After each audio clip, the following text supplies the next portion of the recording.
badwemba mame na obi bia se wona afi no wako adwuma wono so woduru adwuma mu KGTia Dubai aswase ye kire ha magazine wono wo chichi ni benche ma ye na obi bia se odi wo fidie no ato Otec 102.9 na mekoso kai o se bibini na wotwi so wanya akonya se obetutu ne ma ho bomodin se obesode wa adwenem wi ase nipa wan so de wa adwenem a obeda wa adwenem no obebre papa enipa over 33 million bomodin se be sorry de obeya ma ho na obegina ene ma betutu ma ho no eno ene bebo ma men yakoso abonu si apa ho sema aduanan enson yeni kan hwe se de ne ewie mu nsachiraye ebisi aye ewie ani afie Nyansapo business segment na to aso enkai boy en sacrifice Ghana Meteorological Agency HSano pay eba omemu ha anafo fem meche the southern sector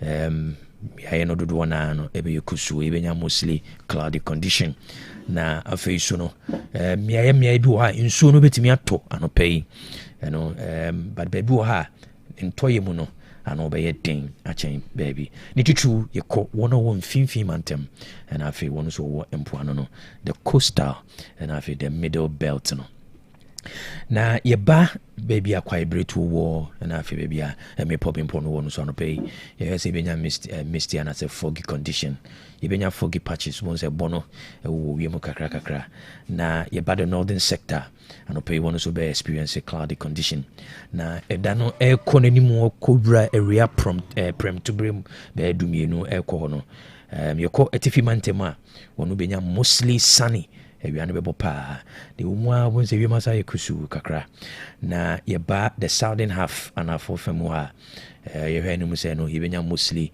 cloudy condition na afisusu no be no 9 no nu mu kono se de nanse ho no ye se ye na wo the southern part of Ghana no ensu no betimi agugu enti ye nhye nso anopei yeba kumasia ye hwanu se benya slight rain na temperature no be 24 degrees Celsius area ye hwanu se benya thunderstorms and say rain we say be see and say insino ye ohemu ebupen aduosia 60% na che se wosuru ye pa ntene ye hwanu se wi enso no betimi ato na temperature no ewi mu hye and say nunwunu a ebe ye no ebe ye 31 degrees Celsius. If we area equanumre no yebenya mostly cloudy condition na temperature no ay 26 degrees Celsius.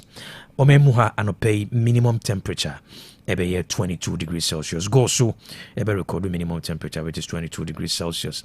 Na fe yoko akimoda wono so be record 22 degrees Celsius. Na maximum temperature no pay 27 degrees Celsius eno eye Bokatanga. Eno echine yoko mi abiti say Jurapa yoko Narugu Tamale and Yendi wono nyina be record 26 degrees Celsius. Na fe Bole Damongo na wa wono be record 25 degrees Celsius. Yeko Aplao, yeko Anloga, yeko Incline, Kaswa, Winneba, and Unyina be recorded 24 degrees Celsius. Ho and so be recorded 24 degrees Celsius. Kuforidia, Kumase, Takwa, Sefibekwai, Wonya be recorded 24 degrees Celsius. If free area equanimate minimum temperature 29 Cape Coast, be recorded 29 degrees Celsius. Axim and a horse be recorded 29 degrees Celsius. Now the maximum temperature no. 35 degrees Celsius. Narugu ever recorded 35 degrees Celsius. Nafi Jirapa I recorded 34. Bokatanga ever recorded 34. Tamale ever recorded 34. Yendi ever recorded 33. Bolis ever recorded 33. Na Damungwa recorded 33. Sansona Wa ever recorded 33 degrees Celsius. And when you know Aflawo Angloga and Crying Kaswa Winneba and Cape Coast one in ever recorded 29 degrees Celsius. And inti Yanshanaso and Kabo and Sakafi Ghana Meteorological Agency trese ene enso epono eso be rough pa intino wona woko epono ayana waye ahweye na mekoso aka say ye nabu no ene ye nabu no ohwe ene July busumi no ne de toso insia 6 July 2026 aka busumi no enum ena enefa no eduonum 5 months 25 days enano ay aka 178 days na 2026 akona wiye oha ene eduosun wotwe na wotwe no aka eduonu enum ana afenefu no miensa 25 weeks 3 days yɛba ɛbrɛ no so a dɔnhwere no aka mpem 9 ɛne mpem 9 ahanu ɛne aduokron 4,290 hours. Minutes no ɛyɛ 257,400 mpem ahanu ɛne aduonum nson ɛna afei ahanan.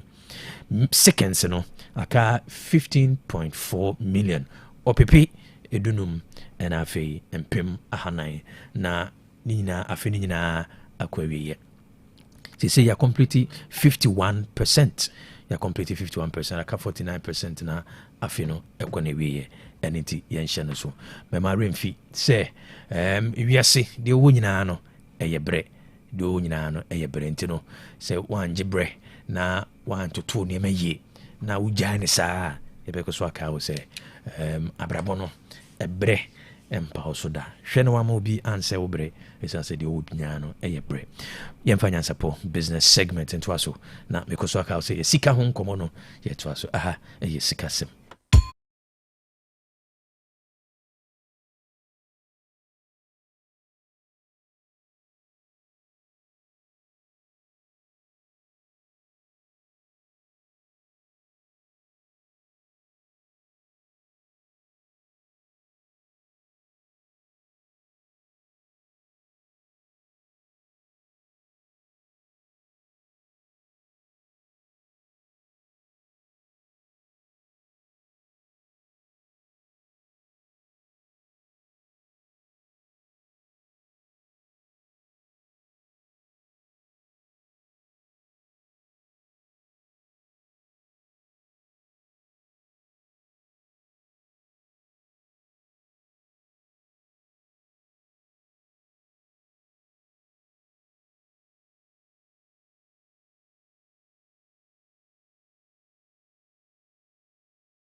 BM Embra Nyansapo business segment. Nyansapo business segment yɛtwetwe sika ho nkɔmmɔ na ɛma remfi dwumaku a waso yɛasene ma no pɛ biara de Nyansapo business segment ne bro yɛ Translite Solar Limited.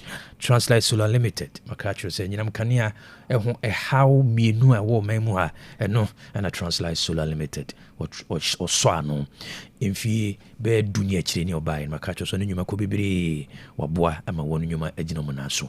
Kanea dundum ɛha adwene wɔ man mu ha ɛmmoa ɛma nnwuma nkɔ so ɛna afei kanea ho ka no ɛdɔɔso.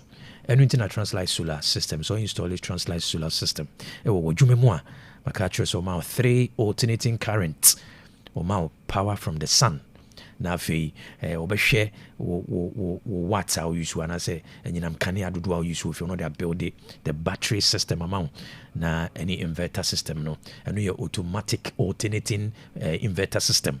ɛno nti daytime no bɛuse awia na anwummerɛ wɔuse battery system no na ECG no ɛbɛyɛ backup.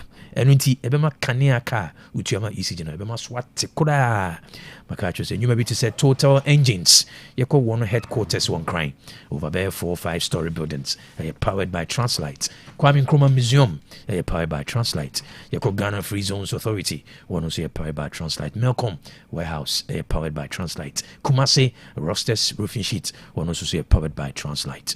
ɛma remfi nti bɔ mmɔden sɛ wɔbɛfrɛ Translite ne kyikyiw nsɔde ne wɔn a wɔwɔ nnwuma a wɔyi kanea paa no bɔ mmɔden sɛ wɔne Translite bɛto kɛsɛ. na homa no yɛ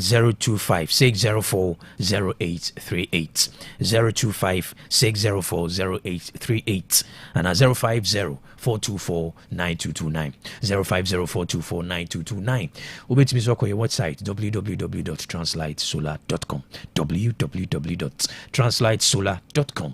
Your office Kumasi ɛwɔ Ataseman so yɛbɛ New York Town Hotel na makacho say Translite wa ma nhyehyɛ kama very very flexible uchi kakra bi no ba install ama no ama bre na odi tua kopen so benya good returns on investment e ma remfi sɛ baabi a awia obia no e wo sɛ Translite e wo ho na Translite also dia okania enum da ne bo no so e beti na deroma na me de Nyansapo business segment e bro e ma remfi sɛ no pay waso de nyina no you are playing the money game e bi free fie no miɛnsa menu bi a anɔpa bi a utie badwemba wi a no afrɛ me and then was sending me voice notes.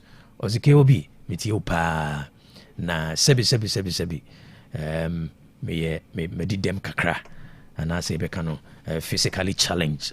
Was in nenso me sorry no miensa enifa me tunsu a me ton na ija. Was me sorry anopa me tinsu no ho sa sebi me did them kakra. Me physically challenged.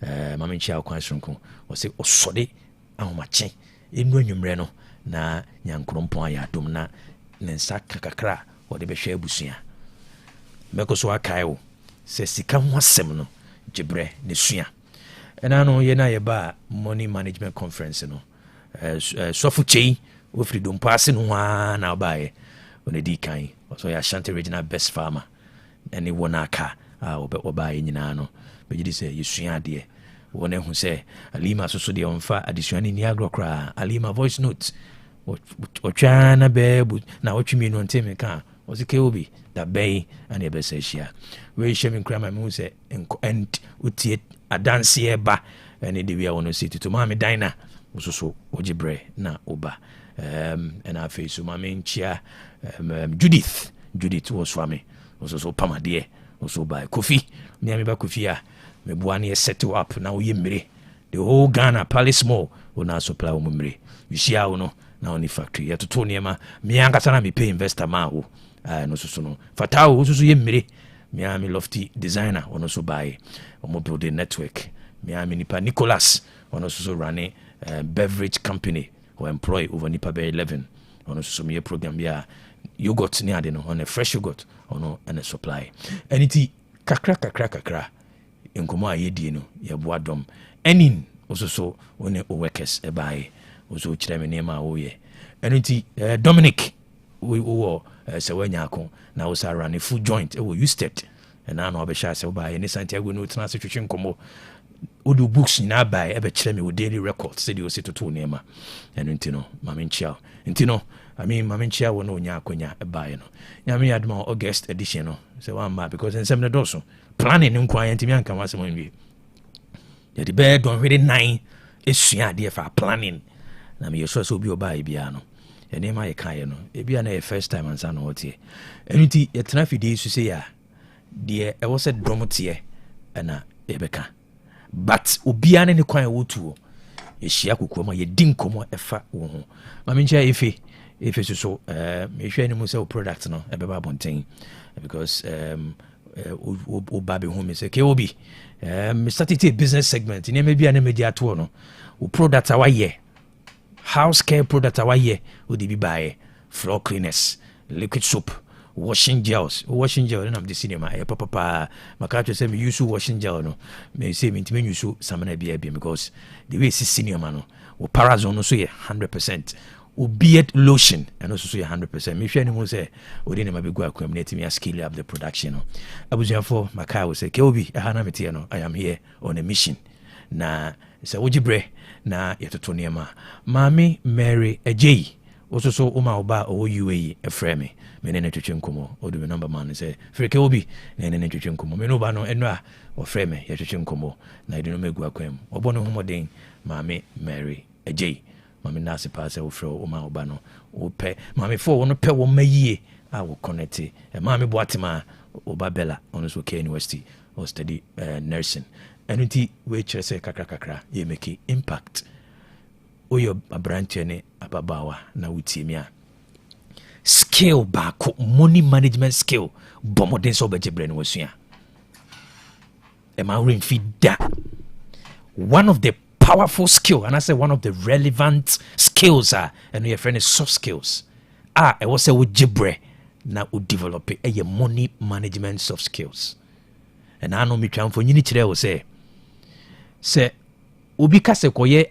business management course e woke university statistics say obe spend between 60,000 to 95,000 cedis or the kusua business management o ma amene ne papa be sane na bosuom se suku a woko no o meye business management na wabusa ho se adwuma be na owi obe manage emfie 9 o ko spend emfie 9 o ko sua business management sa business management a wo sua no programs ne nyina go online, models ne nyina go online. Anybody can have access to the model, but ya jisika se wonko sua business management program. Menka se nye ma chere business management at the professional level, and I know say wojibe na usua, but the me can say wunya GDA se wukusua business management program ekutua over 100,000 Ghana cedi akoye business management program KNUST and I say Legon and I say any of the universities abra enye guarantee say ubenya dwuma bia manage ene e wo say ehia say ade a untimi ntoto na say sua eye money management skills. Wona wo baaye no wo mu hunu say wiase Ghana ha ye problem ina ye management, economic management, city management, facility management, project management.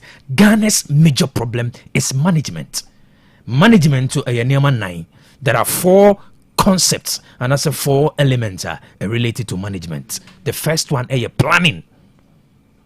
Planning is one of the major elements of management. Dr. Tachima wanajibira kusua planning in terms of development at the highest level. No, o man ye problem yinano ni hini ejina proper planning. Economic planning, city planning, whatever planning, family planning. Planning is a major issue. Enuti mekayo bomoding se obesua money management o your bad time na wutemia obani ko school no manage brenu sua de we manage sika, because at the end of the day obe manage sika sa kopin so obenyini waye mmere a ogude ma ye korakora ne sa korakora mpo no sedi o situtu ne sika sem woni mante bremu no ene be kire enigye ene apomden obenya ne nkokora bremu. Don't joke with the money management skill. Money management skills ye jibre kusua planning, organizing, directing and a control. Shane so sika nkomodie no enye krata sem eye nipa sem ma remfi sika nkomodie no enye krata sem nipa sem obi eni waka sika ho asem waka krata ho asem e ma remfi sika nya obi ade sika nya obi ade ntino obi abetimi anya bi yekokura mu keke despite ni sika kasbi ni sika nya ne dia na emum niema wonya free sika no efe ne se japade possessions yesi obi wa eboso na japade yemusa ne sika udi sika ne kotoka ka no ye possession but sika ne de is in circulation e current e be free won chako, but your ability to control the current no and a better juma would be the away and a better current de beba ho sika no e dan si wo si dan ti a cables are being different, wo si factory cables are being different. Shannon so money management a skill kono ko pebi nesua kope money management skill esua mami fonsi ana menase so jibre na onemi twetwe nkomo Nyansapo business segment, which was brought to you by Translight Solar Limited. In Germany we say danke.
Ni so. Ghana agina ni so. Police are passing no. This one ma come home. Yes, so any na ni so atena wine. Aji ni so. Ama ayi for Colombia for the ball throw kan pa. Nyese nkofu bi suo bi pa na nke hye kra kanya asem keto na nke ke be fa ne sa. Ghana for ntimi mobo. No way crash Brazil. No way. No way they historically Brazil for nche ni da o. Record kire say o ma bo 5 o ma draw 2. No way we can o ma win 3. Brazil ntimi share no way da. Ntenu de historically Brazil ntimi share no way da. And there it was a repeat of history. And I say Ghana so share in Colombia ntenu ano no. Ghana e dey. Ghana so share in Colombia. We say Ghana so share Colombia ntenu ano no. There any no share history and I know share how many times. My statistics, I don't know my statistics say. We need fast now. We need data. But I mean, France is favorite. Oh yeah, France. Oh yeah. Because I say Argentina, but and I say Spain. No, I don't see Argentina winning this World Cup. France team, only team. I don't see Argentina winning this World Cup. Yeah. Because up to this point, convincing me say they can win the World Cup, unless they change the game. Only Cabo Verde, yomo. Yeah, so very intense match. Very intense match. Ekade. So they say Ekade. The only difference was Lionel Andres Messi as in who the general no. So the woman changa krebe be show no. Na moment me pushing kwa ni musa. Other than that, Kaka Verde for be Argentina ho. Because Haaland, unje dem hu do baby aso be show. Any. Unje dem hu do baby aso be show. Okay, any na make catch say that narrative so be ehunu bo no is never true. They are still men. So be ehunu bo ne bo. Na ya top scorers na mo bo no. So be ehunu bo dey adwo ya no ko on chef 45 ni bi. Yeah. I ko chef for Erling Haaland, Kylian Mbappe, Lionel Messi, Harry Kane, Ousmane Dembele. Are these not the same guys in the history in the world football currently? Football but coming to the World Cup. And you man they lead the top chart with the various leagues coming to the World Cup. And they are the guy delivering. So what you say? And this obia who bought terms. They are making Crawford and you know. You best separate boys, not free men, you know. In the quarter-final stage, we some Crawford are more perform at the top stage of man and born. Now I can't be to say. Some person who ba.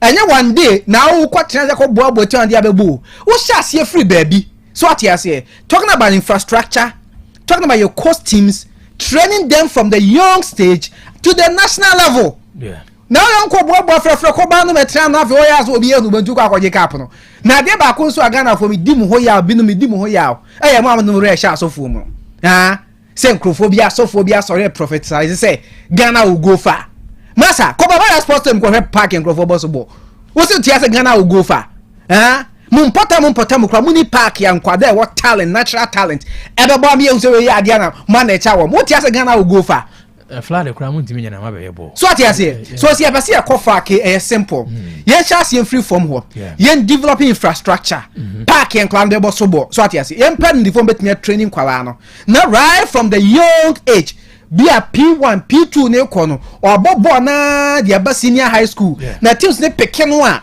consistency ya adwumanya sa going at the substance World Cup now we won't forget it oboa. Because investment amount I suffer investment amount for a year from Morocco. Okay, this is Morocco for boss boy. A case study on Morocco. Case study so far Morocco a Chelsea or a senior man. It's because they invested and near my over the years no nyasam ketwa. Now to all mo say by luck. And you like to play host nation with all the fans watching a guana tray. Yes, they have any mental dexterity because fans no crowd can scare you. I don't know so many uncle phone through say Hakimi Mu so why you look said you don't have go France near you on Netherlands on local place no really they have composition they have that infrastructure now FIFA quite CAF programs I know Morocco no infrastructure no training referees training players near the nyina or movie. So gradually, Morocco is becoming a football giant in Africa. They have become a football giant in Africa. Just that by on the African continent, where Africa sometimes they will disappoint you. But at the worst stage in the day, Omonest open is today. Omonest open in France. France. Oh. Omonest open in France. Could you feel surprised with me about? Would it be the biggest upset in football? A bit to me, I see. there's a possibility. Yeah. And then don't come with an opera. Yeah, Jom. When you say, "Otunton draws ne." Quite dancing. Dear Nana, you are the Tom Pabuan. Yes, you have one who's surprised. Why I saw you so much. Today's my day, please. Now straight dress now. Straight dress. No, what's make a up and down a dress. Massa, a year or. And you bro for now, can we catch you? And your draws. Yes, I didn't know cano. Brony can a dress. And I near so can a tidy. Debbie, your synonyms. Brony can a dress. Yeah, oh, now draws no way. Say, can't dancing, can't dancing, cry no. I have been imagining bonnet, I can't draw so I don't dare see baby. You can't draw so you straight draw so. Okay, Madame Mate, I Kwaku. I do a young quay. And a joke for Tardin India now. Oh, Pabuanta, dear, a woman bouquet, flower bouquet. Okay. We were Honoma, anniversary of a balloon deco. Yeah. Shop opening, or per se, your bay balloon deco be a manual. Nina. Okay. Multi purpose. Nina, maybe a ho. Now, Kwaku. Weekendy, you jama do na adama ya na the video na to so dia mame. E maybe a war asantimantem ha. Okay. Media practitioners e ma nko a we nya me ma nko a. Incoming Ashanti regional chairman of the NPP or den ho Kwaku apia organize a health walk. Emma nsem trofo. Inti ya kwatene ya pomu ene ene nam kwada so na yatibesi mo patase. Ena yewurewure mu abesi kofi ma sori ni lemu ha ni esande sane eba long for the event center wo kwada so okay enti anopai ema wo mo yensem tredwuma no e wasantemantem ha nyina ase ode no Kwaku apia ka yada se papa se na watwe wi ye organize ma ya in fact said ya ne ya brebre na said ya ne yenta anyo walking gaga no jogging no na oh ya na ne yedimu no nyasem ketwa oh kakra walking distance bi na se said me hu to me no na se ade no yenta anya 6 size no mama na ebe adwa na ebe fianso na di me nchen wo ho no fantastic nti na se nyasem ketwa kra enti emma kwa me mema no pay emma ye yensem tradwuma no ewo mantemi mu nyina no ena no pay se chama no de no Kwaku apia koka Kwaku yada na se na anti B of Akuma FM okay Beatrice general secretary Majija Asante regional chapter ona ejina so one it is we anyasem ko dwane ante so ne the stations no de mekase me bobo mo we Otec ya nwintin na membo ena akoto mansa Eunice Atakra anti Eunice isi ado ye grandma wonum nyina bai anese anyasem ketwa kra enti womo mo ba ye nyina anope ye se ode no Kwaku apia chairman koka anope ma womo yensem tredwuma ne se wonum edase papa na Kwaku ofako kesto amedie ene na awards no yemfa trasho na ye model no ntene fa to aso Asonaba abusia ya nominate Asonaba Ohene Kwabena Boateng Jupiter Media Achievers Awards 2026 any dinner night na abusia voting ne de medo ahyase dadada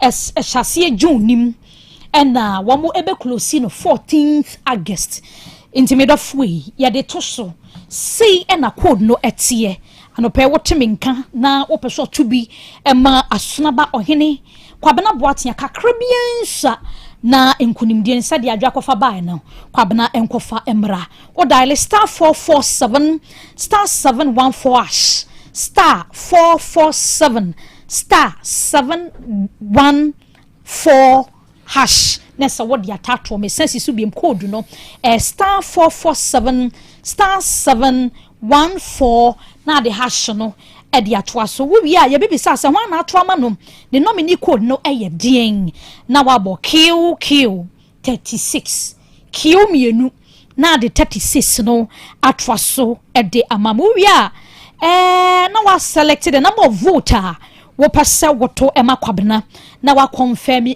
momo no ye bibisa wo pin na ma na se woto ye enko ye na wabɔ pin no dodoɔ no nyinaa wobɔ wia no wabɔ pin no de atoa so de ama me wo wia wo dem na wamia send ɛbɛkyerɛ sɛ wato de ama asonaba ɔhene Kwabena Boateng sɛ afi Ashanti region ha sei no yɛma na baso we best radio male newscaster of the year. National, you know Ashanti region no national. We no yɛ national deɛ no. Yɛntoma Kwabena. Category ni yɛ best radio male newscaster of the year. Na sɛ we yi mantem mu now you mantem 15 aka no a says you 16 regions.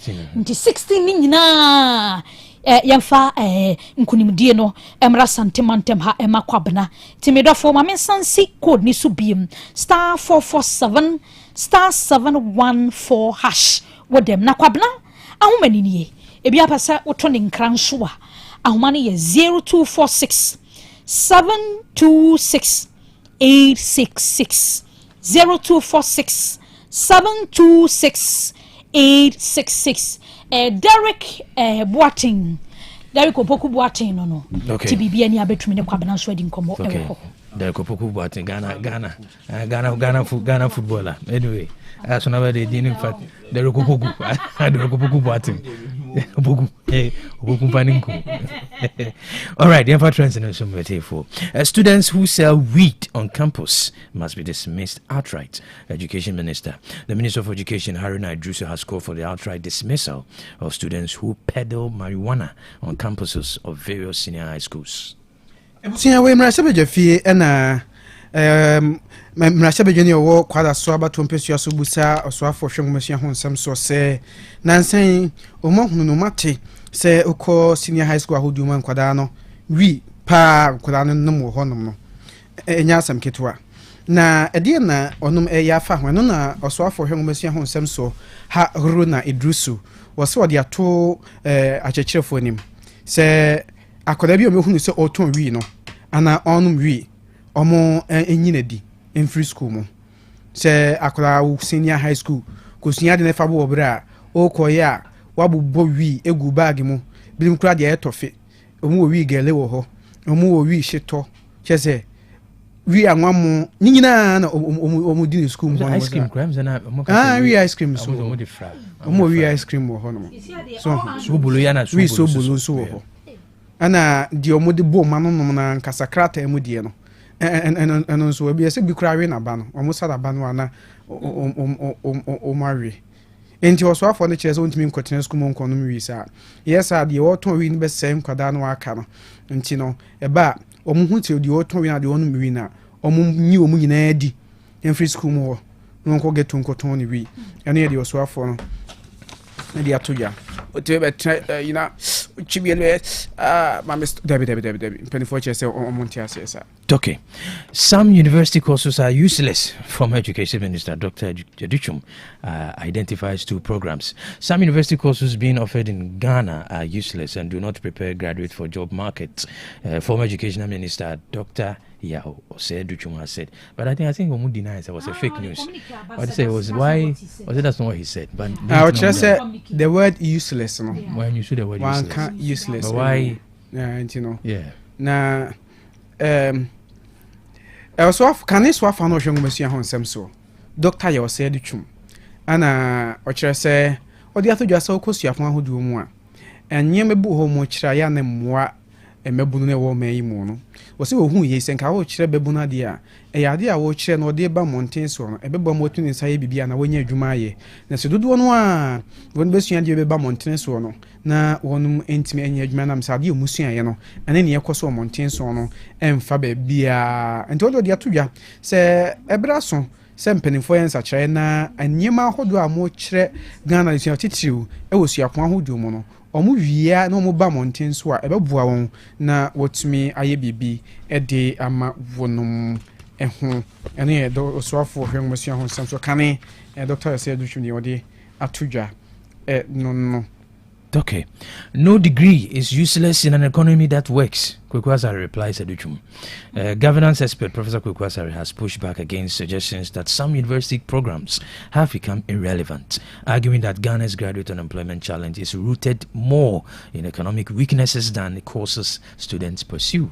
na doctor oseye do chum nkomo ya na opani bi nso eba amumu nsemu a wabuni wo mu professor Kwaku Owusu so dia to dwa se eba mabuno mu nya adwuma nya enye ade na mkosua no suapon no mti obunya adwuma nya wose Ghana ha no na ohwe omansi kasam na hihye no ntuti ya emu amebunu no wose nyuma na ni ho no no manya bia ye enti se opani no kase ade omukosua ye no enti nene amoma ba monti so nya adwuma ya na one doctor say ye wodutwum enya adwen wose sempen fort to nyoma yie na enyuma hodo ma biem omkora no wie suku no ba monten so a ombenya adwuma ye endi so obegyina so aka se ade bi okosu na mo nya adwuma nya de wose no de woni doctor say wodutwum enya adwen ti de obesu no suapon bi osu ne yina ba monten so na se economy ni ye nko ade a o kire se obenya adwuma na nso why.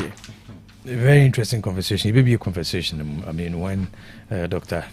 Stephen Tachi and I feel Dr. Collins can come quite in the studio and a bit to about now. I did not come my observance with them. So, Mimi who say mainly, and yet the entirely true say one a degree na didn't any panicusian on the economy. No. Mostly the individual. Ni pan was all page my.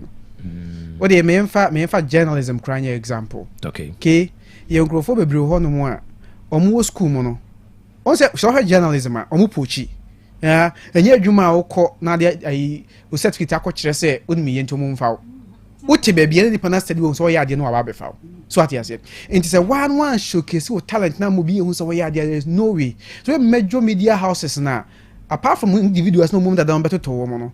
Omo transit study system ni mo hu sa we nim kasa we ya ade ansa koma ha degree kura wo so ati ase but dey ba come hu ni say e mabudu do na need that commitment no so hu e ka na nku ka kufa hyew no ati afidie ni so kasa so obenya abotwa na talent o school bu kura o kire so wonya ade no onye so hu to obawie no ade no so e kire ya kire no kura degree no but wo na adwuma no ntimi nye enti employers no do na be ka kire o say adwuma ni wo bi o nipa ni kura degree no all right but oba ontimi nya adwuma free say woni ahofama learn on the job kra na na invested in komo was it national service for ne ba ono abe train wo mu adru ba bia no madwuma so mo nya adwuma ne bio very true ya na individual asam so ye dey e ka obi ntie be se mabu ne say so pa adwuma ya me de bia me ka che say nka o business segment no so mo nimu a Nyansapo business segment so pa adwuma ya no pa bia wo dey ontie ready na on pa radio kra no bi na bo den fato tie Nyansapo business segment no wo ya adwuma fidie no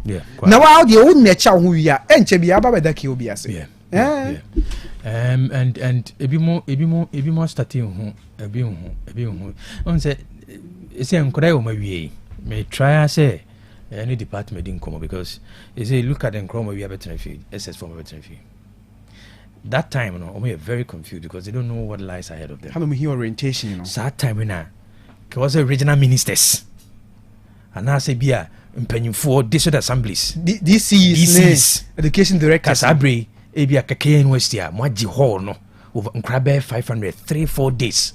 But the resource personnel, fi baby braba, na mo grumi womo. Ntino, nka maybe journalism. Maybe a big tibiaka, or Mamufu so Mukon kind of journalism, my assigning be moving como. They need to know what is ahead. Results never bound will be any. But what I say, because parents don't know any what is happening in the job space. They don't know what is happening in the economy. It's incommodie also incommodie koso. 2-3 days. Maybe a purpose clinic, omu din como engagement.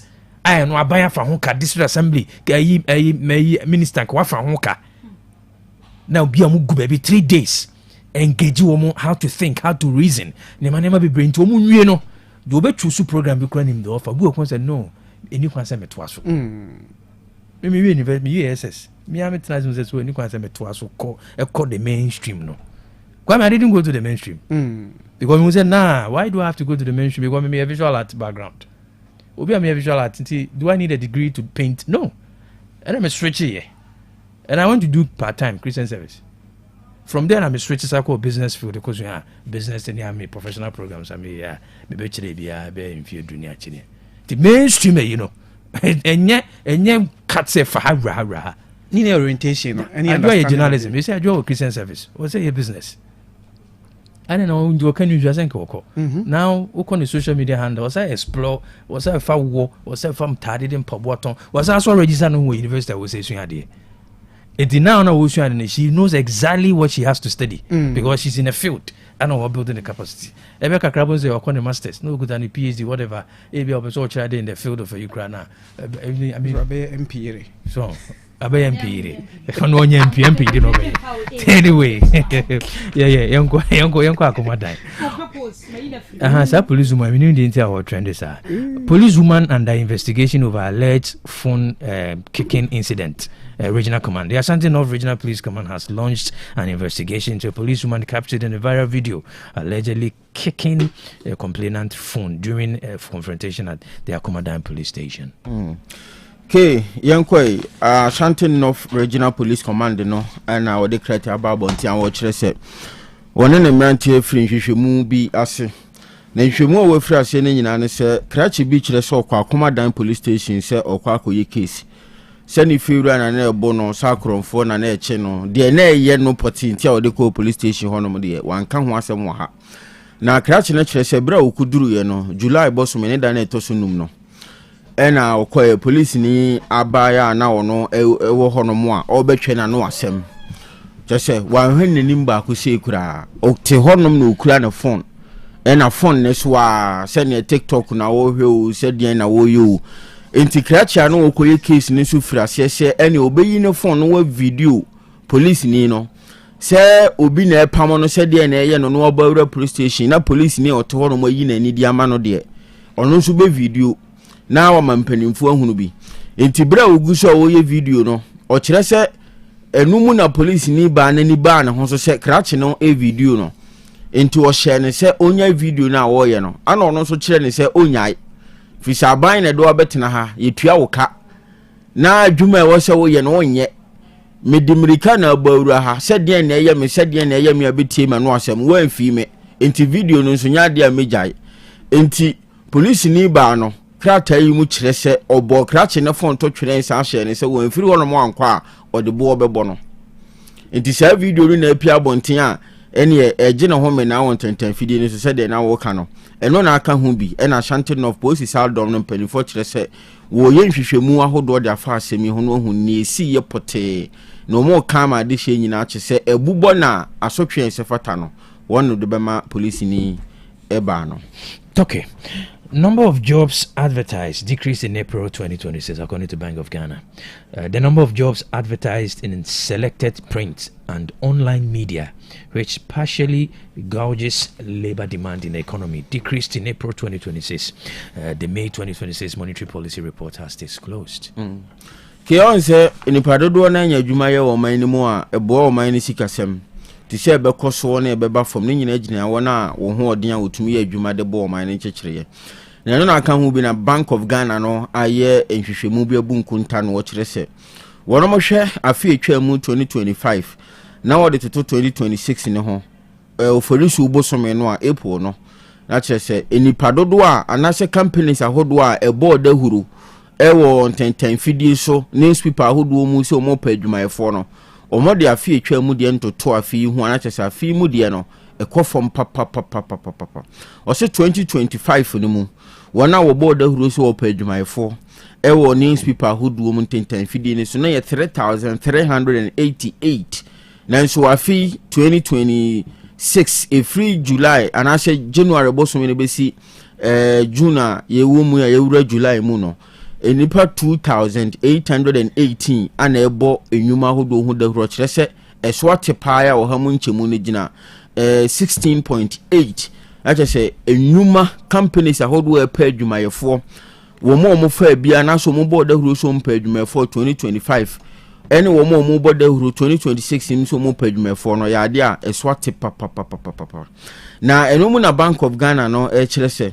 emfa ho ne se wona wo boda huru so opadwuma for so ate no nipa dodo a etua senet enso kosoro o hwe last year 2025 na wo kire se nipa na etua senet eye 1,077,569 nanso 2026 January to July ya ye wo mu nipa dodo etua senet no eye 1,000,000 135,379 enso adwuma ho da hubɔ no kɔ fam de nanso na wo twa senetene yade a ekosoro eno na wo kyerɛ sɛ nigye sɛ me wom ne sɛ o de 2025 beto to 2026 ho a enipa dodo na nya ntiase a wo mo ankasa set up wo mo ankasa business private sector no mo kyerɛ sɛ nipa dodo na ena nya mu ntiase a wo de wo ho ewura mu so am for entrepreneurship as yes enti wo page me for na swate na so mo tu asenete ne kosoro hwehwemu na de na di sɛ wo mo do mo ho ahye private sector no ekosoro enti na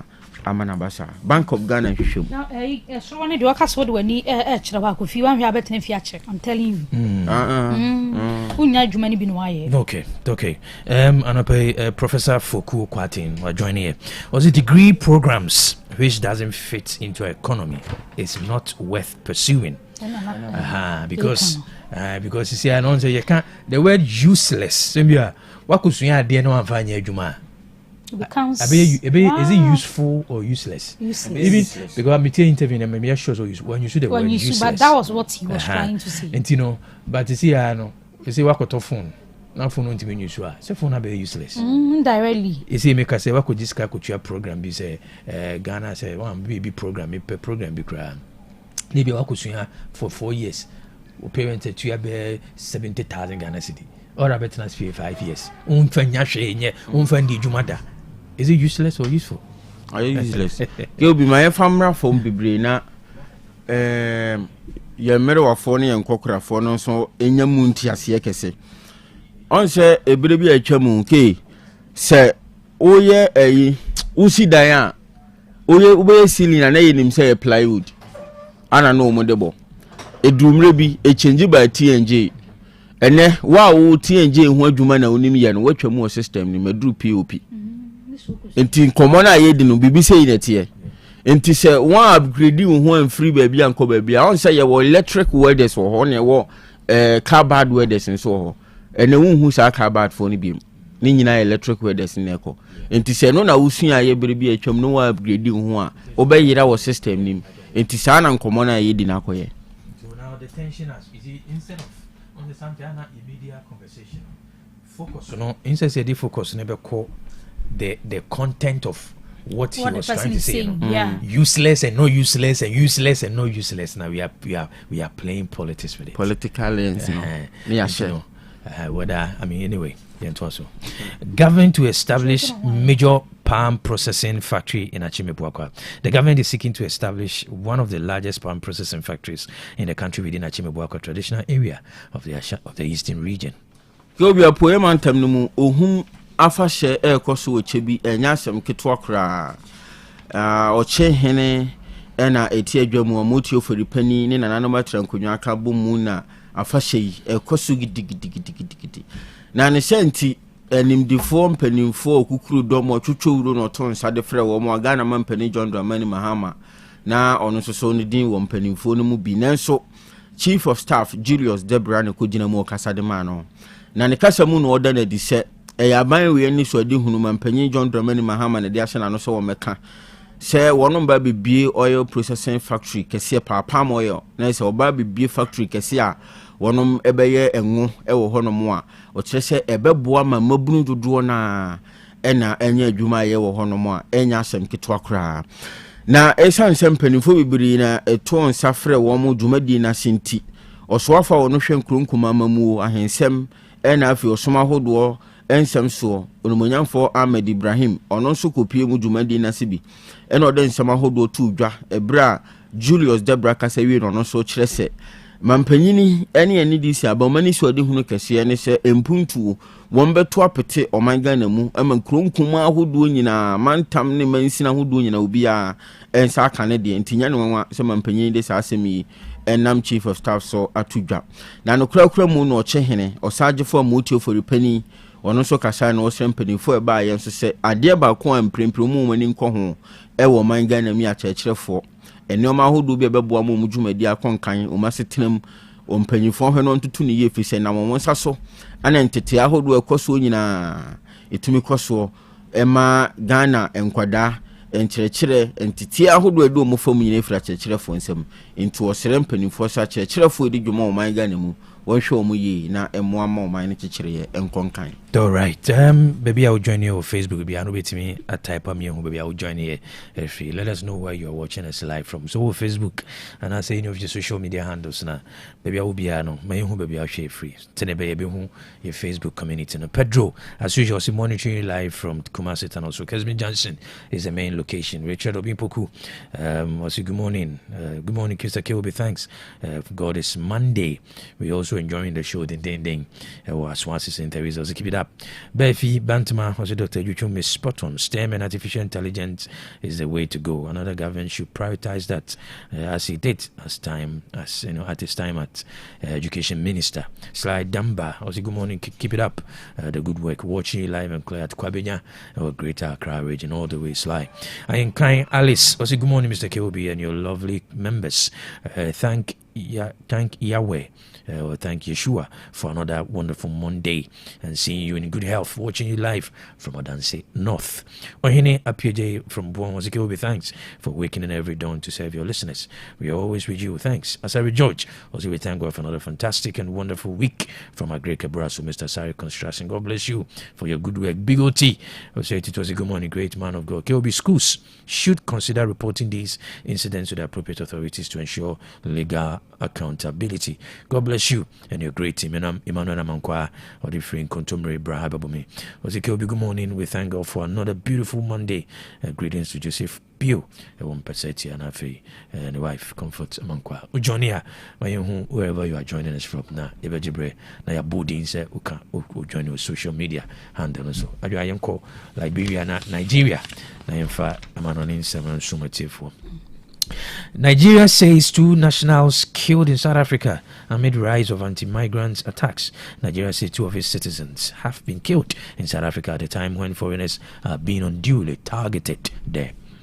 Abusia alata minor Nigeria wamo enadin semwe yaba no wamo trase South Africa nansan de ekoso ewo hwa ne na ya twetruo ya bronkrofo ye shutobi ye we no aka ho ebi ema won madehye mienu sabre ya yakasai wonom enya nte yese South Africa minor nansan omkeka wo mo ho so mo oya kire kase na anu adai wamo ekum wamo adehye mienu na wamo kire se ne ekoso South Africa akwakwaye nsem bebre ewo hwa omu nua no mabibi manfo ba hwa na munko mukrom no eni ya yenyan asabre ya yekasei wamo chesa Nigeria for be 700 die wamo mino eguso ya wamo eboabo mo mpeso nkwatwe mu nyina tse de Ghana ye no a sane be ya dia ba yi a wo fie ni eshutu wo yese ni eshutu we krom ka kire omo kire se sade shooting incident no ekwaye ene sade na nipa no one shop away there duma obehu ani say ya peti de agu ni so ye pam crofo giom ho sika ayet time was South Africa mine emu ne senti wo madehia de sade Ghana ye na sa na isi abibre ma hodo na obi ya dia na mu achi omkwakofo ma basanse ba bia de na du no eni akwakoye nyan. Okay, 67-year-old Nigerian British grandma arrested with 13 kilograms cocaine hidden in plantain peels. The National Drug Law Enforcement Agency has arrested 67-year-old Nigerian British grandmother, Mrs. Mary Barrick, for allegedly attempting to smuggle 13 kilograms of cocaine concealed in fake plantain peels through Murtala Mohammed International Airport of Lagos. Abusiafo yankwa na asem eje ne home na papa ko social media no eso a mampanyini we nani afi aduosianson 67 de na se nimfie kwa nanimu yo jeme de nimfonyini no ade ama ya na ade ato afidie ne so de ama me na Aunt Mary ya chino na ya cheno ewo Murtala Mohammed International Airport wo Lagos Nigeria bani awadi ni nyina da ene se mami wa pake cocaine bi na wo hwe image no said ya waya no na body huno no de ahyehyem eyara beka se bi anuane na duro bi no de ahyehye body huno no de adwan no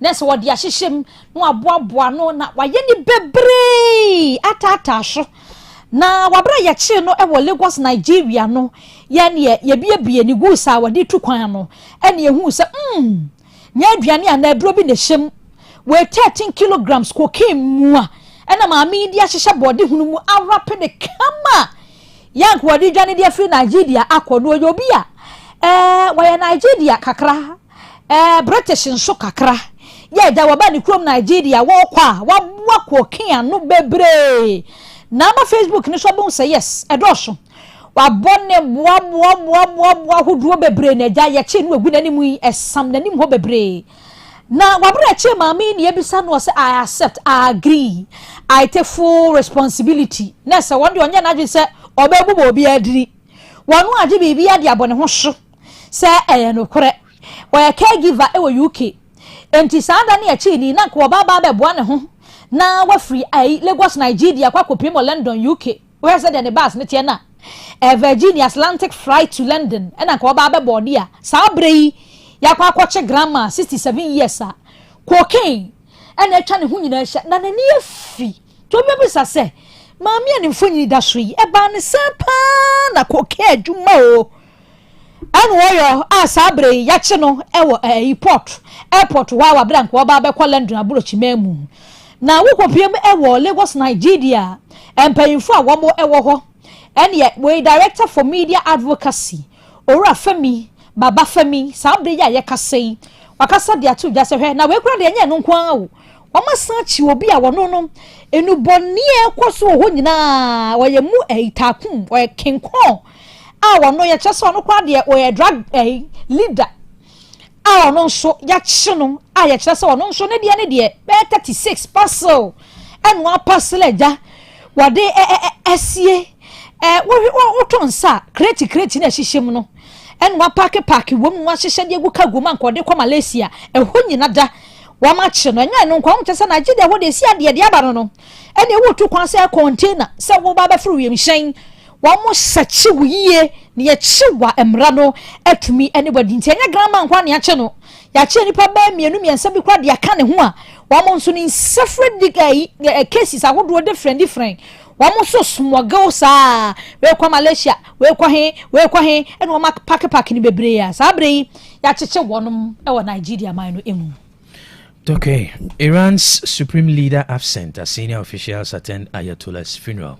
Iran's supreme leader Mujtaba Khamenei was conspicuously absent from his father's funeral. As senior regime figures joined thousands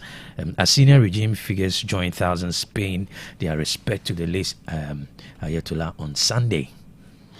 Abusianfo enu akwasi ne beto dwasa Iran penyina na wada wan mano ya ofri mu wabra Russian Ukraine for war no kwaso no na se Israel US any Iran for so dia bom kan ho bi mom supreme leader wo mun si papa ne fom papa ifemu every ne nkwa ma se bi kwaye ya wo Iran na ye kire se fiti enura atwema na wotwe ya kosi ne da fiada so de wo mo hwe ni mo se nipa ba 12 to 20 million and wo mo beba na yi ho hyehye ya wo ma hyehye wo Iran no wo mo atumi aye de ama no wo mo kire se ne baba ma wo mo aboni din se wo no na ye panyini ntwa baba di ni papa de no wo mo hwe ni mu ne baba ma o ama nanso ne mama mu aba miensa ne de wo mu hu no enra wabra wo mu kohia ye no na se panyini nankasa de wa mankofo su se etututututu ekura de bia aka no apanyini no woda dan ma se ne hu mfa no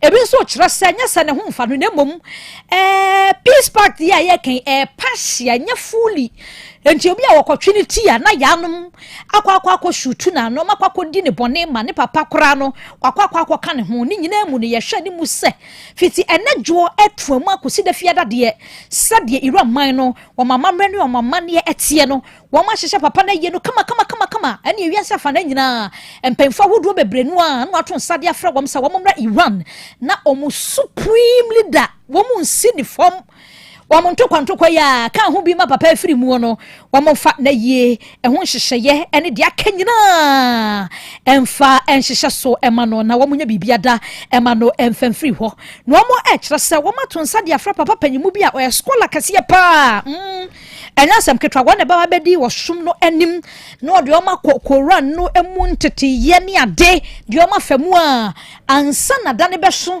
ema wamo kwakokra na wona matumi akwakokra no wamo hyehyeye ne de fiti enadwo ya kwedie Grand Mosala eho ene baabi atran kese wa wo mo de eye no nhihye na hodo ni nyina da be firi hwaba atwa mu afiti ne dwo akwakosi eda efiada.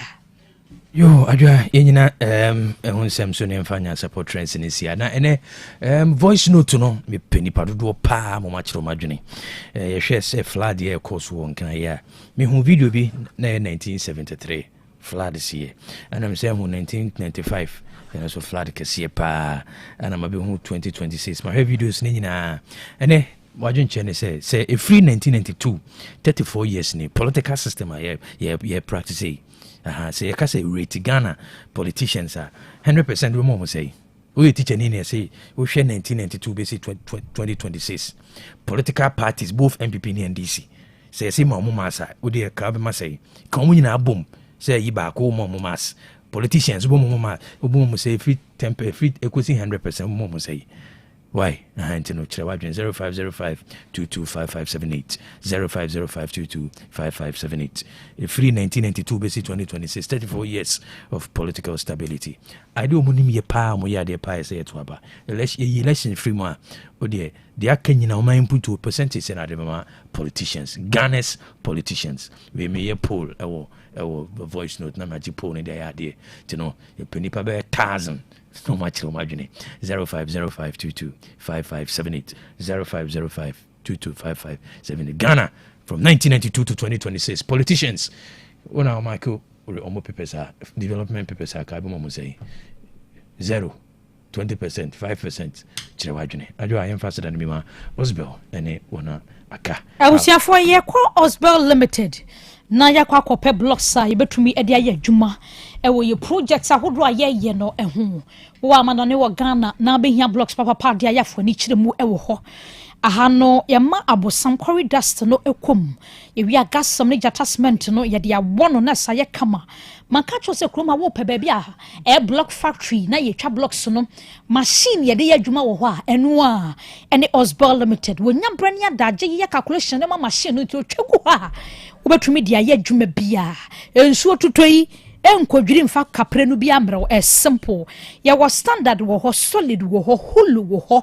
de wupe bia benya na anya blocks nkwa na aba benya wo factory ho clay no concrete dia na interlocking concrete paver stone dia na grass dia stamp dia na de wupe bia ye twa bi wo ho wodan na wo sine investment kase enti no make sure said ya wo befa bia no ya de enkobo wo ka na mom ebeye ade papa e de ma merafo yi recha kwan wo kase bridge no so ya ne na no mozami foda na wo ho ne hwe animu bia wo fra ya ka ne wo ho ye be delivery e de abro 0244 377612 and 0244043805 na waboabo ska kakra no na ka na apedia dia na Pacific Accord CRV Integra HRV Breeze mo Mr. Honda cars no bebre wo ho na Toyota no Venza Frontlander Wildlander Highlander Tundra Land Cruiser Jeep and the RAV4 nyina da ebi wo ho electric charger cars ni nyina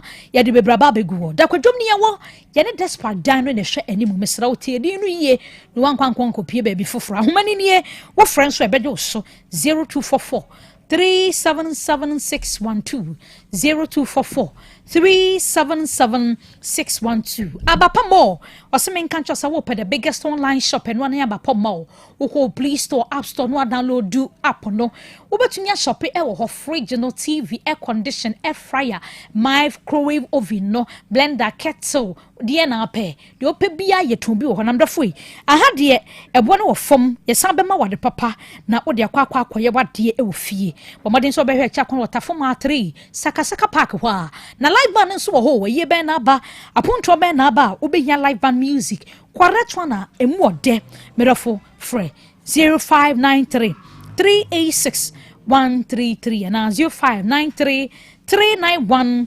848 nese what to me ene wonom akasa na ebusiafo yentwa soe na yenkodi edwa no foforo wo baabi na de omoton wo ho no yemfa mu nsam emrewo amansia community bank PLC samin kan cho sa wo pesikase mo aboafo baabi abekọ na sikasam no won matumi aboa wa yafo ni kiremu wo ho amansia de wo ba ye nyene one suma enunti bre na wo be good pa we say meet account current account susu fixed deposit na wo ye wenum nyina via osusu no de bi na apɛ commercial na ana overdraft bia na salary loan no na wo mo ahomegie mu wo mo gye o ma home no mo nsum loan ahodro de bi ɛwɔ hɔ si me so ne ye top up bi aba bagye anso ye besu so kama akuafo nkoso eno nso ebi ɛwɔ hɔ eye na abafu no loan wɔ hɔ asɔre mpuntuo shade momra magemo de susu no nso ebi wɔ hɔ utu susu nko ade a amanse community bank ebe ma obi na ATM services no Ghana Pay mobile money e-trade services any USSD ni nyina da ye run bi ɛwɔ hɔ eba ne sika mane sɛ ɛyɛ foreign ana sɛ ɛyɛ domestic ni nyina da ye be ye bi ade ama branches no amekom ukopie mu ɛwɔ hɔ no mo a wofa amekum a ba bia ke polefo ne ɛwɔ no wo machi wɔ na wo de ba cars wɔ no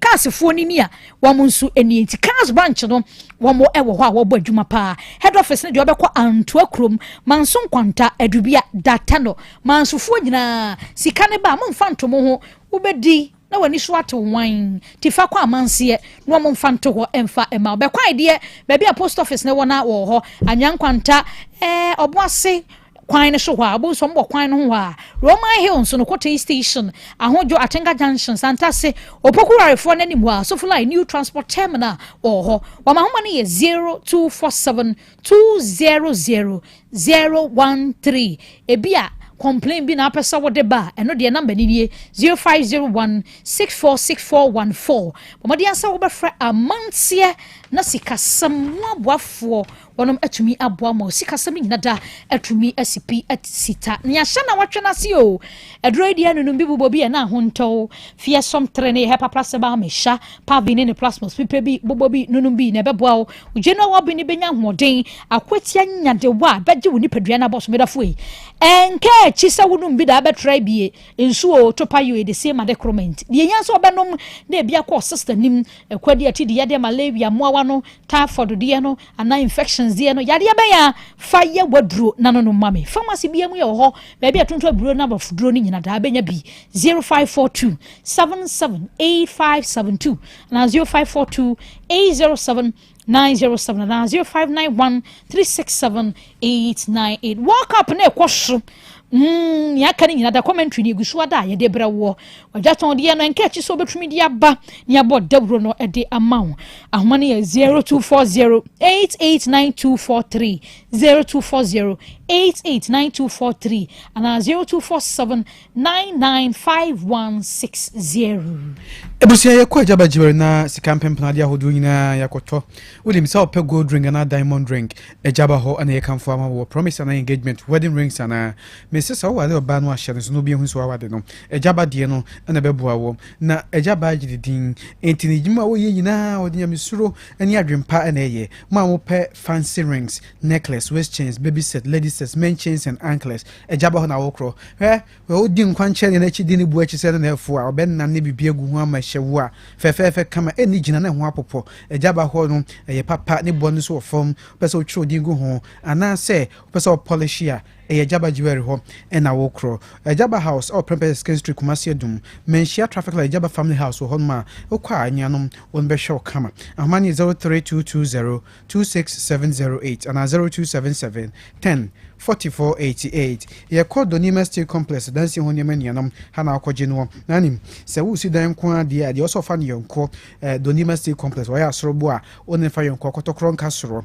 adansi ho nyama nyina fa kono nyina na eba de ode bodan so a tropical long span roofing sheets and afi ohwemu ahodo bi say strips ibia step tile color bia pebia so de maw and a tropical losing ho galvanized standard size she said plan na color den so watwa bi gu ho no de be ma wo na eba pono no the other two fia no warehouse and office ahodo ano a roller shutter system automatic garados ne pono ahodo aka doni ma de na papa me se nkokonko chiri konko kodoni ma ho fama otufo bo na epono dodo bia opebia wonso onfa ema na do no ni tropical nails we na carpenter for in a kunshimwaja to find the carpenter's choice 1 inch to 6 inches. Binding ways iron rods in a Donema Steel Complex and Yanum Wonum EDB Abba. Now call my free technical services near advice. Wait me a man for crack or sat a Koyo Jumano, no one futu or Diamawa on your capreba to crumple them moon. And Yanum saw paper products a boss paper products. Kumasi survive junction at Kesi and Bengana Revenue Authority, Sans Natamali working a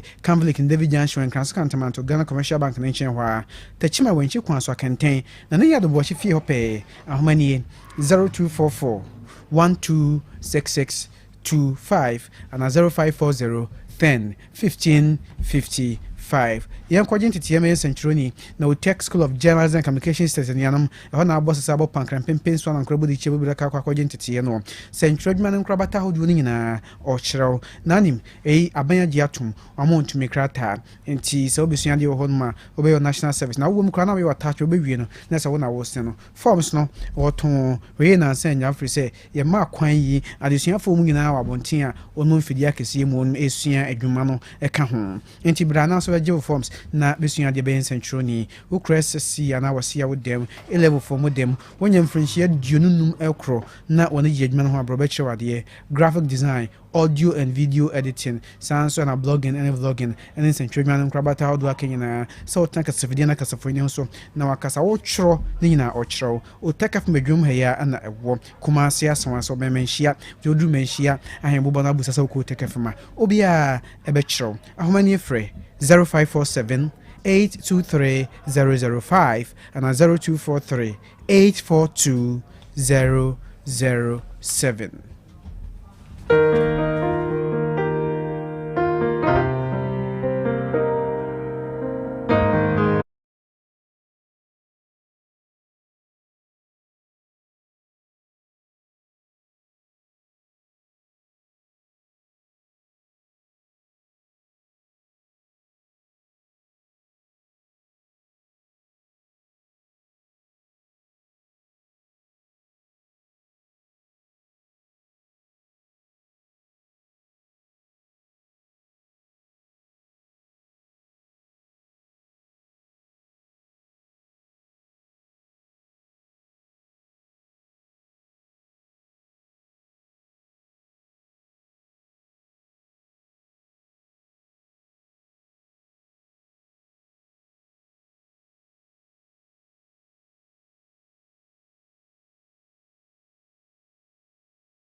Imagine Boateng na fidie mo de Nyansam ketwa anope yensa ka dietitian e wa homa no so a yene no betwetwe nkomo hyene nso wapomuden ehu ehia e pa eni cheno pe be agebre na yene dietitian Mrs. Efua Owusu Ansan o ye deputy chief dietitian konfonochi yene no twetwe nkomo e ma remfi ade ba kwade bia wo ka yana mekoso aka wo se yedidi e wo nimdie mu nim yendidi ewo odew mu se aduane na denti na medi e me katrema so de bi ni mu me so unhunu ade kra aduane ne koye oni paduam eno ane hia no pay so yenkwa amanso na yene Mrs. Efua Owusu Ansan entwetwe nkomo. Good morning dietitian. Good morning KOB. Anya dum adejuwa da asan amaye ende we bie kwan kase pa nsuo so ato bia me wode ngana adwonya me ma obia e condition ebi mu mpo anope wo so na fawo ye danyame ase waye weduro yakase na eyeduro kase ma ni pedua ne ntinyame e de ache wo kwa na ye de na se ni che yeti for mo share online the entire staff of Otec FM nyame nhwamo this week nyame emma mo idea bia ebe peja Otec FM akobia enkoda ewo good things and you say in some moninti na kelbi say komodia ye di fa me ma ho last me papa ba ko wo obuase ofre say e betimi aboa na ampa so ya arrange ma ye behia ebetimi aboa, there is always a way. Na me can say yeah, yefu mmema mufu ayakasi a mo feel say yesikafu obia ho abadwen say wo skenti wo jane sa no patro yare na eche say bema a say nam edoso wo ho no wo srade na adoso nti wo ya ye oba. You are getting more female hormones and our testosterone na ma we bema no e brase honde ba fom. Ti wan hwini ya na edebia nrua na wofa eno so emwa anka lifestyle changes bi wo anka yebetimi aye aka ho na me share boss enne yebedi nkoma about the solution to mmema hormonal imbalance unye no nneoma esisisi wa kwan mu a emma o hormones say testosterone say testosterone samienu say na dodo no be normal na wetimi a function ye se bema na solution meme de lifestyle kwa na yebetimi de supplement kakra but main focus in lifestyle because ebeye wusu a supplement ni wa wetimi aye ne ye but who use supplement to cut corners unya mfaso sa nti one say yedidi ye last year di nkomofa cholesterol hono meka say cholesterol ya adepa ema ye nipadua just that ne dodo no ebro nipadua no dodo ohia na say ope baby fa nti na afra calcium ni nneema bi na akodeda ye ntirimu na akotwetwe ansem aba nti calcium cholesterol nkasa de ya adepa na ye nipadua no na mmema sa omudi nnuane a ebema omo cholesterol kakra ne ye friend essential fat strade ye woni ye like nipadua ni hia na nipadua ni a ono asutimi ye bi onu ntimi ye bi a ye friend essential otimi ye bi so a non essential ti say wedidie mu no wutimi edi healthy fat nti ya tetetete ye we nsesawa na adwene nkwa na yedi ye aduane no you are losing on in terms of healthy fat pacho betimi ensiomunam nyina so far as ugidie ema wo kwan de ensiomunam nyina wo betimi edi akokonam wo betimi awe na ntwinam ne aponchinam no so wo kai say ndebia me ma recommendation na yi mfimu kra na ye ne say yete emprendo do a udi side ane no nti yi mfim because makasa aduane bi anywhere ya brunsam o nyame boy for a purpose nti se when die aduane ebema ni pedua no cholesterol kakra na no o testosterone na ese ye de cholesterol na essential fat ye no eso better because you feel you are eating mensa kwama healthy. Eating healthy involves more than just restricting. Say, we take your own name, baby, no na ye eating healthy. Dear adwene to ho say we ye de adwumade na ye ko ntempem dodo be na medi na medi sumpa se ne media afam eno na ye hwe nti say ye bedidi ye a ye fa ne say cholesterol ne essential fat ebebem makaka nneoma ye betimi anya essential fat ne cholesterol na efim na maka we fidie so say ye ka protein dwumedie kese oye pa ne say or repair ana osiesie ennam a ewo ye ho emu atete ne na emu ababai na emu betete emu babai ye exercise na ye no enu nti na ema ye te yawo no enu ho sunsuanso no nti se wo wi nam a enu ayete se cement a ekopa paache dwumedie a exercise ye ema wo honam no emu atete ana emu ababai nti se wo ye obi so a won wi nam wonyi wo se o medie nam de me nhye dan ye na wo ye bema mesraw o ha wo ho obema nam e wo ho no eso ate eso ti asrade beba be sha anan making yes say be a coin say number yeah there is so much we can eat until they be here say oh friend number bra enjoy your health consult ye be who specifically wo ni pedua no enam dodo a wo hia na wedi ni ye ama ni pedua no etimi enya muscles na beboa ma wo hormones na aye right level na ebe hia so say ye bedi nnuane a zinc ne magnesium wom and meka aduane potia eno na be but ye nam aduane even ebro a ye de ye aduane magnesium wom ya to so de especially ye nut seeds sesame seeds chia seeds na de obedwin so obi dia wenya hotoso sa nyoma na nhye da anye do ba emfaso a wo mu nti ye di aduane se ye ni da ho nye aduane ne de nko na ye adwen ho na magnesium ebwa testosterone se ebe peja no na ebwa wo mema yomo so titiri mema omope awo zinc ne magnesium edi akotene pa ewo sebe ye nkwamwa a ebwa ma yenya nyinse na yenya opa. The other thing I say ye hwe nti ye di nnuane a zinc ne magnesium nnuane a eye anti-inflammatory ye ka say nnuane a ye anti-inflammatory na che say sa inflammation na me say ayese mpomponja koso wo nipadua nyina mu no ye wo nnuane a eboa ma control sa inflammation because inflammation kosra ebema cortisol hormone how be yaba nti me sesa wo mfa so a wo ho no na me de akọ si how na no oh yes ano na zinc magnesium cholesterol ni aye bobo so say ye de to wo ye de aye testosterone na cortisol akofa ni nyina no odi aye ni a how be eni ho but esa inflammation na wo wa setting up nti na cause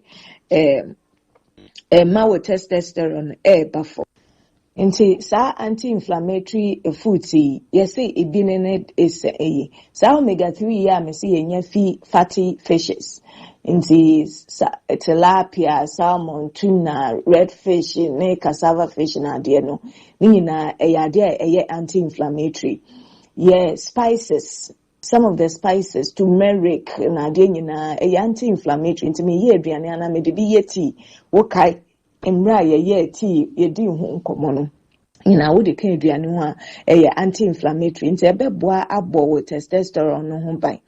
The other thing is say we obi a omu ayedu na wo say wo ye crash diet matete mini ani nyina so say dem ndi we mpacho o how mema yomu there is a way to do it frey ye wo mu aye de beboa sendra meka say enna was it Friday Thursday enna dro nti sa we bema wunya enapa deep sleep nya 30 minutes nya 1 hour mechire between 6 to 7 hours utiminya deep sleeper eno nko atimi sese wo mema yom obesori no unsa honde mfoforo bi abawo mu nti deep sleep ade a say yehwe na yede boa yede kra ye testosterone ho ya na yede bo ho ban ama eso nte na ye mema yom no so abafom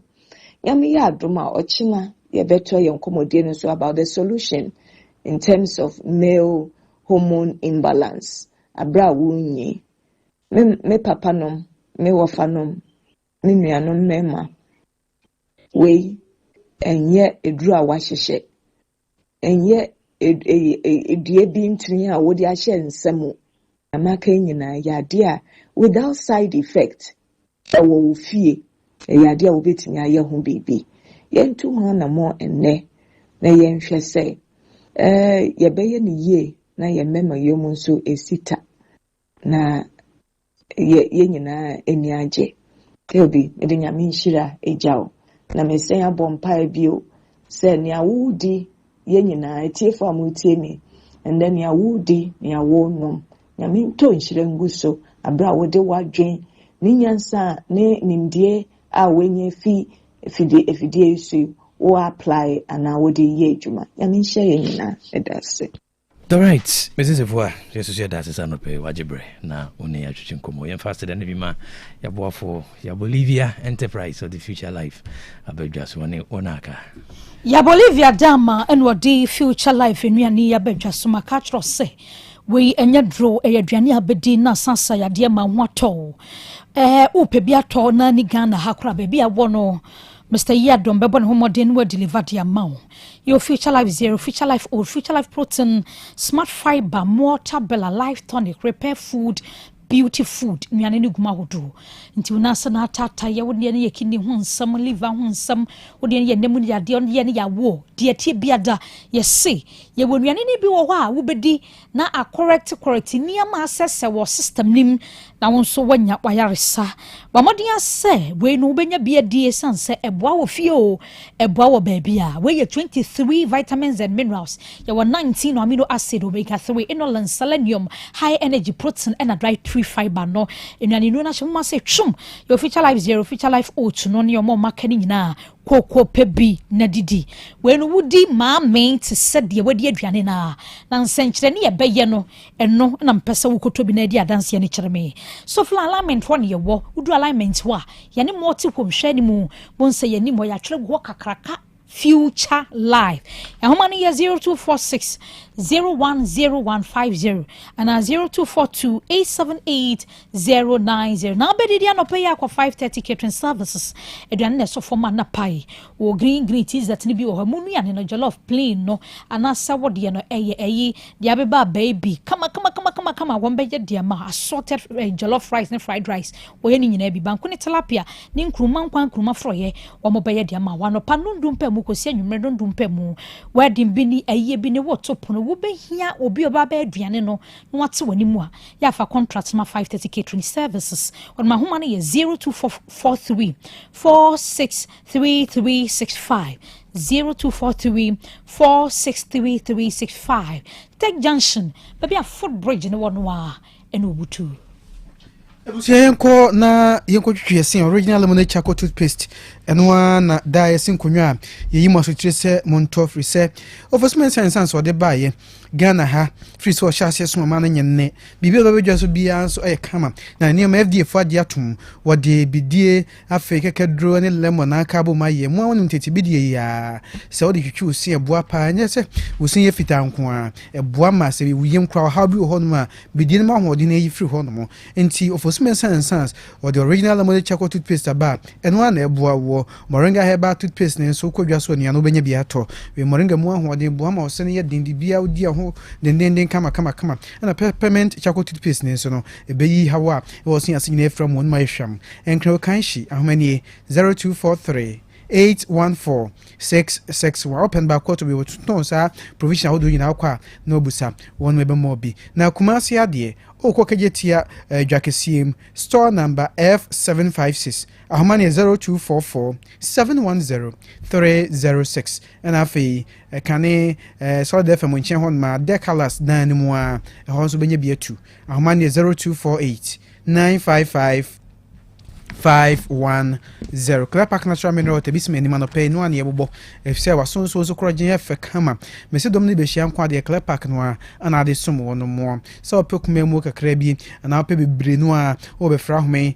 na waje odi Kinebe Ventures obenya bi ato elmanso da tano sansan little ventures odunkwa oni bamboo sports no edi hwe ni oboto session dispensers ni na so obefra mo no me bi abesom wo kejetie Dubai store number F1110 and so obenya bi ato ewo ho yemfra san Masra complemented wa home so 0244 041913 and 0558 001765 Enyanuro ahodo ebo ni padua ni nyini ne nkankro ni nyina gina atosode nuaba ne hahan mu na so se wa hwe ya bekwa kofa bia de ubenya hawo enti se wo panuani nu ahodo bebo ni padua efira hahan efiri atosode ni nuaba ahodo mu a ye tena sese ya hagye mama so ne kamfo de ma wo won de no kwakuafo na ase kofa banti nuro no ya de ai wo fom ope carrot avocado cauliflower cherries asparagus ginger grapes lemon squash atosode ne hahan bia kwa haja mama so ye hono mo enuane no no ginam aduro bia ngu so da entekone paduane mo a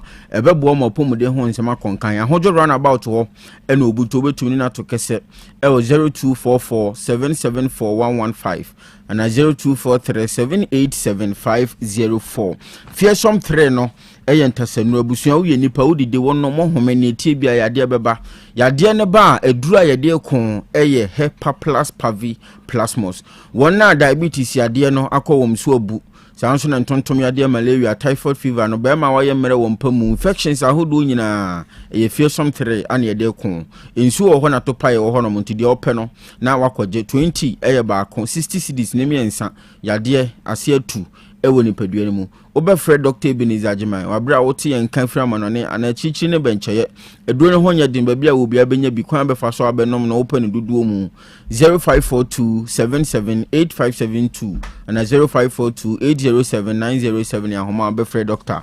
Ede Afaso Lightword Company Limited ni osi yen kan chiro se afi na wo kukuru dan ne de si honom ayane ho nsemo de fa bedan wonom wonno so awowo bi tetede no asema ba ho for Lightword mpanifo na wo mesiesie mfama ho wonom de no enyama ho sem yenkotu amena bia ntinyoma hodo bi abeboka say iron ross ne niema ka ho covet ne ade obeyi ni nyina de afiri ho won de no so no yede ma wa enyi space be aya obeye ne ekuma bi na obeye de ahye kankan bi animu ebre bi nso man konkotwe ho adanse so pa interface na wusi dan na wo de Lightword for ato nkrata so won so afi na wasi ana wasi awie na de wo hoda da na sema ba ho no Lightword for beba bebo yi sa ha no de free hono mo miaye bebre ne waye bi ho adanse so Otec FM bi wo ha sanso na udu prem assembly ho miaye kese mienu betun do ani akwa akohwe ne ekoso na watu anamo esefata aseda house ne Kesben FM di animhwe e wo ho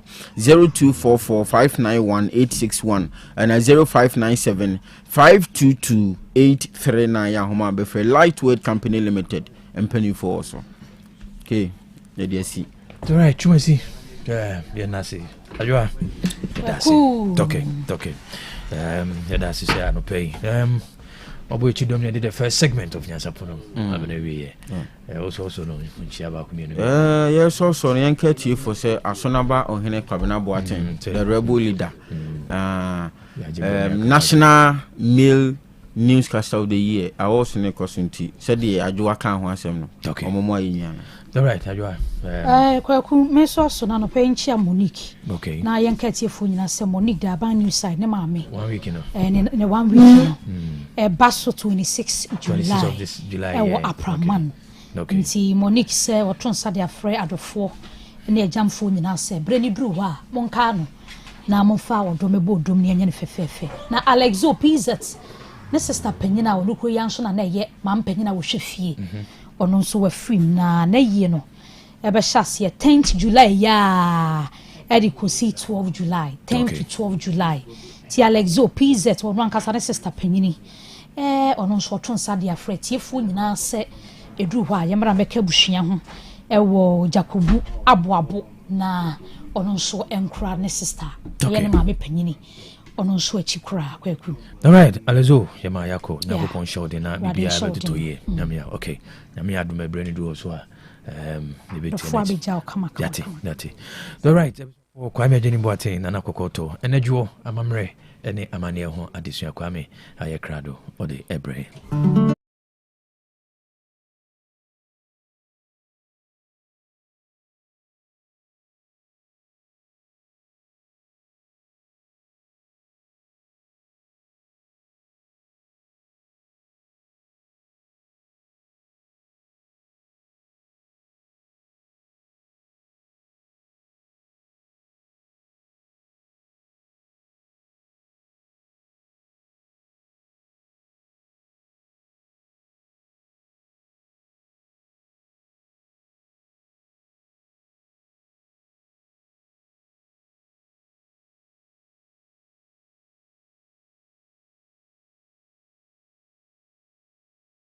yes good enajuo ene yegusu yehwe ayi series no na ke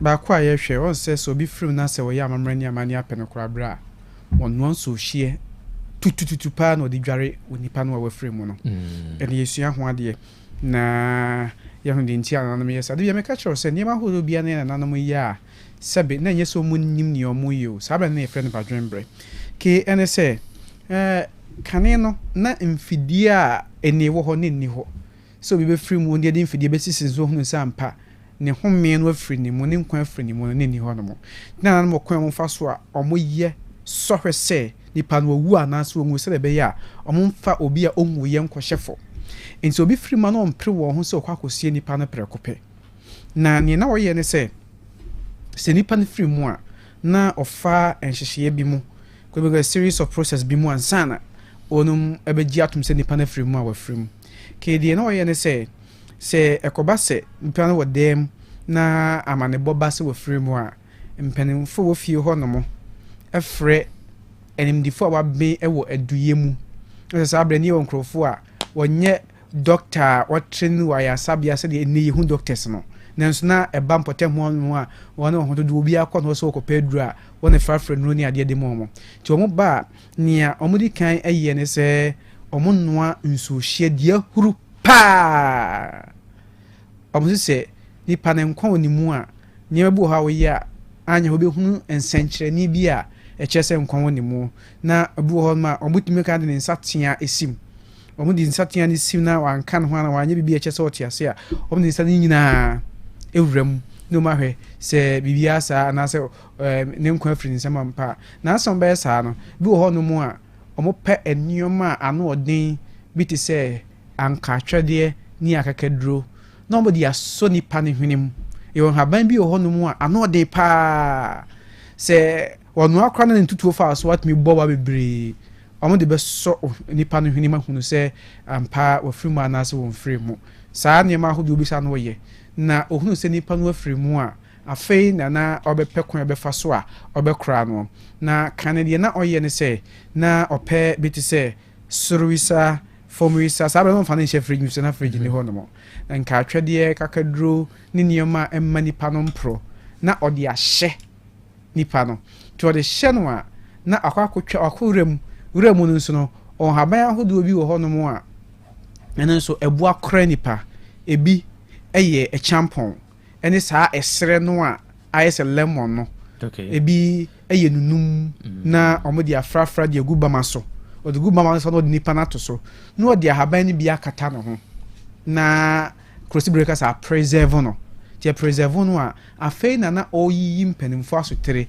na ka ka se won be kwa ahemfia akobom mpanimfo amane na afei wabokru ma amane ebusiafo wo amane mu no omo beton krade ama wo mo no matwen abe na nsa omo hia na afei wonum apel nipa no krabre na ese onum asoso en na ofred dotiye no ha dotiye no ye se ka dotiye no se kane no na sukochi adaka ye fridge na bi ni hon man onipa uma onime ko sisim na akosim no abo ahofo se obeye ayiye no ti de wo ye ne se oya amrani amane no a na wakokra nipa no wakosie no osie ni wi a afei na wonum eba be ye no ankasa ne kwasam ne se kane no na bibie no friend na wotweda ewo ye hihie mo no na bibie no ho friend na wotweda de na wo ho aye adaduanan so ho ade no mu di na adaduanan na ene na wotweda na ba mu free se ye wo eniema ebeboa mo timi akra mu no tinipa ne free mu otimi de ko hye bukra otimi hye ma fe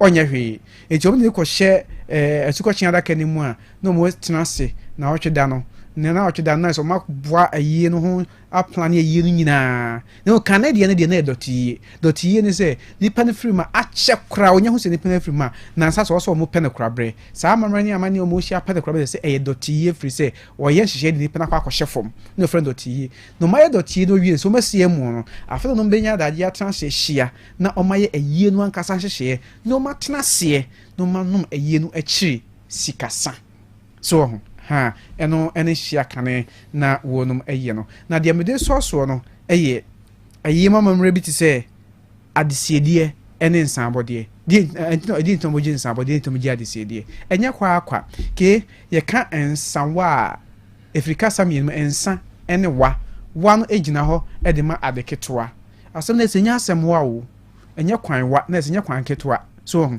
na tete no so be free na so mu ye ye de na waye ne se ajamfo na nasa adofo na ekoja abusua na omenye yi no na obi a de nsa kakra enye ne ya hu nse wonto mu ni ade mu no saa bre no eye nsa fufuo na edi ehim enti obi a ekwa na ode nsa kakra kwa akoma abusua nse se wa hoho ba fason wo mo saa nsa kakra na ode ekwa no fra nsa ketwa na ode akwa akoma abusua no ti abusua be boa no de sisisi wo no enti eye no ase hoho ne ba na wonum echem kane pa no na ye bese ncha odokono ene nsa fufuo na ode ye yie ncha odokono ye se aba no mu nsoja o obi a kire ne ye mu nsoja enti woni awo ha na hu se kwamo de oposa wo a esun kra ja hem na obudokono ne bia no kra me konka bibia nka ho o de tuo na oposa dru ba bia wanu nso aguso so wo ho firi se areho abafie besene nso de na wawe de kire yawo obetinteso na entesu kokko so ho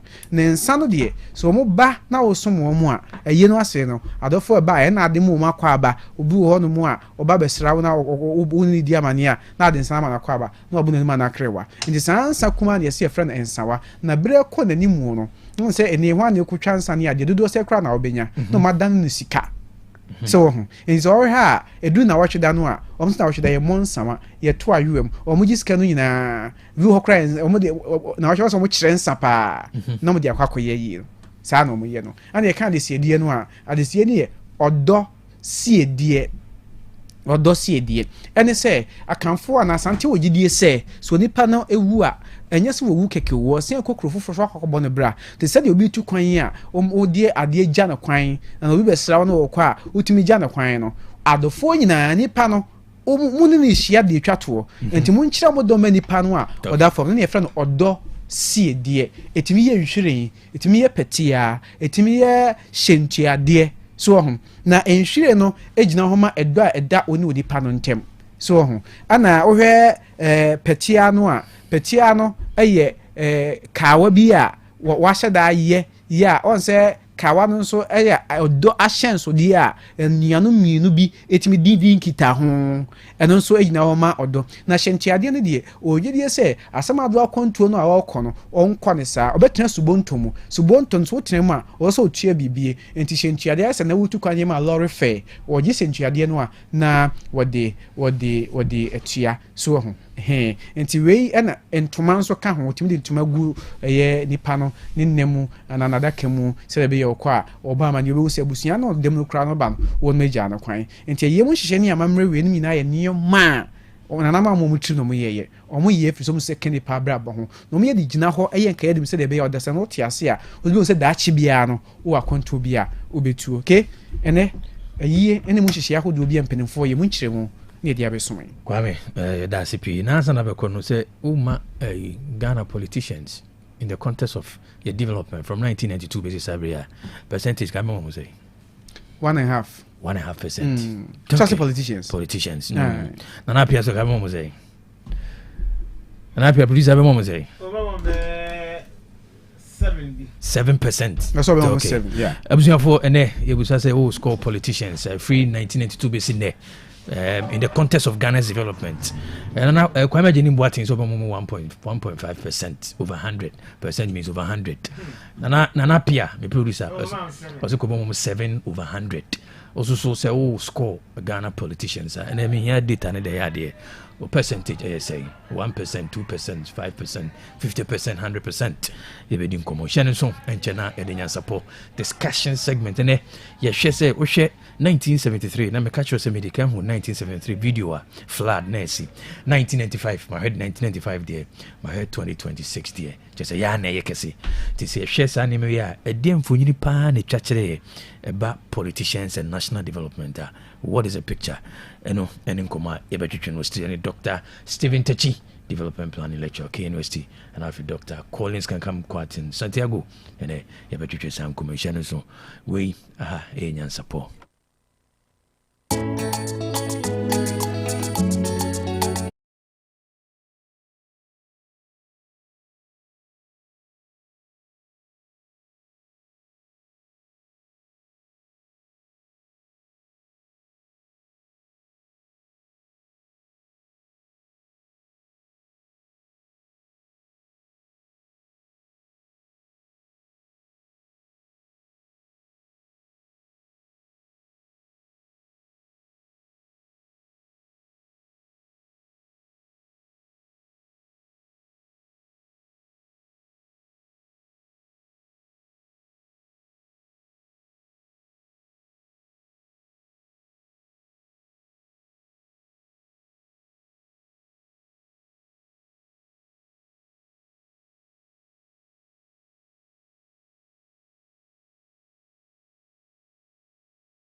ne Hepa Plus mixture.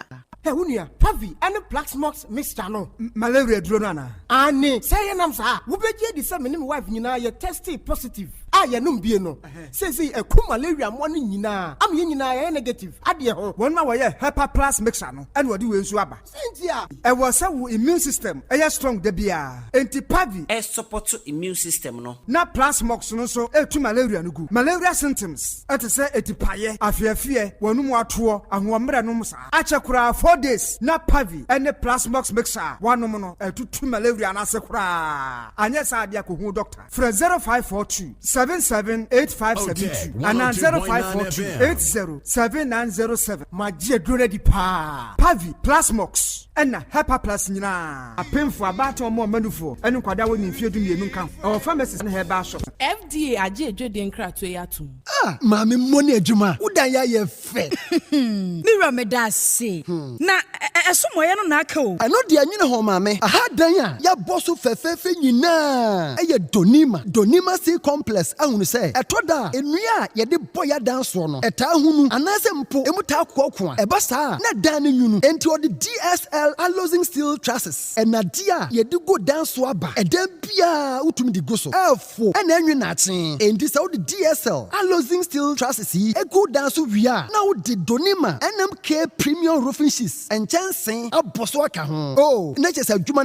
na NMK premium roofing sheets and chancing adonima dia ben ye o ma hodo ye wo NMK long span alozing and the governance IBR and NMK nails emu pia nso se woni sika donima e ma otua ne kakra wenum ye latest producer donima dia ba abeka dada ne ho enti me nkɔ he kwasafo YF Johnson obenjiare anafre 0244 126625 and 0540 101-555. Donima Steel Complex. Babia at the power F1 no. Mame pharmacist memoa ha. Hey, we biem. Wunya nguye. Betiase. Heba malaria duro lepekwen no. Mame 10 cartons. Ni moja duro lepeton. And also mame 10 cartons. Na time for the duro entara 5 ready. Mame 20 cartons. Papa, adai. What's nya time for ni malaria ni biem? Anase se otu nroton. Dabi me ho atomi dada. Efri mra menum lepekwen ene lepeton. Malaria na amama ye hodo. Menum no nyono. Wona mre joint pains, fever, tipaye. Ene awo ni nyina akọ. We Mama sorry for malaria the time for the how mopa mo mese kwa suadi lipiquin any lipiton one dance na malaria ha manfo do typhoid the draw entra 5 no so saa na manfo di one dance o mese enye entra 5 a anka ekutwa menso no typhoid nti eya dokutafo a wasua heba wo KNUST na ye research ronko edi nroyi abadwa so yanto ho nchia entra na wa wo hwe ebibidro pa ne packaging edi no kwa ne kumi lipiquin lipiton any entra 5 yi e wo pharmacy ni heba shop bi apemfo emma wo mo manufo no kwada wo nimfie dumienu de won ka ho atufo fra 0244 827228 obi a me dwebe no ma kire me nanfo se be me wedding papa bi cheregi basai bi wakoto tatnya buti I don't sweet and mama bas sometimes so am die budia but we jam wo ka bia mama ana so be ka bia ma de wa fie kan de kru sawo wurin so de papa monko ejaba jewelry e hon wodi pure gold e ya gudie bia ejaba jewelry e hodi na mepe all right ye be ko ejaba jewelry e hon na wo pe pure gold ye de aye wedding any engagement rings bracelets anklets waist chains asumade komade papa ne boda fom a wo benya wo ye bi e wo Ghana no aye bi nsu amono ne enye kire hoy wo ejaba house adum kumase Prempre 2nd Street monfre 0277 10 44 88 and menshia wo ejaba family house menshia traffic light monfre 0277 40 44 88 website www.ejabajewelry.com and email info@ejabajewelry.com ejaba jewelry ebudie papa fie no Chania de Sahaba capsules. Madame Sieni. Hey, and to watching your pan and the what's the sad to Sahaba?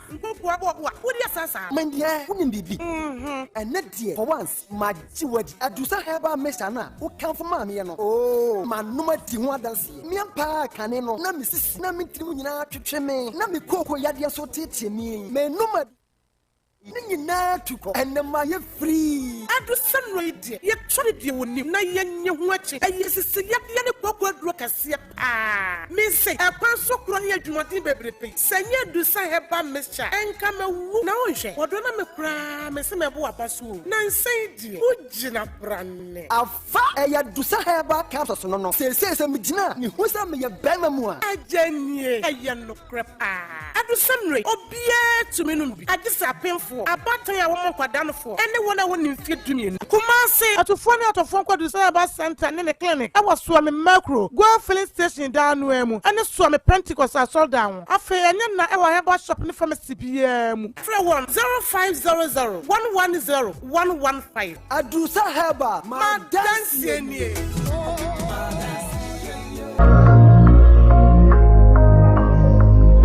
Enfia duanan siani ena Sechedomase Community Bank PLC eni atena bank ya be soma manfo papa sefa account ben na opese obie na besia de metomebo ase na mede wafam se wo mane sika na wo gisika fra manone a eye Sechedomase Community Bank PLC na mekamfo de ama wo ye kuani opebusia aye okua ana se wo ya ba adwuma ani eye na ba fia opebusia ana se mo ye bodwa monka mo hommom se ku na bosia bo ebeye mre se susu na wo tonko ade a oni hawkra afi smart loans wo mo ajo market free controller and accountant general department o ye shenkani na opese oto wankasa wo ka otwi obi pragya opese onya wo de eya bobo ya na wo pa obema obesia amwato bi banki head office e was Sechedomase sanso na wo branch wo ho na obey Sechedomase dwano wadra e wo GPRT abrosan nchen pe Kenya ase de MA school no nchen ho pe Kumase onsabeka okọ anwulaga e jena jusu ho obehu banki wo aboabo obey post office ho aswase kwan so pair Otafo de Club 600 Dr. Amuzu Junction Bompata Oben Boss FM Adum Kumase Moses Ongo nso be home our second station ho afi or mobilization centers ahodo okọ anyinesu a Oben anyinesu nursing training school chechewerefo emfa omo aninche police station ho pair sanso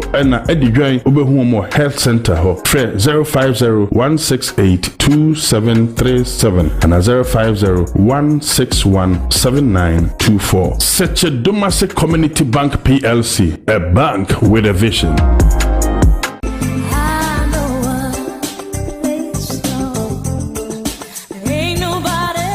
Osia dan na nakwabnapo contractor 1 sano bia frame me na mesim patam ha nyina dan estate houses a ohunu eyemiu nanso mi problem ba ko pa ne se afi bia jese me plaza dan no masa penti eye car me pon de bia me hu de menye kra osia dan pa na wonte avglo bricks house fonka wo mo de wo mo house no eye bricks eye de London for you so na bia ya wo Ghana ha we no clean kwa na ye de aye wo hia plastering ya painting bia ye hia ne se wo dia hyehyɛ dan no eni akratifo ya rekoto ache afei ne bɛri nampa no se wo pe avglo nyuma ne bia hwa kokonfa no teaching hospital omo wo ne ho enua bia ne de ye abrantia sport e wa agogo eno nso saa na osia dan hotel kesie ye we de ben CCC Royal Baron Hotel enua bia ne de ye yo eni afoforo bebre aka I see osia dan se de Ghana ha Afglo Bricks House na bebre na yusu aso eni efo mo number na mame na me from say sie me je honkra eni efre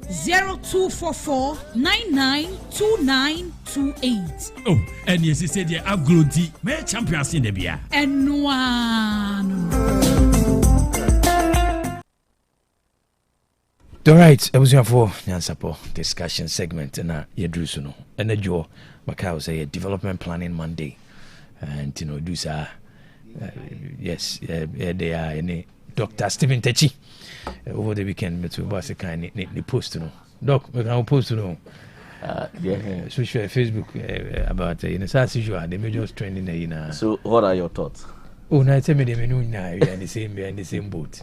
Menu share and interesting 1973 video no and I'm 1995 video no and I'm 2026 yes to me see a flood in a year I mean the issue say a day pana what a dim for you traffic politicians in terms of their development I think that's the main conversation but aside that me also say bites there there are a lot of things that has gone on over the weekend but me in especially with me chia na apia next summer and a wonderful listeners someone opinion As you're born one by one at the betting.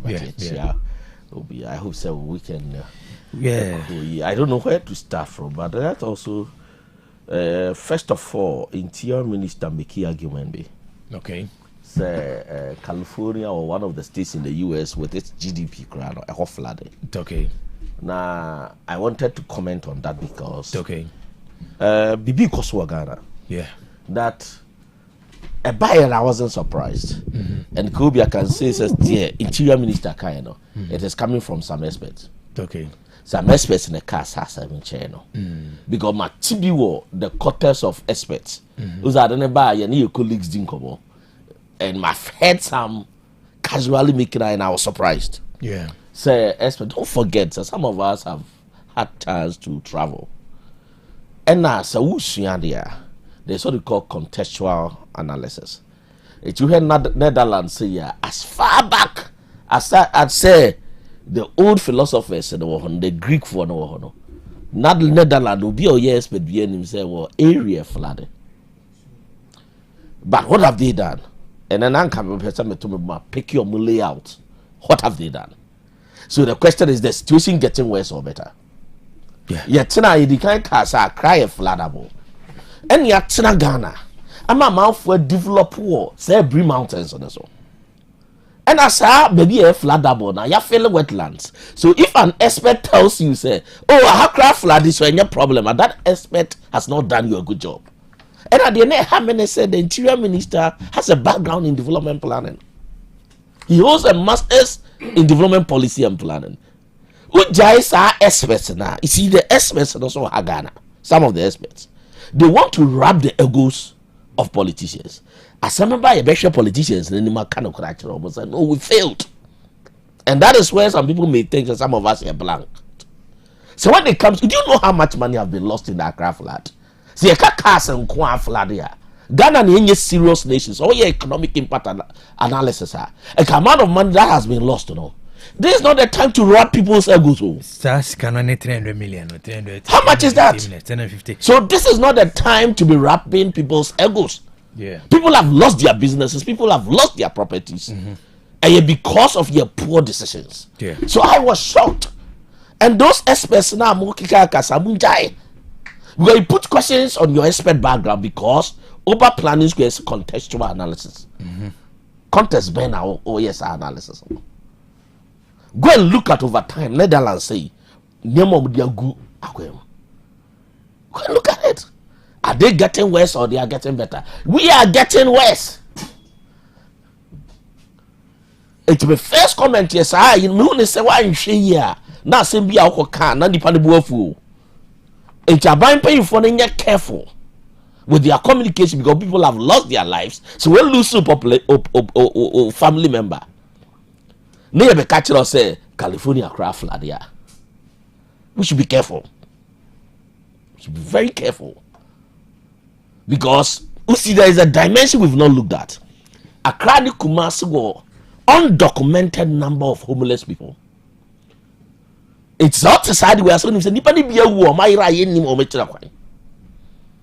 So whatever figure said that or no, it below the reality. Kilby, yes, so near me go and now say the first comment they said, let's go back to the drawing board. Which my last post now. Because you almost say you need how to solve the problem. Kill be the next one, the controversial debate. Me chairman ya bafuwa where you see interesting beings and I think I'm happy and will take care of some of my opportunity all this while. Education minister make argument be a critique. Badanka me person can na piatna no kase honorable edition time and be free as what the some of us say based on his comment ye serious guy was here channel for financial loss and I'm coming to some no sounding controversial. Yeah, some of us are also going to tell him the truth. Kobe, these guys have been in power for 8 years so moko ye free as that Kobe metro take catch them say. So how many times the man say Ghana educational system is flawed? So you're a good policy expert. You don't invest so much money in a system that have fundamental problem. How many times are nappy amekai? And a 4 TM1 car say Dr. Tetisi free SHS in yet. Because the MPP, minister Nebeka say, Obi Abaya spending millions of dollars on him for free SHS. What cost is me a who here? Kyobi. Do you know the implication? Oh, and he's right. We spend millions of dollars. Do you know how much our educational budget? Kyobi. And there is a minister of state. Do we know the implication of Adana Akosono? Kyobi metrana me sheshe so my yeshe. O my yeshe. O my guesswork. O my trial error. O steady system. And I'm cast the structure of the economy now. One, your structure of economy be another type of labor force out training.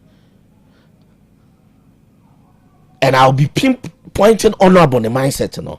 One, he's coming from a mindset that says term on quantity develop your mind. That is also flawed. It's what TM argument now. I see a good educational system. Look at what we call talent-based system. Talent by all mind. How do we develop educational system? Said about pressure and could go university so. Now now we are running a university-based educational system. We are you push your me now go free SHS. And we will be up at Soko University. Meanwhile, we don't have the economy to absorb that. I said this 8 years ago. That there is what we call disinvestment in education. Who discover could referee SHS more? Depending on your school, on your jumanye. Because we had the investment in education, now the theory. The theory is that we invest in education, I bind the Skasha school. The assumption is that we have what to tell tax. It came we will pay slips. I bind this kind of the contribute, you know. Every man we are crazy or head or tenor the above mine hobra. Therefore, when you are producing people or motive your win your jumanya, what you mean tax now they are coticano. It's so the theory says, Nipanity fear now to make tax and then it's disinvestment in education. Yeah. We said all these things here to you, but to say Ghana here what we call manpower plan. How many times the Makawa? Oh, yeah, what we call manpower needs assessment. Knowing the type of labor force out here. Next shape educational system. Data ban education minister because the courses be here. We don't have a manpower plan. You need manpower needs assessment. So what is the scientific basis of his argument? Kilby, you see, policy is serious too. A amount for destiny. When you make a mistake, you could cost a generation. It's in your 2 year book. I say, no, I don't know, a nice idea. Obey free, it's a brilliant idea. But already there are system failures. And I can't blame the previous government for that flawness. But when you are going to put that amount of money in the educational system, can be also a Tobunaya analysis. This all some of us said that Tobunaya in here diversify. Now the card that I've in vocational and technical, how many years have we gone round solving the problem? What is the educational policy plan? So it's a documentation. Your education now, yeah, per document, you be pay. Yeah, per document, say policy document, and appear more family. What do we want to achieve? So you spend 8 years in government, come and tell us, you see, and I don't want to say, because so far you are spending between 3.5 billion. Every year. So every year we spend between 3.5 billion to 4.2 billion. They be ambusamping for the so papa campaign now. KBC education is not only about small group, we're a group of young adults. Baby, no, I classroom about. Yeah, discuss we education Tuesday. Yeah, can want some. We want to say Ghana is a nation with so much potential. But yeah, she say me. Now, be the argument. Mr. Cosby, I think that with his caliber. What him the UDS for program?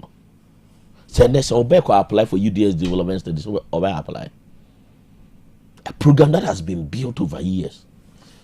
This specifically mentioned development studies. Yeah, I think in terms of development communication, see development studies here, but no quite depict some weaknesses.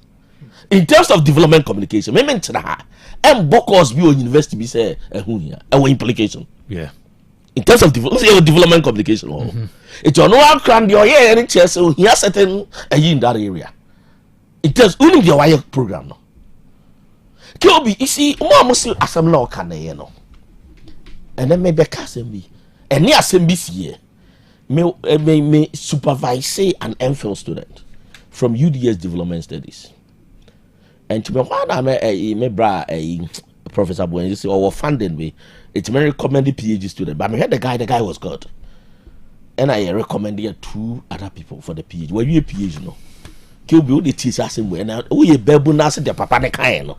If we don't hold the politicians accountable, the politicians they say and so who babu no, who feel inadequate. Kilby, this gentleman now it means our BSc, UDS Development Studies now. Papa the kind wants him no. And obey MPhil, our planning. And why you PhD also? Now that there was an opportunity. One of me now for our more Germany. Me then the core planning. And I know the Germany. No, so doc me what position for postdoc Germany. And she who be I recommend. I'm so okay. Then I recommended 2 people. They apparently picked one. But the one who picked who had the development studies here or emerging as the top. Okoni school in our Ghana. Kilby. Okoni school in our Ghana among Abrofuni and Timamene say the leader at the he wish and cause select on the funding na amano. Kilby, this is that level of your intellectual. But what is happening, Kilby? This is what is happening. There is what we are building called the political economy. And can't want them. Your capital as a mind in our core politics. So if Honorable Bayer Anesta, how much did he spend in primaries? Kilby. And then you be put a question so. All compare how much did he spend? Now your economy is expanded. Kilby, engineering now don't we have engineers at home? Maybe Papa you are 30 say, or had you go through as a mechanical engineer, and the mechanical engineering. No better than Ghana, the end money baby and mechanical engineering. He was frustrated. Because mechanical engineering, the economy must be industrialized to use them. Doc, I apart from so mentioning some course specifically, do you think that some programs are still relevant? No, I will not use the word not relevant. Okay. Actually, I'm using the word manpower needs assessment. Okay. So, for example, people are mentioning sociology. Who told you we don't need sociologists? But the number. KB. Was a plan. Okay. Who here manpower needs assessment? Okay. How many sociologists do we need? Okay. Maybe we are training 500. By natural and anapia, you hear 10. There's a who here debate now. One, from many development policy perspective, there is nothing called a useless course. Do you know how much archaeologists are making for the economy of Egypt and Israel? But in the context of contextualization. In the context of contextualization, do you know our history? If we are to fund archaeological research, okay. Say archaeology, who bone evidence of Confanoche Senior. Do you know how much? So Kyobi, what I'm saying is, you're careful. Kyobi, you're careful. One, name me say certain important programs. Yeah. I mean, we'll be comment say, oh, if sociologists study human behavior, everybody can study human behavior. And the there's a reason. Kyobi, what we should do? They say, the argument should be, UDSC produce 1,000. But your manpower needs assessment. Actually, Ghana economy in here 50. And this should have been done by the education ministry.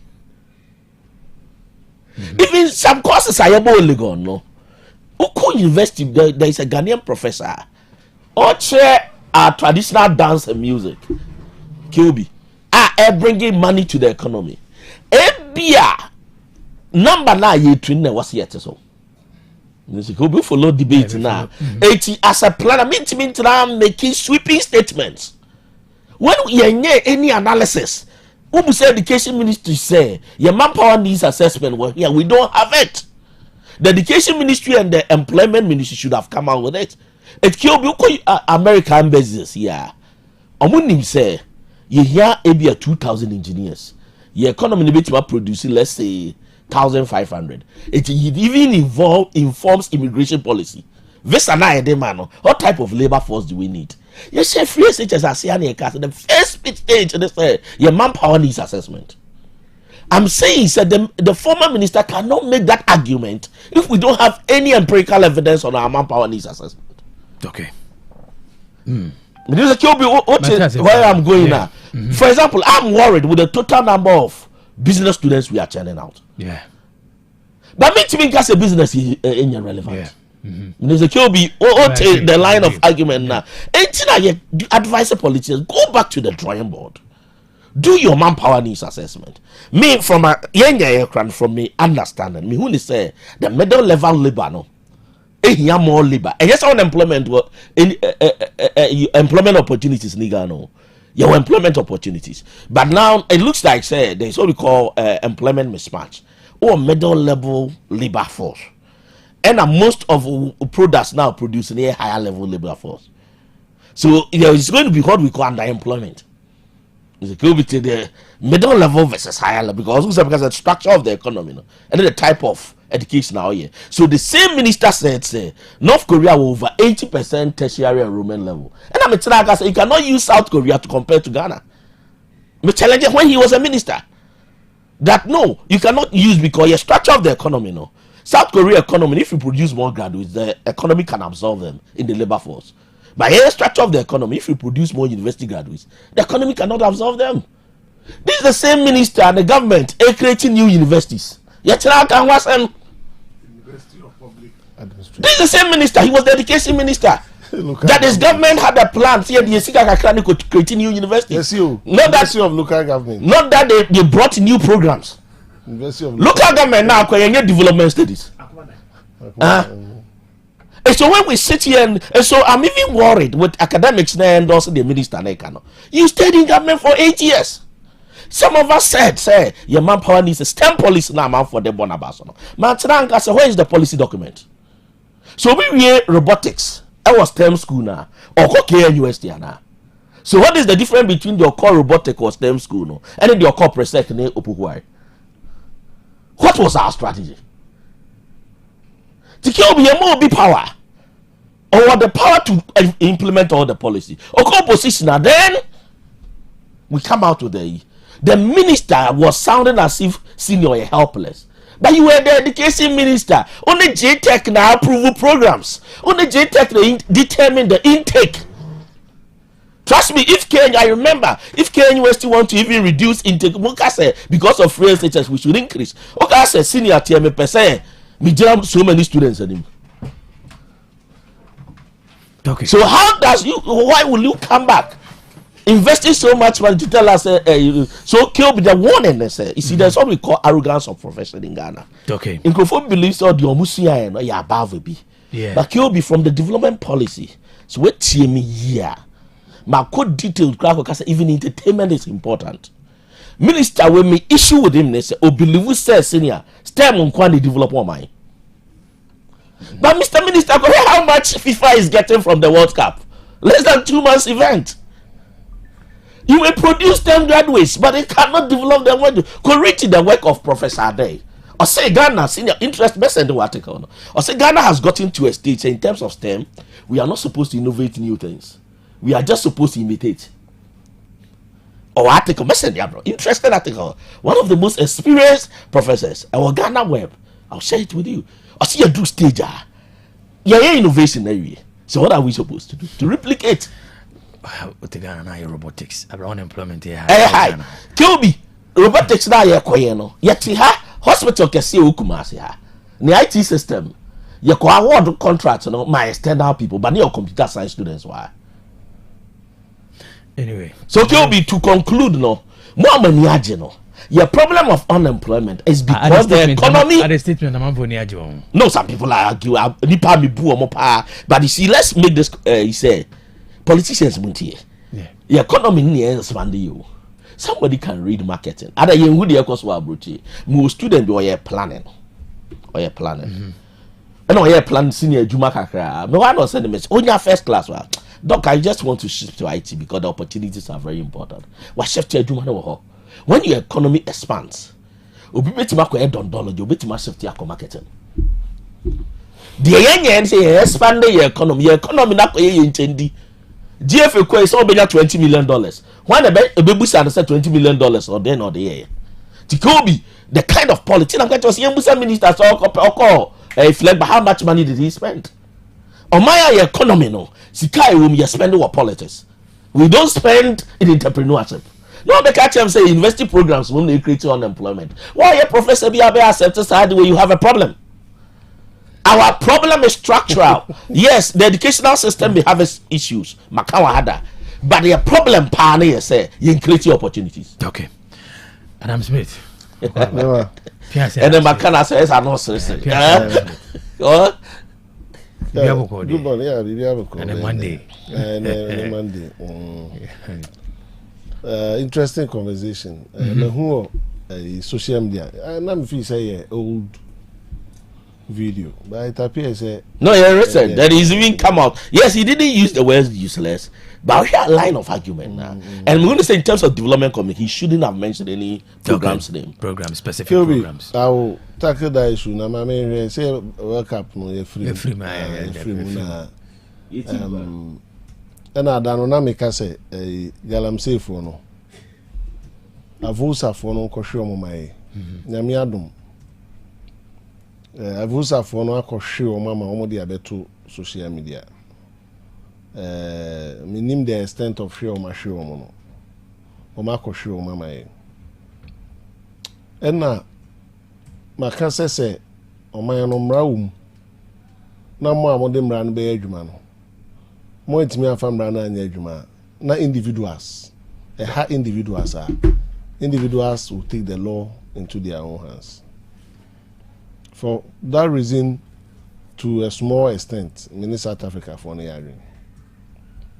Nti avusa for no. The best role almost say Omaho Farmer no de man. It's a volunteer group. Mebo ma baso pa sesi and you bibi na say police for no ntimi nya because of political influence. Avusa for no de omoye Asante Volunteer Security Association. Opa akase omu ni rights omu be because omu more right na omu be ba be show. But see, they also a reflection of the conflict theory. Say na make a reflection. We have to act. Anytime bia make us asemi no ma dinka ko lay some foundation. A reflection. And the foundation is that say what your mind near police near Oma Emrano Mona Mutimidi adwuma at any point in time. Near Framuna Munyas and Papa Bia and Cantre. No money to say na de course na muntiminya. You are allowing individuals to take the law into their own hands. And to say more right, so many rights, some rabena umujina so the yes ano. Yeshua. There be a make a politician for Omufi so munkwani we are seeing no more.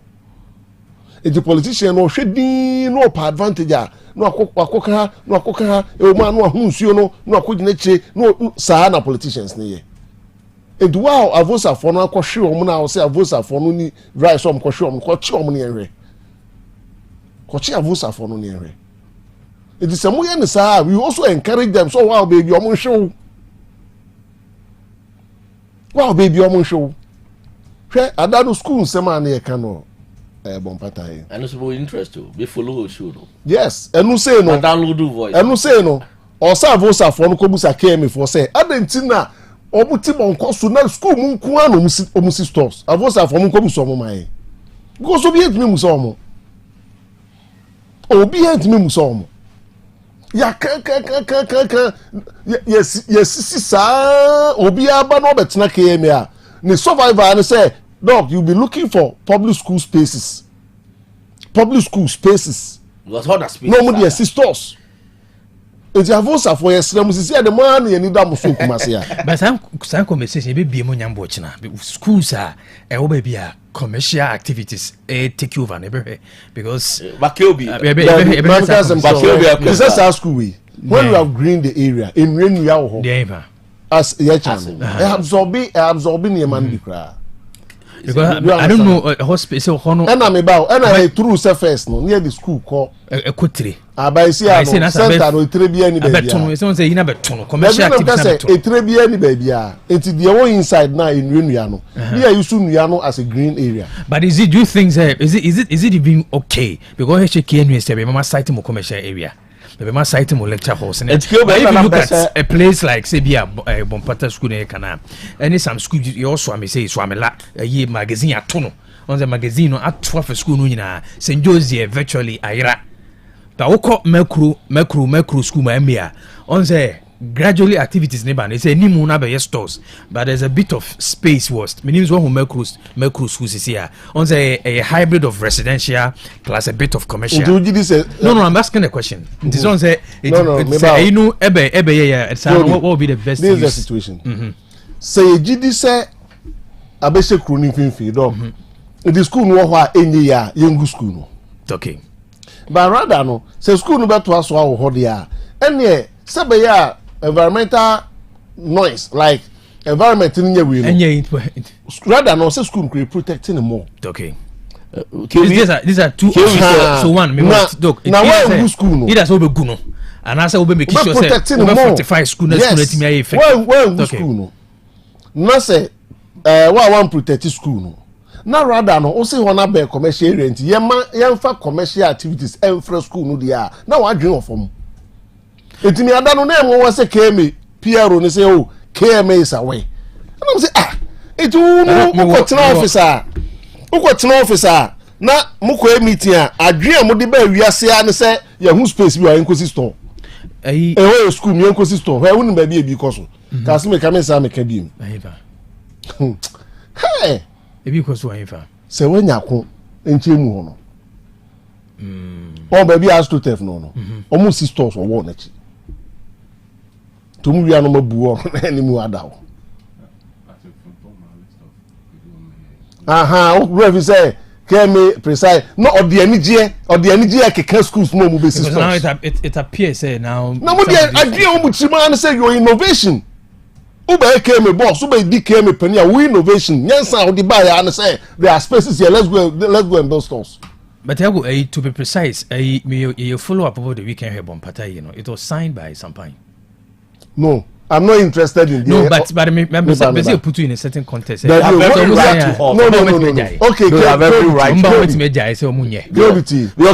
That's why I wanted to. I just want to. You can't your sign, and you can't we'll be shifting the blame. That's why I wanted to. At the end of the day, if it is not good, it is not good. Okay. But try to say, if it is not good, it is not good. Say Sampine sign back now. I'm a com division there, no one sign. So the same Obia Baby came a boss only ideas. Okay. Only innovative. Ni innovation and say there are spaces in public schools. Let's convert it. Almost said about that. So does it mean that's is it in fairness, is it a template to be a DAO for the institution? Me see where Mami Casemtro. Yemianum niom, ye now for niom. Yeah. There are so many ways Obiade nyan cat. Internal generator with me generative fund. Me say there are so many ways Obiade nyan cat. We asking we known. Sa contractor na Alaji and Medina na obesi store no on say sin ye quickly no dey adintia. Ntia voice afo no. Me minimum on say omo ye volunteer group betu hu omo simple sa. Yeah. Me come the master me kwa to monim. Say asanteman koso ni asanteman say ye ne came for bo pese no. Because school na how come one way of protecting the school say look and can be kroma enwia no kwa ne be na more near creating that school environment ya toward the gate at to ano. That is how we protect the school in a city center. Okay.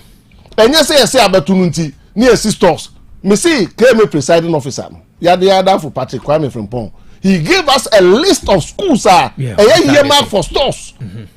Ada dey the way trim die no way trim ya the two chain avosa for Mr. railways nipakuro bubu railway station no eno omo yi na de no avosa for nkobu so omo me o say omo sere on social media. You see the Kumasi has become a laughing stock. Na see omo lunch training Kumasi ye train that de no when dey when the sign authorizing ye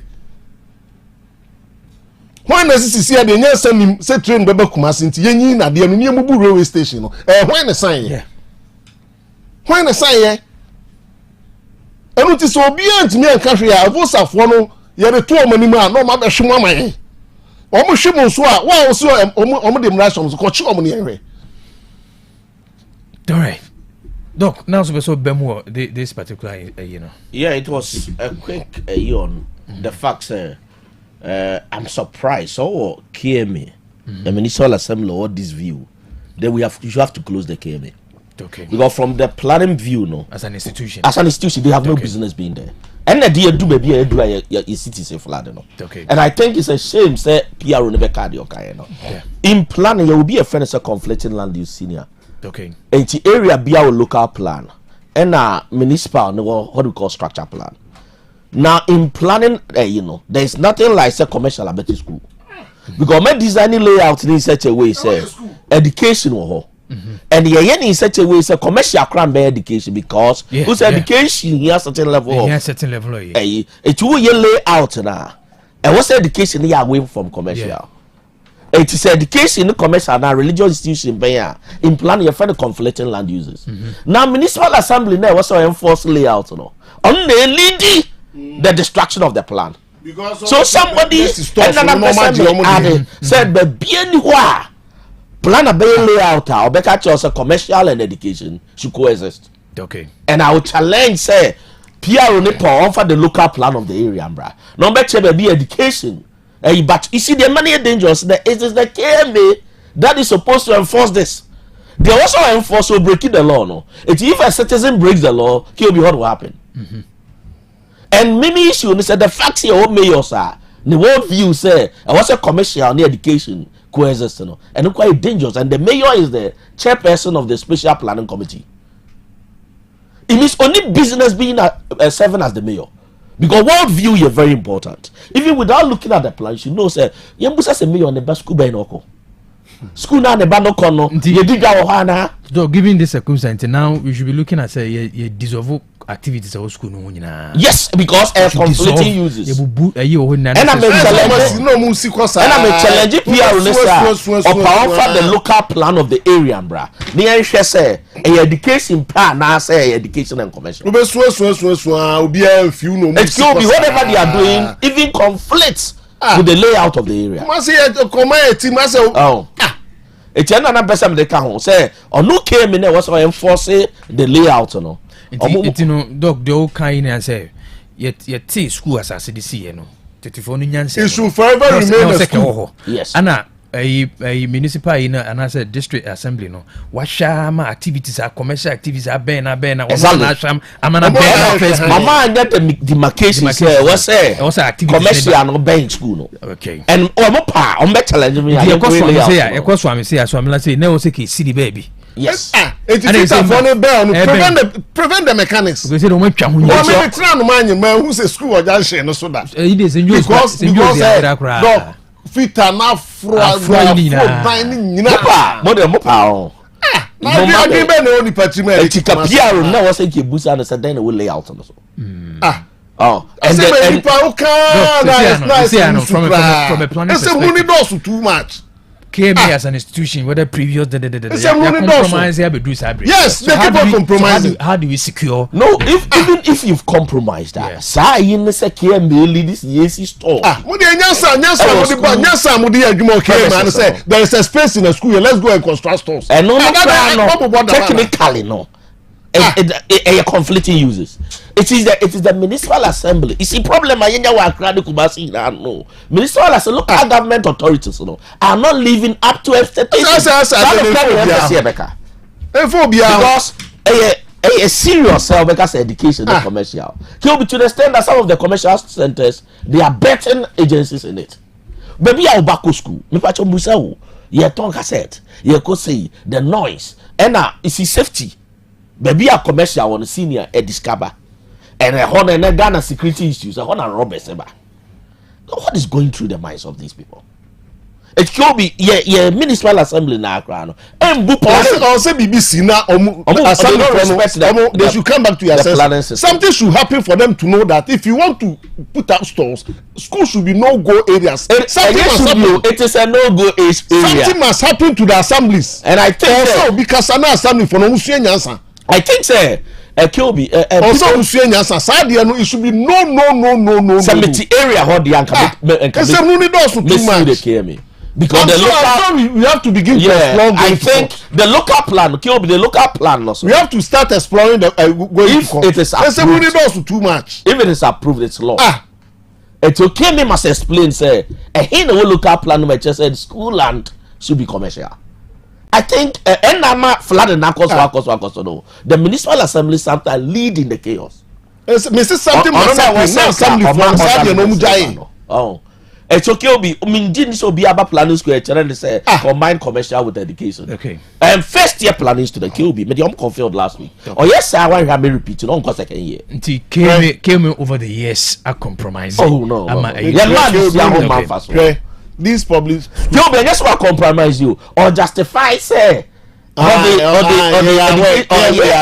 see, and you compromise you. They've compromised. For now, they are just justifying, but the compromise has been over the years. But no, but the current generation, they justify why it has to, and they've negotiated. Okay. Because school assassin and your memory a public land. In fact, public space is near that in nation came is that. So on was a home by a Japadia, whoever is the mayor and any team in such a home by. So if the home by the Bekacha say, oh, we are aware. Mediation on San Abekacha, you are aware that this development is going wrong. You have no business being in office. As a man, and to be standing when you are trying you sit inside the iron. And your mind be by this time, the mayor and the PR no granting interview would resign.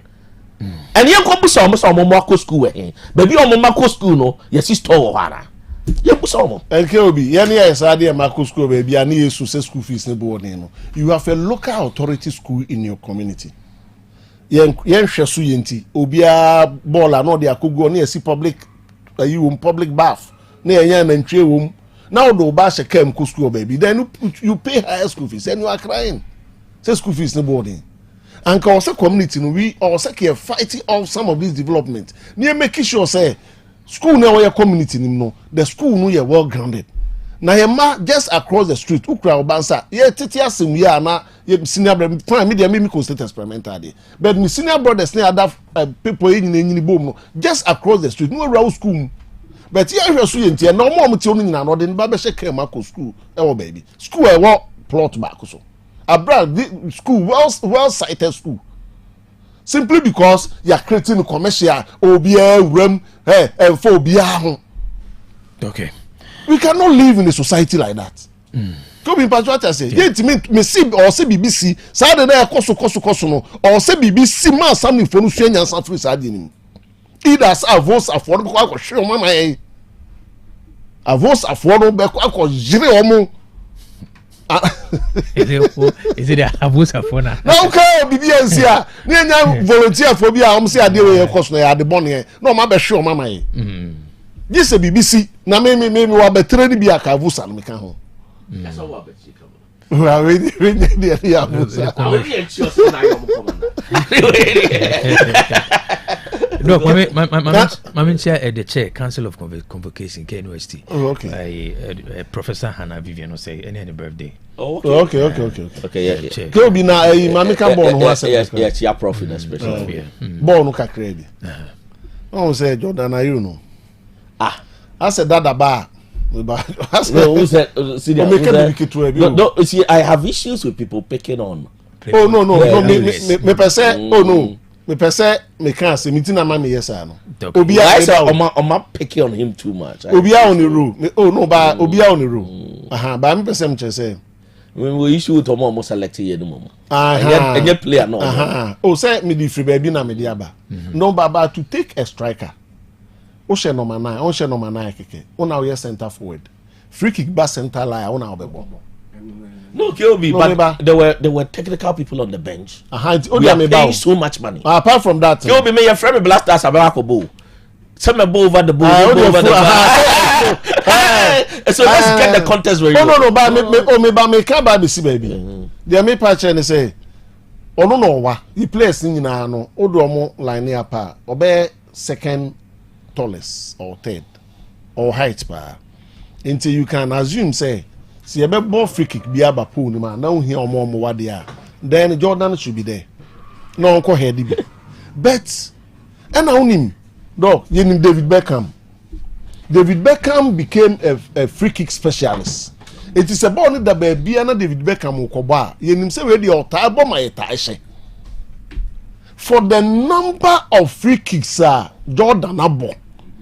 For the number of corner kicks, Jordan Abo. None of them. And I are connected. Can you what I say? None of them. And obi etimi connected. Yes, you Jordan the otimi boni ye. And it is a ball no that center crown no okoba ye need that so say or tie bomb my tie connected. Never. It's you say coaching cars bibia na wo na da bia ko gina ho anu akobo no. Wo na ka obi wo na da bia ko gina ho anu akobo no. How do you feel? Obi ma obi connecting sheda. The only free kick I team connected against Croatia. Now Jordan had been substituted. Ko ball no ma ko no anbebo. Free kick ba ball nim nyina including connects Jordan ebo. Ba ko pass at time ye Jordan e free. And obi ko ball ya e ko connect ko she. But what I say, and today as a coach na selective and a coach say boy, who player no? Do you have expertise in free kicks? No. Obi ma yam connected that. Come in what I say. And we are one. And I want to agree with Dr. Techi say. Roberto Carlos Mukra no bobo free kick ni ade no. Na nya ba bi e da bia na je so okobo. Obi a setting team a. Ebi on ma corner ne ko decider, left footed player no bebo. Corner ne ko right hand man, right footed player no bebo. Say corner no say free kick ni koda ha, sa player we no bebo. E koda ba bi obi timi abo straight shot. It's a technical team for no mo te we dey. Yes. Say Cristiano Ronaldo bo free kick nti ba bi e da bia no na e bo da bi. Obo no ba bi a obenya angle. No obo ashampa. Eniti omo technical team for na omo te ono. Omo de omo kan na say free kick ni ba bi e da bia Jordan nkobo. It's the center line no so cry number 9 bebo. Na halad obokona. Halad on the bokona.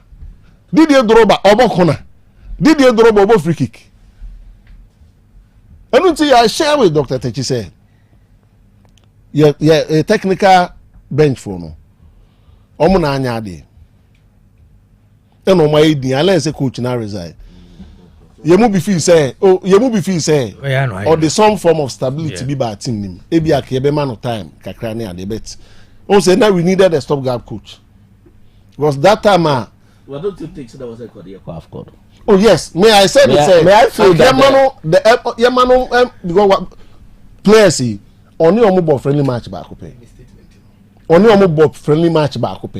It's young can say onim players in bebre sir. Maybe we issues with the management and their buying. The statement no. Have you read his statement? No. Me follow on Facebook, so let me get the statement directly from his Facebook page. There are managerial issues and government issues. You are not me say confirms a blaster no. No me feel say been running. I don't know. His verified Facebook page. Senior cartel been running. Now share third paragraph though. Okay, I'll say the future of the blaster will not be built only on the pitch. Mm-hmm. Black Star success must start off the field by creating the best possible environment to prepare, protect, and develop Ghana's extraordinary football talent. To my president and board, thank you so much for the opportunity to serve the Ghana national football team. It was an honor and privilege to serve the country and the Black Stars. To my players and staff, my deepest gratitude for your courage, commitment, and unwavering dedication to the team. To the fans, we cannot claim complete sporting satisfaction, but we can proudly say that we honored the colors of Ghana and restored respect and credibility to the Black Stars on football's greatest stage. Thank you, Ghana. But I'm sure the issue is the paragraph. Was it the future of the Black Stars should be off the pitch? Say Black Star no, you be conquer na.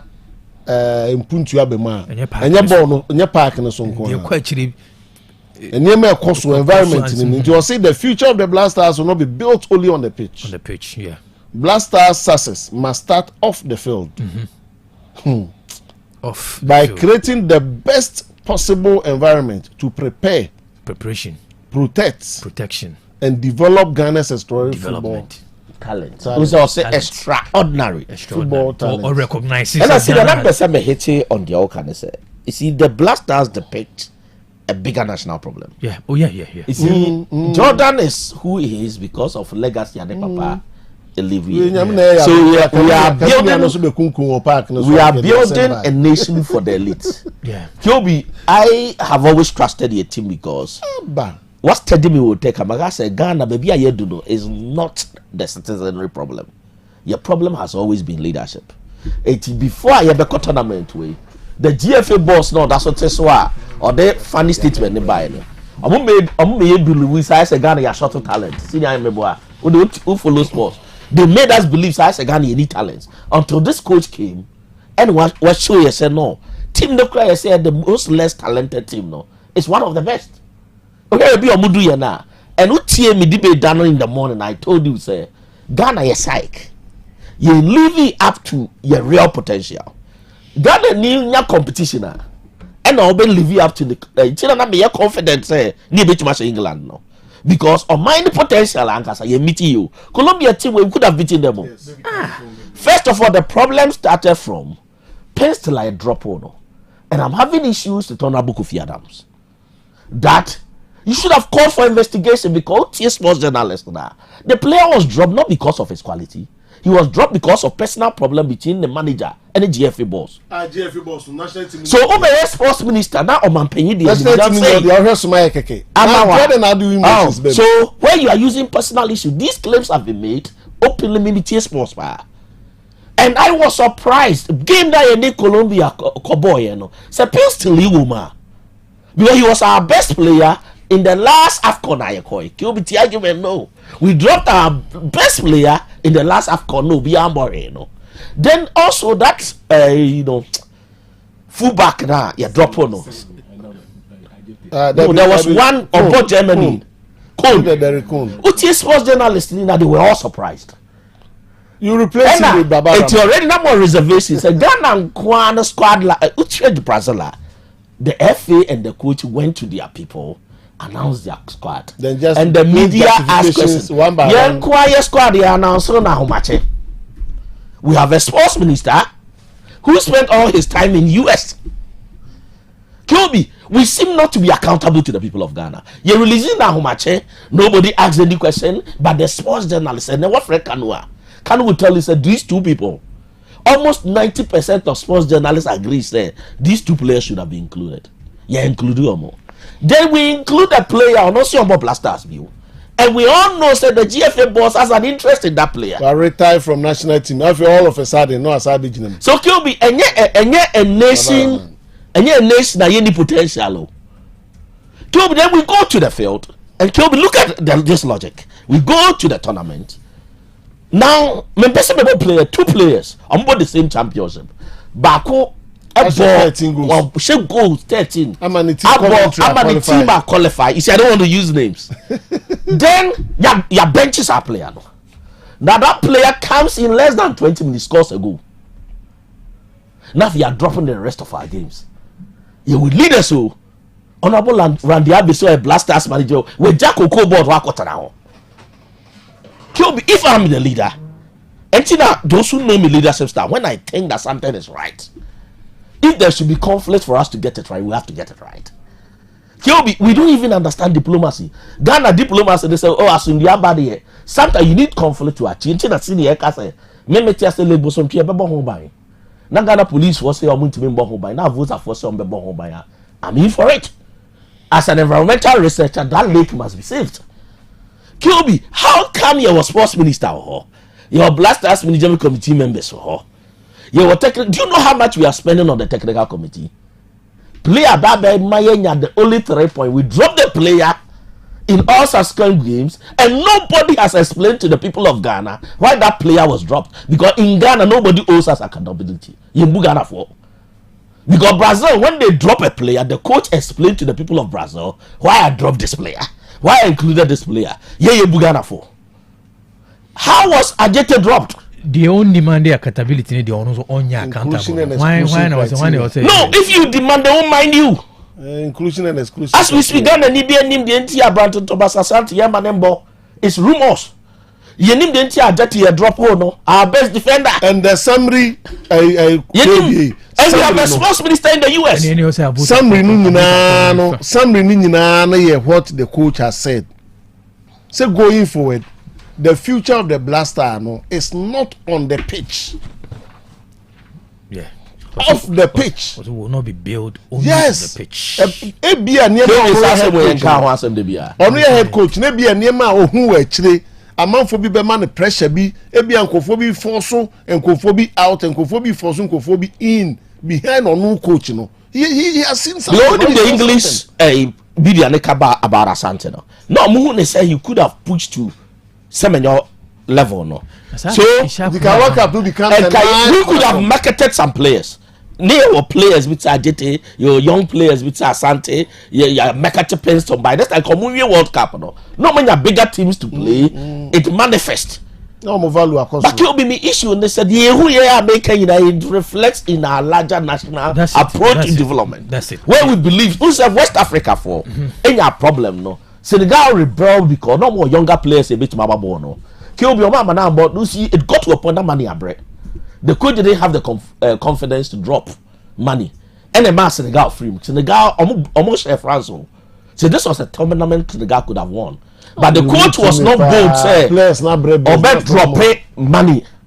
It's in that players the both got they had better players who would have replaced money. A West African problem. Yeah, it will be older players, younger players could have played. Keep Jordan to that. Now Morocco for now can you better actual development. You better development plan.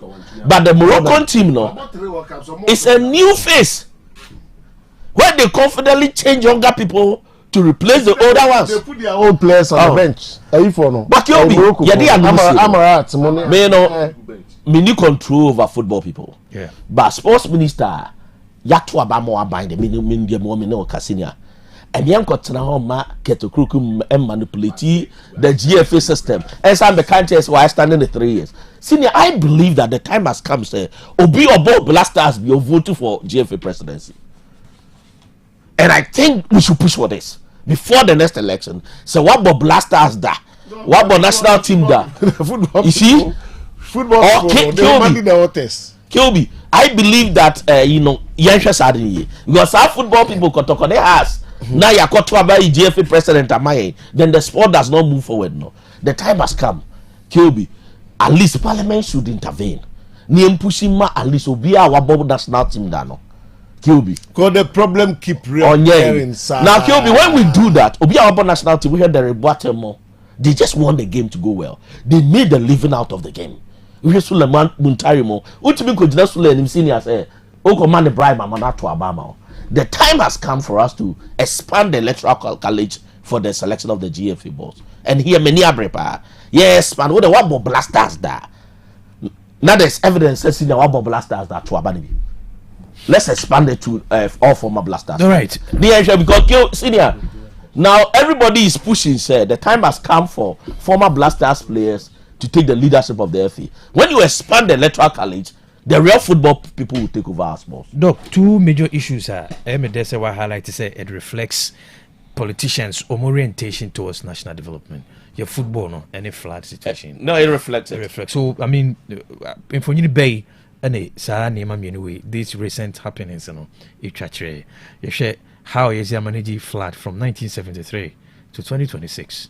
And the current football, because as a student of strategic management, and also Tiago Nimba say, will be your strategic management. Yeah, the football is football and military idea, a 2 key for strategic management.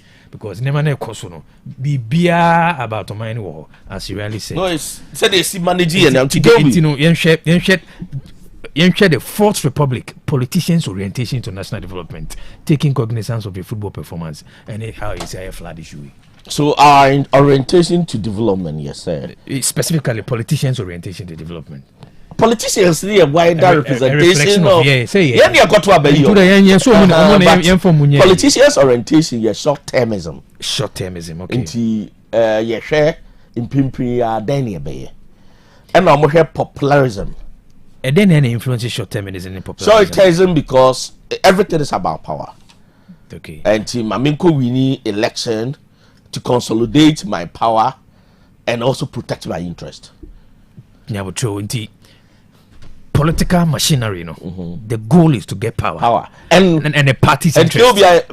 Me need permission to quote him. Okay. But me was a graduate student or working under me. Okay. Now me try to shape his mind. I said, oh, this is a very smart guy. I said, no, our goal is to get power.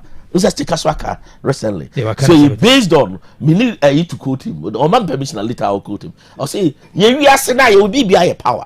Okay. And the power is not to serve the people. Also, listen, power is not to serve the people. The power is to worship them and not to satisfy their ego and also make them richer. And the conclusion I want to say, most of their decisions are politically oriented. It will only make political sense. Yes. Not social and economic sense. So you'll be a don't mind or the blasters winning back. Energy across war my way more. And they are Ghana for energy and NGO. Pay your political narrative no. Are we concluding say Ghana's political class they don't have any development interest at heart? No, and they are not citizens. And I said that would be an extreme statement. But in the context of a Niema Bebuanamana power. But let's disagree. It's on the policy it be a painkiller policies. It's only a painkiller. Then of course you don't want the interest.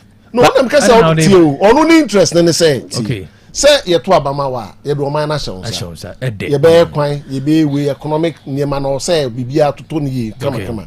But no in the context of doing that no be sure no interest. Because what I say yes wa amaso obeboa but obwa in the context of no interest. E di free SHS no ye de aba. Nemom ye de aba in which context? 24-hour market no. Ye de aba. And normally no give funds no more rather than seeking for the success of the policy no they give funds.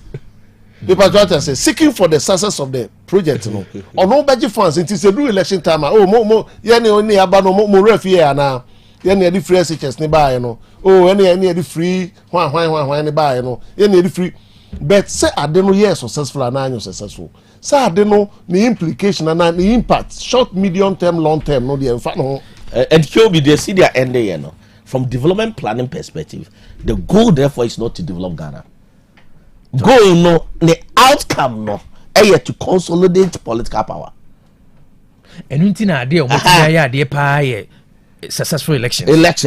It will say gives you the stability and the amount stability. To study our resources, I see here be a bano. There be as a chair development process. I say, yeah, to a bar ballot box go baby our Ghana. If your goal, textbooks in to check. Okay. Well, look at how much easy resources, easy power, other politicians approved by it. The goal to be no study development planning now. Okay. Your specific definition of development. Okay. Based on the definition that then the goal of the average politician in Ghana is not to promote development in Ghana, but to consolidate political power. And reflect it in the what they share the Ghana for energy. Yeah. Senior, I'm for energy power, share economy, even t-shirt stone. QB. Because how much in the case share there can you to? Let me share no. Cash how much in there? 80 comes again. 80 QB. Why will somebody say because of personal problem I'm no woman my own board even if you can score for Ghana?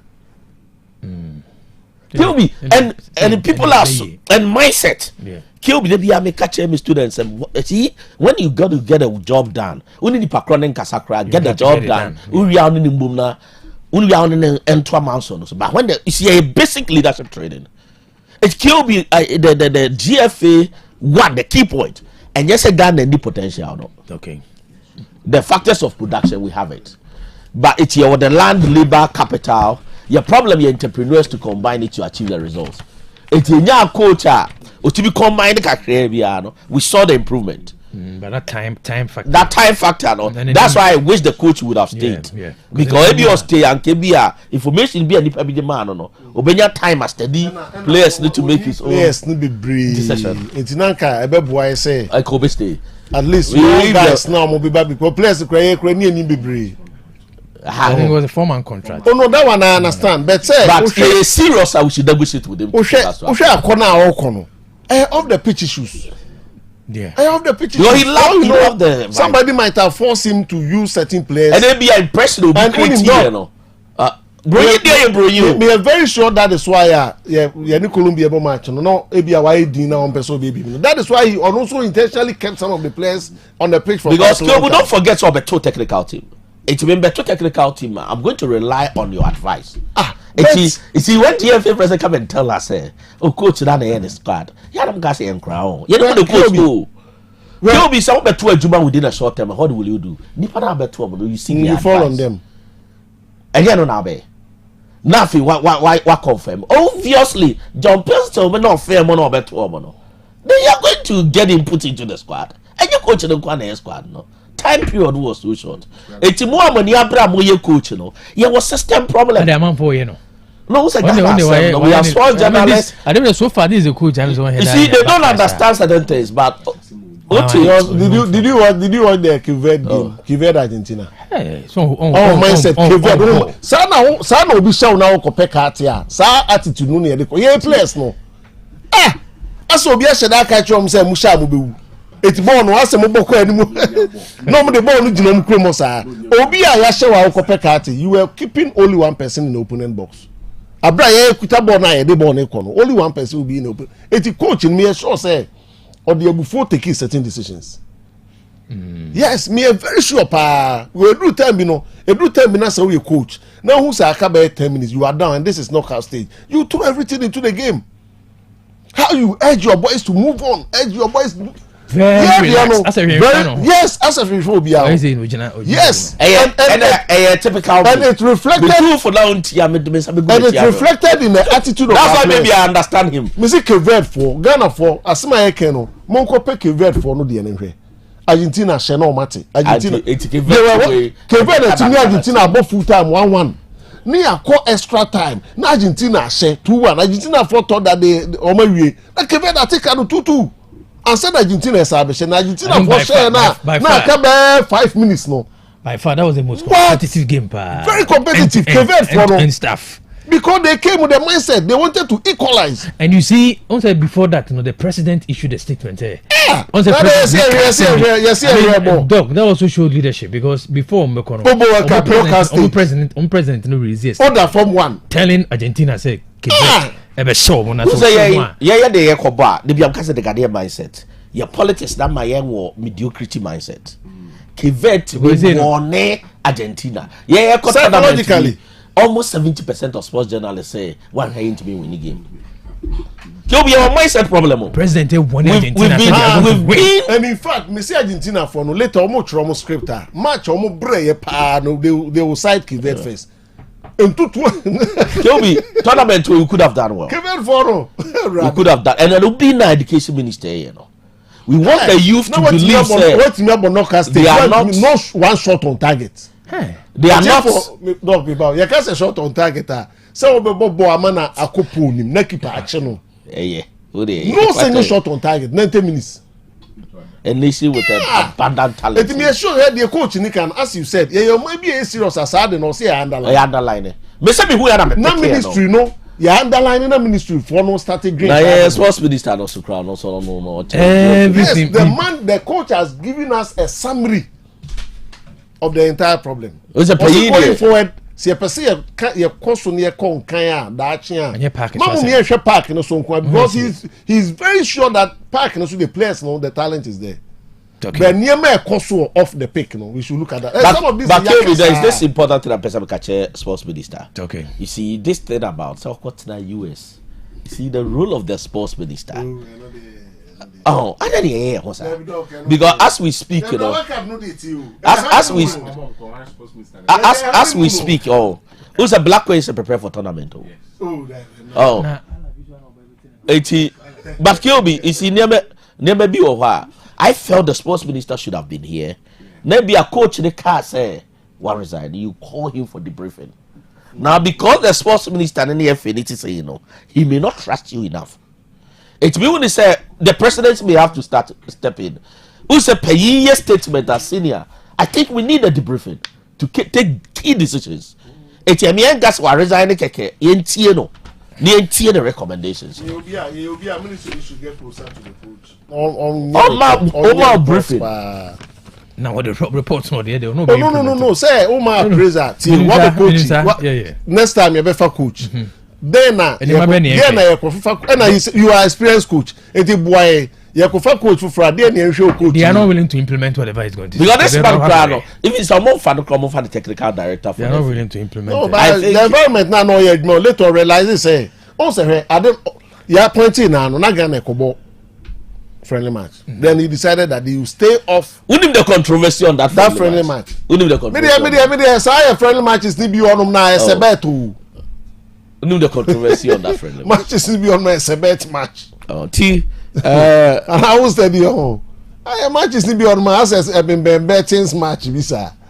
Look, short termism and popularism. Any money we are doing, any money we are. And they are doing and I tell you to say a painkiller. No, say no, say short term syndrome. When they say, yeah, man, 4 years. T. If you are point to be okay, me 4 years. Say obe to us no. Even so, no one party grass are any power. Okay. And you likely say, or no one beside day at to us why came me boss, and no one beside to us why minister.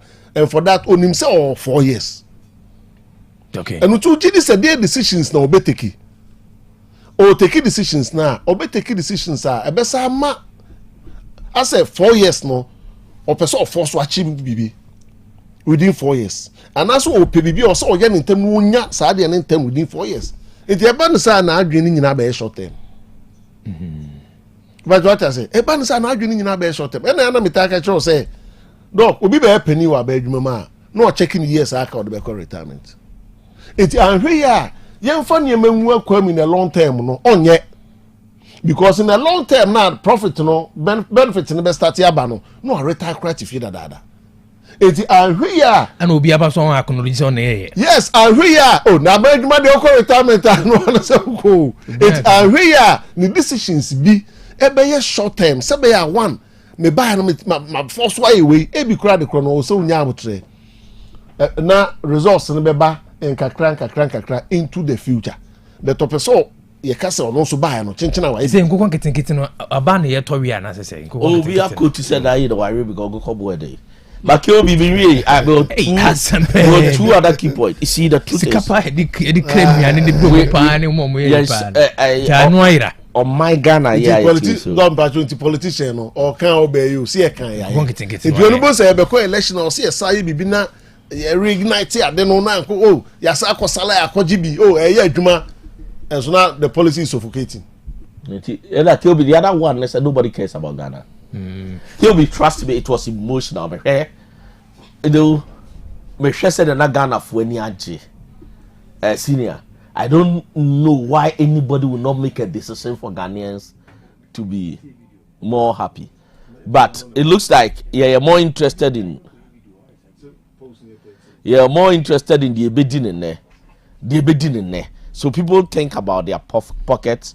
That is individual interest versus national interest. It's eventually the meeting in there. What is in it for me? And it's a very popular term in the public sector. And the position here, thank you position, no competition space. So you're shifted from nationalism to individualistic materialism. Thank you position.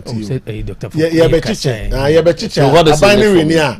E o man ya bo bi di we so obre yo o baby om de na kotu na bebo anu ni yes o ade na region bia no party secretary na eventually obe regional minister ni enko ade party secretary no board member wa abatwa but then many are senior who me can no interpret the cover with practical examples of course a normal example of central regional secretary no na regional minister oba greater Accra Ashanti enko ade party secretary no adwuma be no onya abatwa esa de ani mu Ashanti region for nti o se yi ni fra abatwa no ema ne bibi nti se ye mfa ne timi fa ne nko Ashanti regional minister dia ene o se ema ne KM but what I say me doubting capabilities so but I'm talking about the process.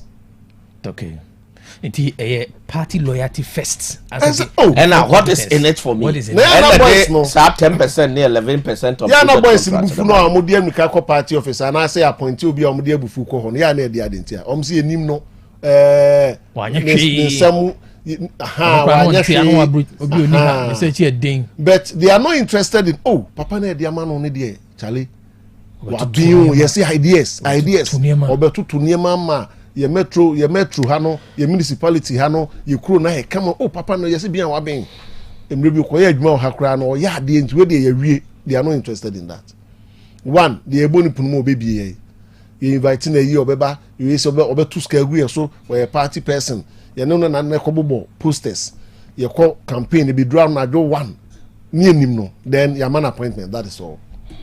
That is the process. That is not to say so my no sabi omunimre, but we are talking about the processes leading to the appointment. And I don't make a just say omo to nyom na omo sa kwenkwen no wona nyom no anko to bi wan ko sa kwenkwen ni bi omo ko campaign mu be do na tu no wan ko bi nto omo ko no na the position na mo will be the last one. They combine two na senior explaining. The first one, you from your mistakes. Into flooding every year, ba. And use my coin the term and rough flood. A parliamentary discussion. How do we making the argument? The hot sauce crowd. Mintia the Bamia sure pass on Mubeka say. Yeah, time and Fladika say. I tell you, imitate Samuel Kumunu. Yeah, time, brother, and Fladika say. We don't learn from our mistakes. It's you hear my coin the term and rough flood festival senior. They see every year be flooded. Politicians who appoint accusing fingers. Politicians be come and relieve item. No, they are popular. It was steady. Win am assassin. So no we obi what on the campaign. Media better say media better say discuss all of sudden media attention will shift from politics to a your element. Almost we know from Tiago almost we far from it we know a concern but when they open comfort to VM on the politics of it. It's your element I repeat. Teaching my friend annual flower festival. The element repeat. Skill be ensure from your mistake. And I ensure from your mistake and you need strategic direction, you need plan. Now what am I saying? And it will be a Cameroon cast. It didn't come through magic. Senior. Also 1998, call World Cup and man qualify for 2018. Into F any are buying a cabo and develop a comprehensive planner launch here. And the plan was 13 million euros in 2009. Don't forget, say World Cup we won. The air could even as much as $20 million. Morocco, they had a plan that cost 30 million. Yeah, could read the France story. Exactly. It's we know. So BRG say a budget, a magica. They had a plan. After they failed, they went to the drawing board. Then they planned, built academies, started developing talents. And they do baby you learning from mistake. Believe we say invest more money in blasters and get the results. But when they came back, they had a development plan. And I know men football pay. In fact, the Moroccan women team, no, one person women football at the highest level be buying already now base fee of about $500. That's why many British sports ministers will say, Ghana sika kakra no. What even pejam fan cause about you only blasters? No, I sikana if keeper no sikano ane ko has one neze. Oh, there an hour beer. He was. Let me get that data. You see down him say now has keeper that FIFA an hour beer. Let me check that. Let me say $20,000 an hour or something. Hour beer. It's in our national teams, you know. What's the deal? Man City. Happy say men young ball World Cup. Because a source of revenue for them, and they are praying that their players go far. It's if Kotoko, ya Kotoko ya wuhi. Nana they are there someone's hand, no my basa no. Ya damase. Ya Kotoko is a Kotoko 10 players. National team. But Kilby, let me calculate. Then senior will take it from there. To see my church him, you share from there your mistakes and any strategic direction. We don't have a plan. Both football and flooding and the nation. You should be here free bibia ho. Enti unim ke obi, am I problems near cyclical problems. Your problems nyina cyclical because this no one is the dia. The second Yako World Cup say ya who say I say in recent times Ghanaians have really shown the love. How do we build upon that? Yen ko yen bi nkakra bi ma ebufo nsa ma Ghana fo nim. Nti DNA be ya yebetimi keep the love as we move on. but yen yen sa and my best kata because oma bay no ye betimusem pa the same way Senegal ni ba kono ka so won sem kamenim say oma na kana no atuma ba ye de ye nuanum ko bi but what I say ye nuanum ko bi nyina dog afi no mo no de nsem ne bebre am ye hu say boardroom issues no you say to me but what I say aha enunti say ya nye ready see e benya abotre ne ya hwehwe ya brabum dog obehwehwe wa brabum. Look at the literature over the years. Ghana football net say yetu anamo bi eboaye yetu anamo we amwaye ni be develop a comprehensive document. Ni ya agree say if you na kwe ball no e say ni e be fa so aye no. Oh, na ya na man for ska say we look at no crowd players ni na free foreign no. Morocco for no. Obu players na wo Holland ne Belgium ne ade ne dog. Anytime they go back to their country, facilities no be training no. They are in better shape than facilities no more enjoy Holland and Belgium. Of course. Facilities are Morocco for now building. Say player no ba holidays. Na obetna Morocco holidays. No person you training now. The facilities are perfect. Yeah, the end of the year. Oba. One Kumasi Sports Stadium. No, and I'm saying in the video. Kumasi Sports Stadium. Kumasi Stadium. So. Yeah, they are so. Some person obetro. Over the bay. Some fat to Facebook by. Oh. Minim the IS or fly as a fly the chief. No, yeah, they are so near documents. I'm do potatoes also. Yeah, we are not serious. You see, you do stage where you need some go as but you will have a question. Has a benya calculation now? It's $11,000. Yeah, it's between $5,000 to $11,000 per day. I don't know how our beer no team beer or player will be every hour. Unya 208.33 to $458.33. This is more market. That's the viewpoint and I'm the way issue with the educational minister now. On what take you over not being nice stem. But here me paper now UNESCO and other have cited now. Okay, US now. Have you seen how US not football and your major but policymakers who say no soccer idea where we are CBR. Let's invest in it because so America for ankasa no na senior who's a soccer and your game but the way move to foresee is scour. So let's invest in the game and get there. It's US now who see us STEM free, you know. On our school for welders, our school for electrician, our school for soccer, our Hollywood war. Oh no, what did 250 years? Now Usiano. So that argument of I see educational system should focus on. It's OBS STEM and you be science, general science STEM. That is the issue. About invest on electrical engineering. And that is the problem with our policy now. But we say US knows we are free, you know.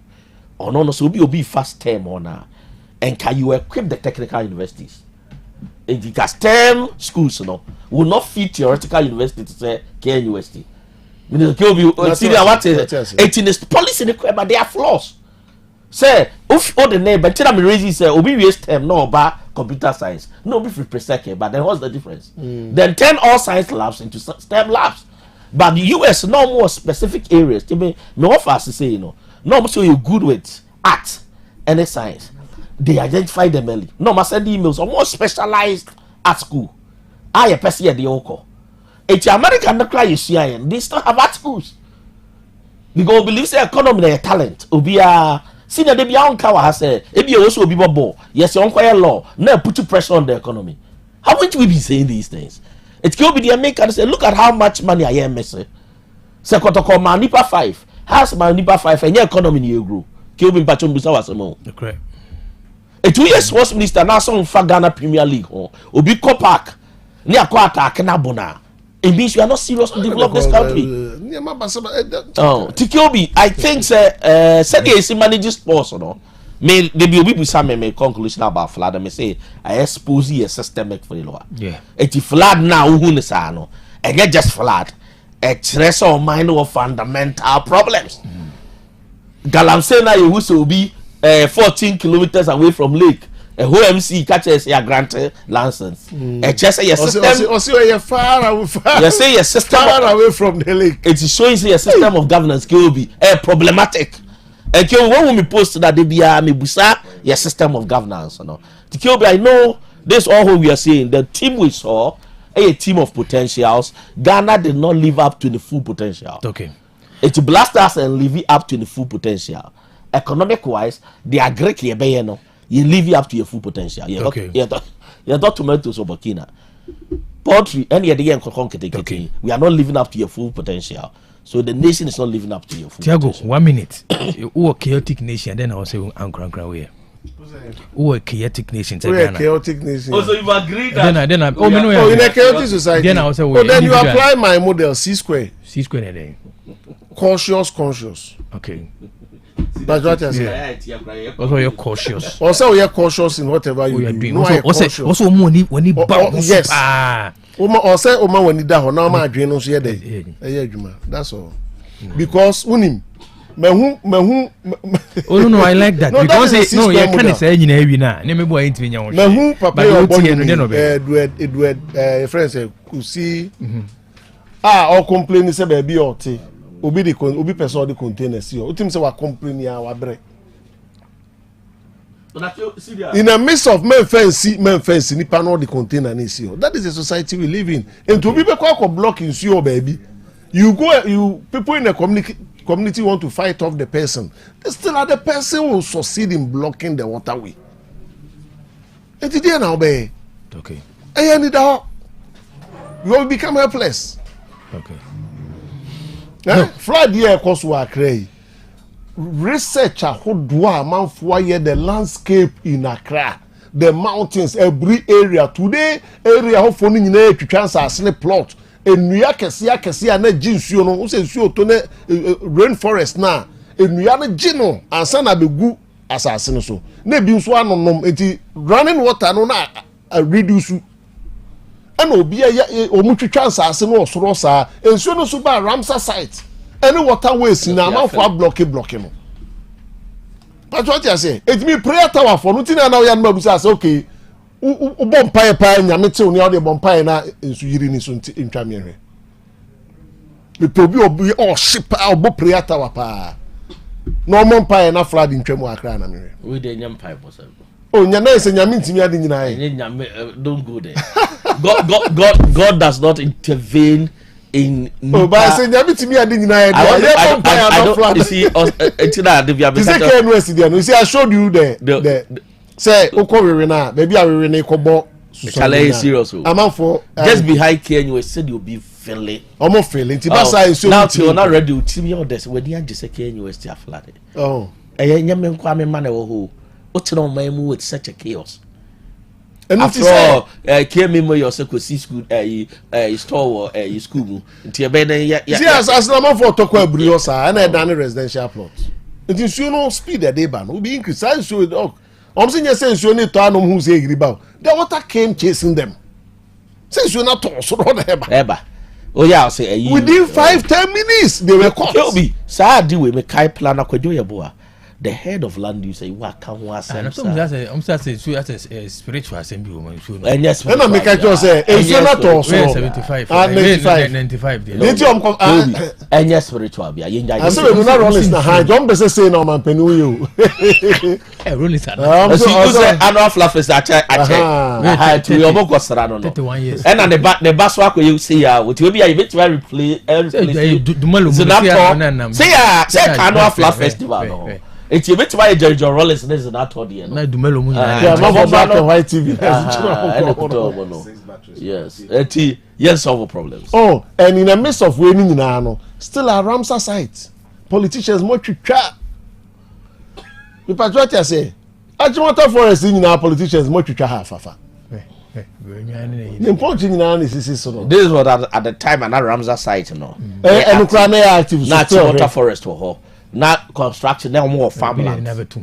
So we have papa no either there. Wait me anyane. Oh. I don't think I make us a lake no. Lake no. Any kwase e ma within certain radius dog or any bia de ne pepper. But you be do any financial analysis so the cost is huge. Amount for cash. This is 95.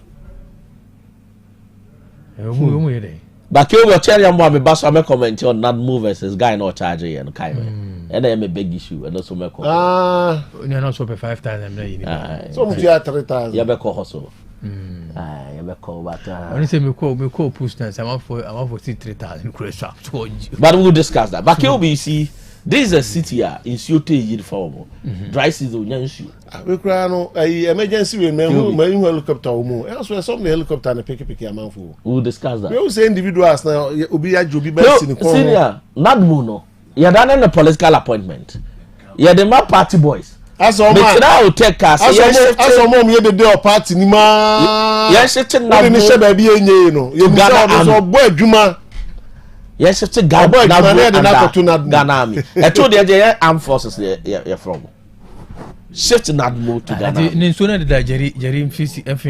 at that time and I was saying there is not that aspect popularism that's it you see the word popularism that Jerry Ghana for on that be critical part no say emergency no helicopter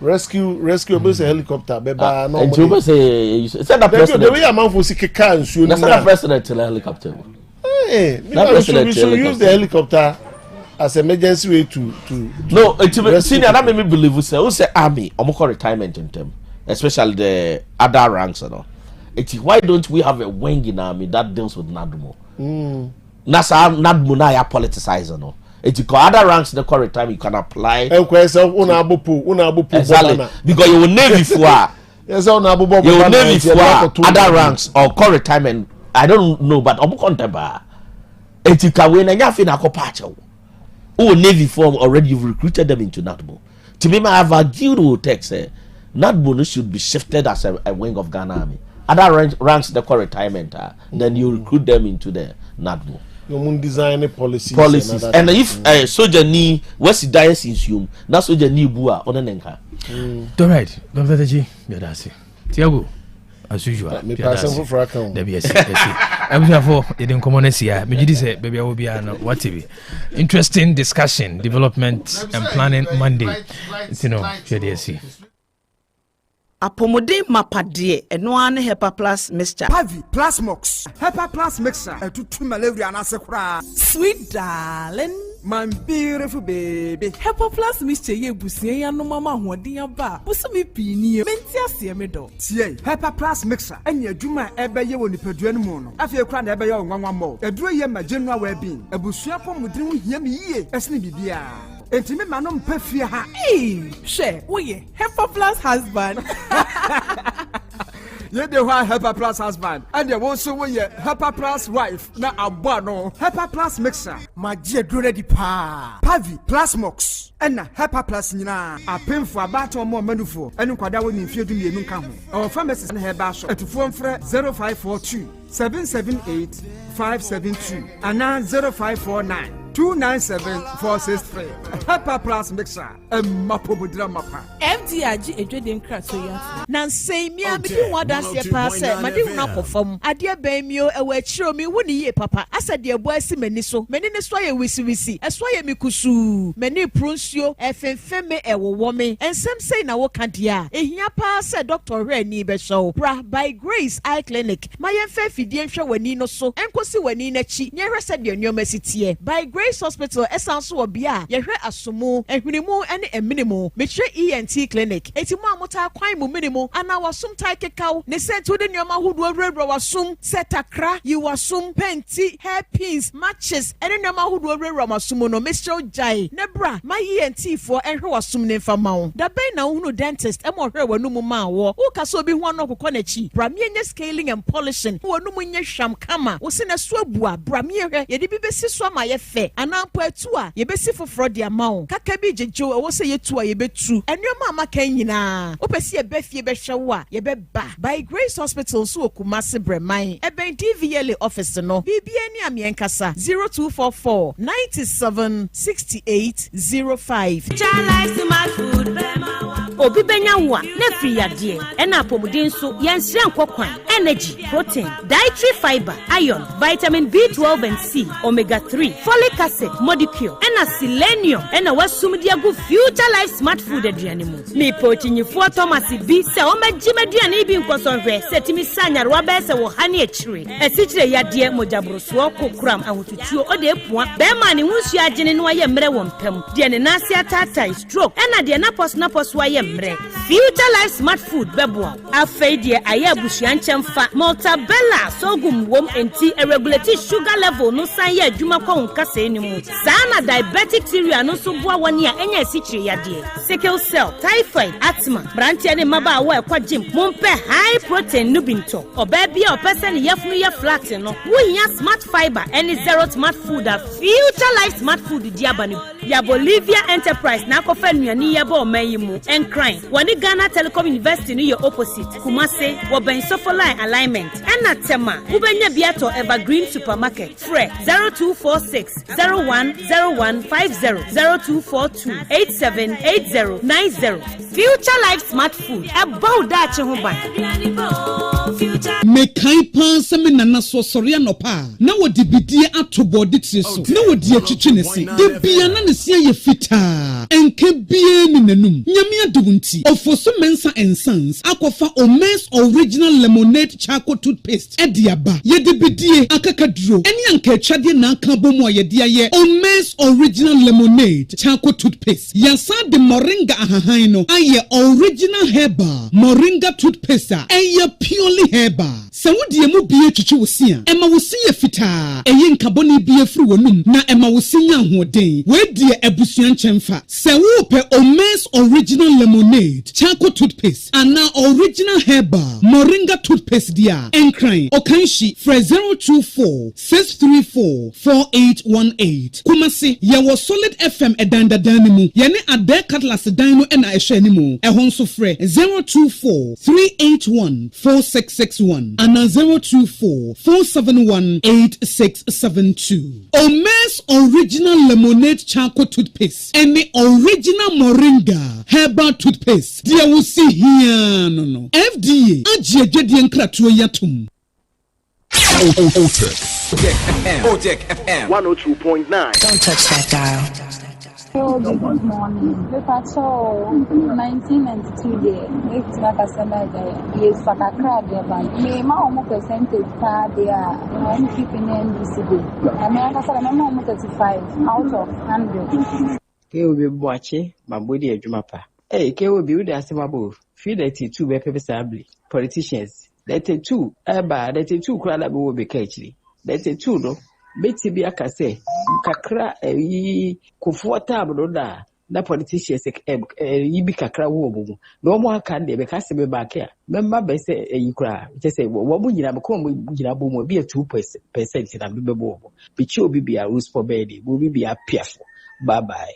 Kwaku manu abejafo achi uma atechwe ni stadium subura nwamu ni ndomira from 1992 to 2020 sesi pa de me na me teacher ni na me mark Ghana manyofo na me momo 2/10 they say we impuntu obi eni hon mo se kura de o man Ghana na sai kura hwese galam sei yensuo ni yensase enya manyofo bia wodin na besi fomade mu no manyofo ndodo na etubi tese yekwa ani abaye nim ensuo a eyiri fa enkrafo nani na wotwe enka kuro ne brono so enka ensuo yiri mfa ne nyina sese ensuo yiri fa hon so to a ensuo yiri fa hon nti 2/10 kura mama wo mu bi omunye hwe ma impuntu obi eni hon ma yehunu wo ma emu 392 to this year ma homoni adwuma no pem de na mata no so yo bi ebese se AI ne WhatsApp group nsensem ya ese omutumi individual account ne contact de access nipa no se no kra mbacho monhwe na monka wase my why na individuals ye na ye ho so esi programs na papa na ka no e fa ba bi no kra na fa ba bi so nya no kra and say universities bi ho no ma omo good programs all right but they have other programs so it doesn't offer the individual anything one so bi ho no person or just or add it to the credentials and now or enrich the CV kwa on fan kwa yedwuma what I say na say o dia ka na nimu nyam hye ho but wona wo kwa yedwuma ne de wona say omo wani da ho nti we say seek career guidance asa na wako choose program bi akwakoye omunya ya we abenya adwuma ya ombeda daw ubewie no abegina ho. It doesn't offer any meaningful skills, knowledge and attitude. Emma wan kasampo watumi asete wo ho up aye adwuma tumi afa fofofo ana se wakonya a chance bi opportunity bi wo companies bi and institutions bi nti aye no kore. Some programs need not to be accredited. To make sometimes maybe some question say didn't accreditation to me accredit some programs na ye kanana. Humanities require those do individual we are wonya baby and fanfa. Nti so mo sure both private and public institution e wo ho. Individual boy you training all right with skills, knowledge and attitude. And investing to make sure baby and go see e was say add it up. We are innovative enough, creative enough to add up. Obo about in such a motum. The chair no kwa on practice say na wuni aneka. So be good morning. Akos papa binim ka sefia kan tebe kwai be yakopon aseso de akona wotwe de ya ke obi me de me ma omo ba ku ko se so mo nyina feri mo ammo ye ba ku kra some tu kwai kwa bu chire ko hu no ma pa mo tu me ye bi wa Ghana hanom e kwai kwa na omba ya na asape na kwai ni tutu ke obi me de me ma omo ba ku kra me da so Bedwafo nyame hira mo bebre na no pay papa ye my Ghana de abro ani bayi nti o mine de nya de bekoso da obi eba obadwene ne yafunu ne nebusua ho enu nti nya de o mine bekoso wo manim sensu yire ne beba bete bane de kumnipa na wo mu da nyame ase nti wo nipa wo ti o mine mo no wo na eso hwo ho yi na wo hwe se de obesi adu huni na besi abo wo bela afa na o mine we na etimni de payini bia ni wo odwene nipa ho o nyame hira obia Obi, Mema wo any abedafo nyina achen. Great man, omaimu asofo ahemfo. Even radio stations bi oha. Omoye politics. Nansa na politician bi benya tumi no. Na ka wabo no. Enya de ketua. Uyi de watu ya ade ama delegates no. Every wa. Okwa asori a, obeyiska, omaimbo edwa, obeyiska. Se yeba, obebo nsa. Enya de ketua. Na se wo de toto eka omobo ene adwuma omaye ho a. Na so ka so omanyade a no anya fair to them. Media me rate you 90% for your general well-being.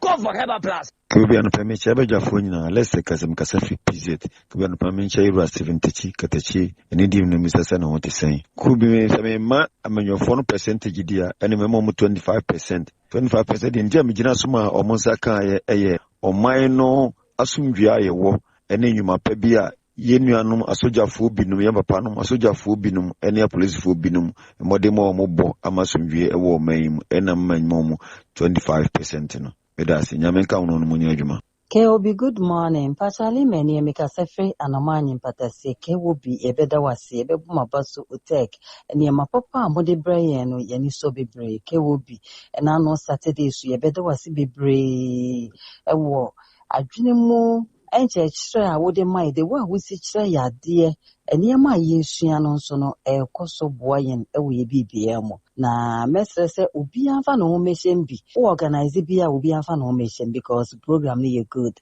ena eye empanyimfo so eyi so a woka se be rate wo mo se na media nkemema omo 50% because deni ya niema asesa kakra nti omunye wa mu no munya de na yenkomo omo 100%. Good morning. Hey, Amagana. Sade no mayama na kaho da da seji se penini ne kusku ansa na ketwa kodbit na bese penini kura wabon ketwa ni madie ne de penina kwani ne ma onye hwe na ketwa no school abon sade ne si de Amagana mo mientwam de dentini moboli en ketwa ni mbo ense so na penini to mani na no atimi ane na ma ye hunu hwe aye sade abanana de te ya no hwebo aja ebe support France bende ye mu bi de ne de bon hu ese na ye ya pa na stam coach ni ba sade na twam se chinchina je se penini en ketwa ni mbo mo man ketwa ne de mo ke obi mu nyame nya adwuma Keobi, good morning. I fuck acronym. Keobi, the chronom for the Yamo or Crown. I did part chronom for the Ghana for. I did your task, the third road words. That's a crime pie. I said, Padu, no just a gradia. As I said, be too good or more for just be yet 20 yam proco. Nobody in the chair, but you crime my editor portus. You took another when you want and time. A paper, a put in the queen. Not that mean just chronom for dinner, the Ghana for our crown. Jesus Christ. Nega common sense mumfa okaka mumujia mumfa kuta ganguzuma na tie na msasa be mumbuja ye pregunti na mo ho Mr. K oba happy ni me mama chima maduma o man de esi mu acha mpa esi mu kra na ye kra ye nwoye And if you have any cost for my more penny for no more, the percentage in it. Memo 2% pay. It's answer in Sua a fa nim dear. Ah, Doctor, they be of university, better, flooding. Just say, on no Kawakasa, our bread. Into your mind, dear, you see more check. Into your penny for more money now, no more money, no more to tell mine. Ye, and for my aircraft, my bine. Now you're way, be chilly for fair beat. Now, me come when you do. Good morning. Mr. Kobe, because I feel put you down. We are put you just school, I don't know. Put you just school, I don't know. We just say one of the more. It's not a school, na Saturday. It's a more cardia, one cup to your dear son. You don't talk or signing to call you anyway. I see. I don't know. Good morning, Openikasi. Openini, Oshe mobile money. And a branch na and the Watima Bokro for Baku Brown Baby Wiana. It was a IGP, a bar branch Yabasopa.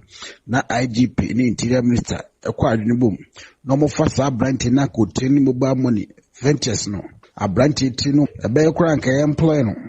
Our Ghana Police Services moon. Nanka Unkuma Cronfona my. Osha said, dear. A Cronfo a day, mobile money ventures, a fossil Kruman, Madi Josica Kumbi made Jim Potter. Hello, Kelby. Juma Kelby. Elejanko said, now for Aqua betray, and my didn't Kelby. Maybe I say, Sanya maybe what Minanti as here when these are Mamu das. I dropped Mama Ken on Mama Kennedy. Excellence, Womra Bontimetry when you palm me still. Mintime once because you were national insurance. Obeso says Hadianwana. Omra Bontimetry because Mama Ken will call Nadia. But national no dear insurance and the all in co school though. And see any madepa. Omrame church himself politics and you whom come home. Keo bi mo achi ebru oyibo Boateng ya best rabbi so ni Zoom Lion contract no mo renew almost I reconsider be because Zoom Lion eye adwuma na Zoom Lion eye adwuma ye hu fin ni nwura sei and na dia agensam oyibo Boateng be Alumnia Kelby, good morning. Say you should never be for now. Head myself to Chile. At the Yamia Sebra staff for Aquava. Scamco saying as a kid, they bought mining point to activate my ye pay.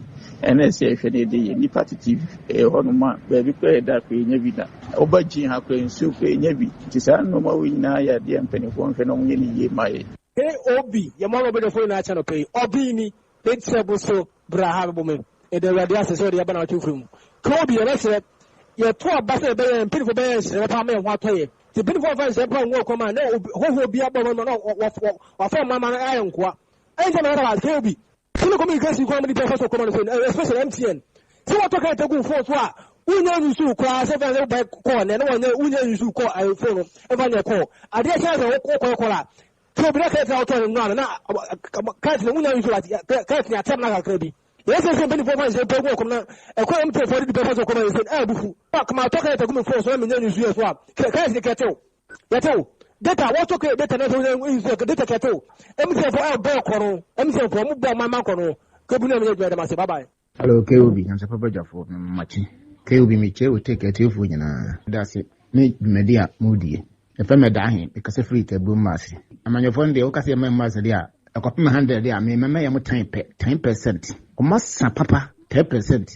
It's a much when say a DM or mining puntu. No more or more hode, and you may be my mom. Kobe, and that's in your mission money my pamoya. Bye bye. Watching away your phone, why didn't you bear film that Kelby, Ghana politicians. The only don't bet me, now maybe more average, and as a more 50%. If you say, yeah, can you're dear Woja, the Kuku for home. By a mere tear Muase. Sebi me country to be as no a baby at Traso almost 19 years. There was a intervention that near who say a buy a customer will be a cost sada. A best go be a Sarah on a was a subwatch. Obey a MP or Bantama, a Juma Wabo, a be himself. It's a main class when you're not together. Young Codon, like I say, maybe my vinimo, and then see you.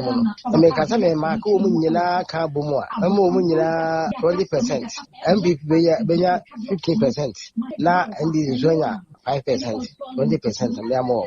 And no, a Boama, young will say, so mine, Japadi baby, it's can be a Japadi Biano, Oba or Sanka or Tuaso, and be young Lonko Mane, be about Yanesa, Massa no more, Umunia 20%.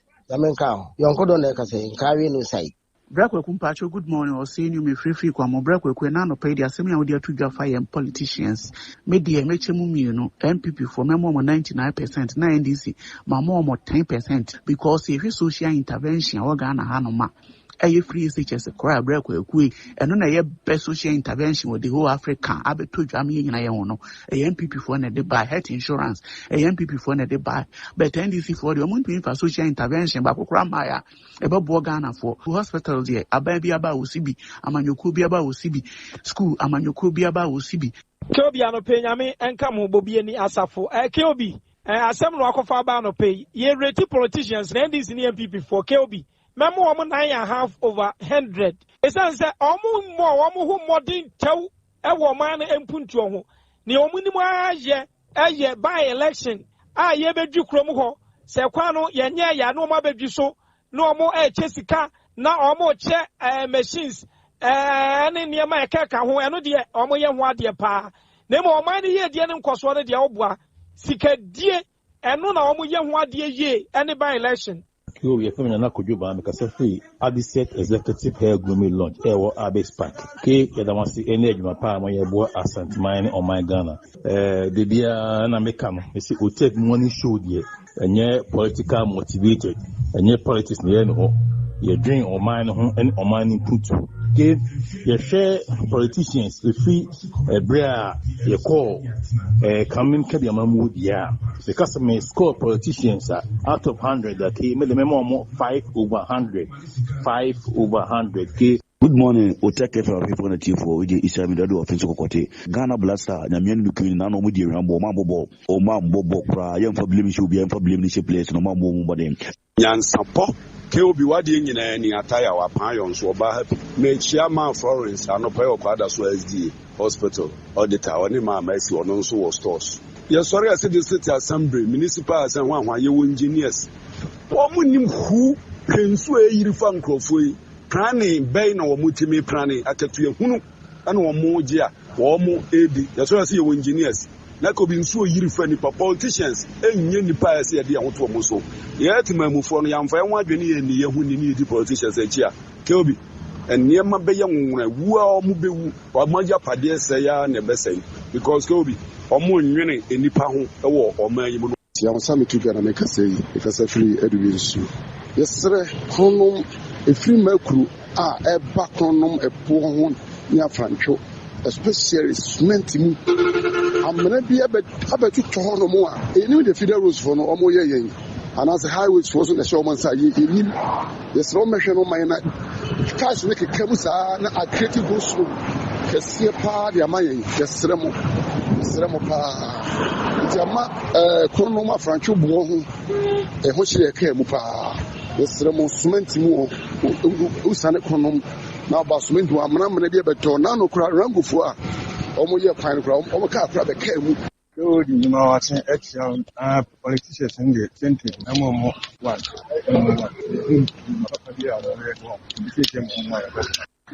Kiwi, good morning. Kiwi, Mediani Simon Congo, Swami magazine. You best almost a Mompedrida. I feel macro echo, Nanka Munchi, Quanoman and the flat, and my said the Baya, Yena, your fifi, echo, Jumane, Yena, your filcrum, and so a codjuma, Sasa, Nanka. Kusulu Subatia, my said the Baya, and no bad woman, as Sobona, Mum for boy, and a quayan yet that Yanum so. And a mass I do win number. Oh, did you quite 200 sooner to Amamina? Don't go the Bible school side of Hakobi. I will listen. Otec FM 102.9. Don't touch that dial. I don't pay any Joe. Yes, I can fine. Mr. Ifwa boy, I was still fine. My brother, your monk away. Yeah, me damasi. Me tete obibiara. Fine bar center omo enkana masa eti ene anopai ka fine herbal product minia je osobihwe no ahunde wia eti ansa me fan say ene no eyeneda man be frame no our prostate problem No, obisa question for Edrono. No, catch him. You are 2 bottles. Onsa continue na. And one me be sense you. Nya ade ye no onwo say. No so. Change be pa director. On come kware chere me. But ade bi yen tuna de ade pimenti opesi ohun how we be use afa. E wa me si o. Sade a okotware na de ni pia onfa nkunu fasra so. No mpia no onye de so se enye nkokobo nso. No me si onye nsa no no medrum but o si director. Auto start edro no. Ohun change bebre. Seg first. The prostate na see how na see na de ade nyina ye ne ya no. Director, just 2 bottles. Or see, pensi ni na kufum. Or see, Debbie. Director, madru, but one person to make our fidie no so. Mamia mi be kama or see us Debbie. E dro bebrebe me no mo me hu dia, me hu bibia, me hu improvement bia. But only 2 bottles. Me masresa, or see, director, open record no ko bottle amafo. Mr. Moa, what prostate? No one more draw what to draw. Why you so draw stella? Why asking? Where can one put 2? Papa be so director, be share me by friends, me die. Me patcho a draw way say or boy draw ni this Sabio. Osha Fatreza back with friends of number 5 back. 102.9 FM. Now the conco no, I hear this man. But the director. My giant ne adeche prostate friends no mercy no pains unto me but ostati ye dro no mu just 2 to 3 bottles ne but manye dro na anto friends ya miniska me be kwakoto adro yi be week ni minti pace bia o say me bisa o so ye den menia misrawa wa prostate bebre ni wa bebre wa onim say a prostate o be ma bia ho esa ye duani na de ade ye di me de bia meka woni shantini mu ko didi a sabi fufu a wo hu fufu no ti say me mature de ketua bi no apotorio a waje akese wo be ka se o duani ne be ya kase apotorio a no so de bi me bacho duale no fufu no ne kese ti say mature de but enam no be ya apotorio a no ma me bo ala mesrawa menti mi ko didi no shantini be mi no be didi pe no ma hu so we de o ya shantini mena ye nim so ye yare sanam na ma ya wi no mena e di how be brebre ni ye no so be wi nam na ho nso anwa bebiam free mu nan dry to self sab your fish a wo koto awi o koto and dry kama e bowa pomdi mini ami pocho eye prekonam na o wi no sakrampo me weka so anya hwe because na nwa na nya de enda prekonam na nwa no da omu a be 2 years e da hot 2 years kwa enda da toilet na obeko unani gbe prekonam na nwa to ho no but minia but ye duani di ye nam ne those thing ayete di no e de how be brebre enka na fridge ni ho ye honam de bia nam no woja ho e maya pumdi minia e mama sabio e fi bebre ta ba ye moja no mu e ma moja no ntumi nje fu say yo read no mu hwe some friends are sub drink aye no sub drink bi o ho me boni di chiro sisia fa ko si jaso na ewuru no ahwe enua eyet se preference a ohwe kwampa obebisa so ade we na ewura me yem because si chire no de si chire any preference flavor na de ade egu mu nte no minia e say ya pomdi e ma ye widie no my friends ya ye vens mu choke sa no moja na ntumi die fusan ya minia e ma high pressure e ma si moja na ntumi nko kidney wo liver no how I will live and the kid in a fashion no and to me fashion sabio. Minia, Otiwa, Nuba with a fresa, Wakuma bo prem. Unai yet treaty, Usai yet treaty, Unanti kakra wabre, Ubewa no 9 now, no.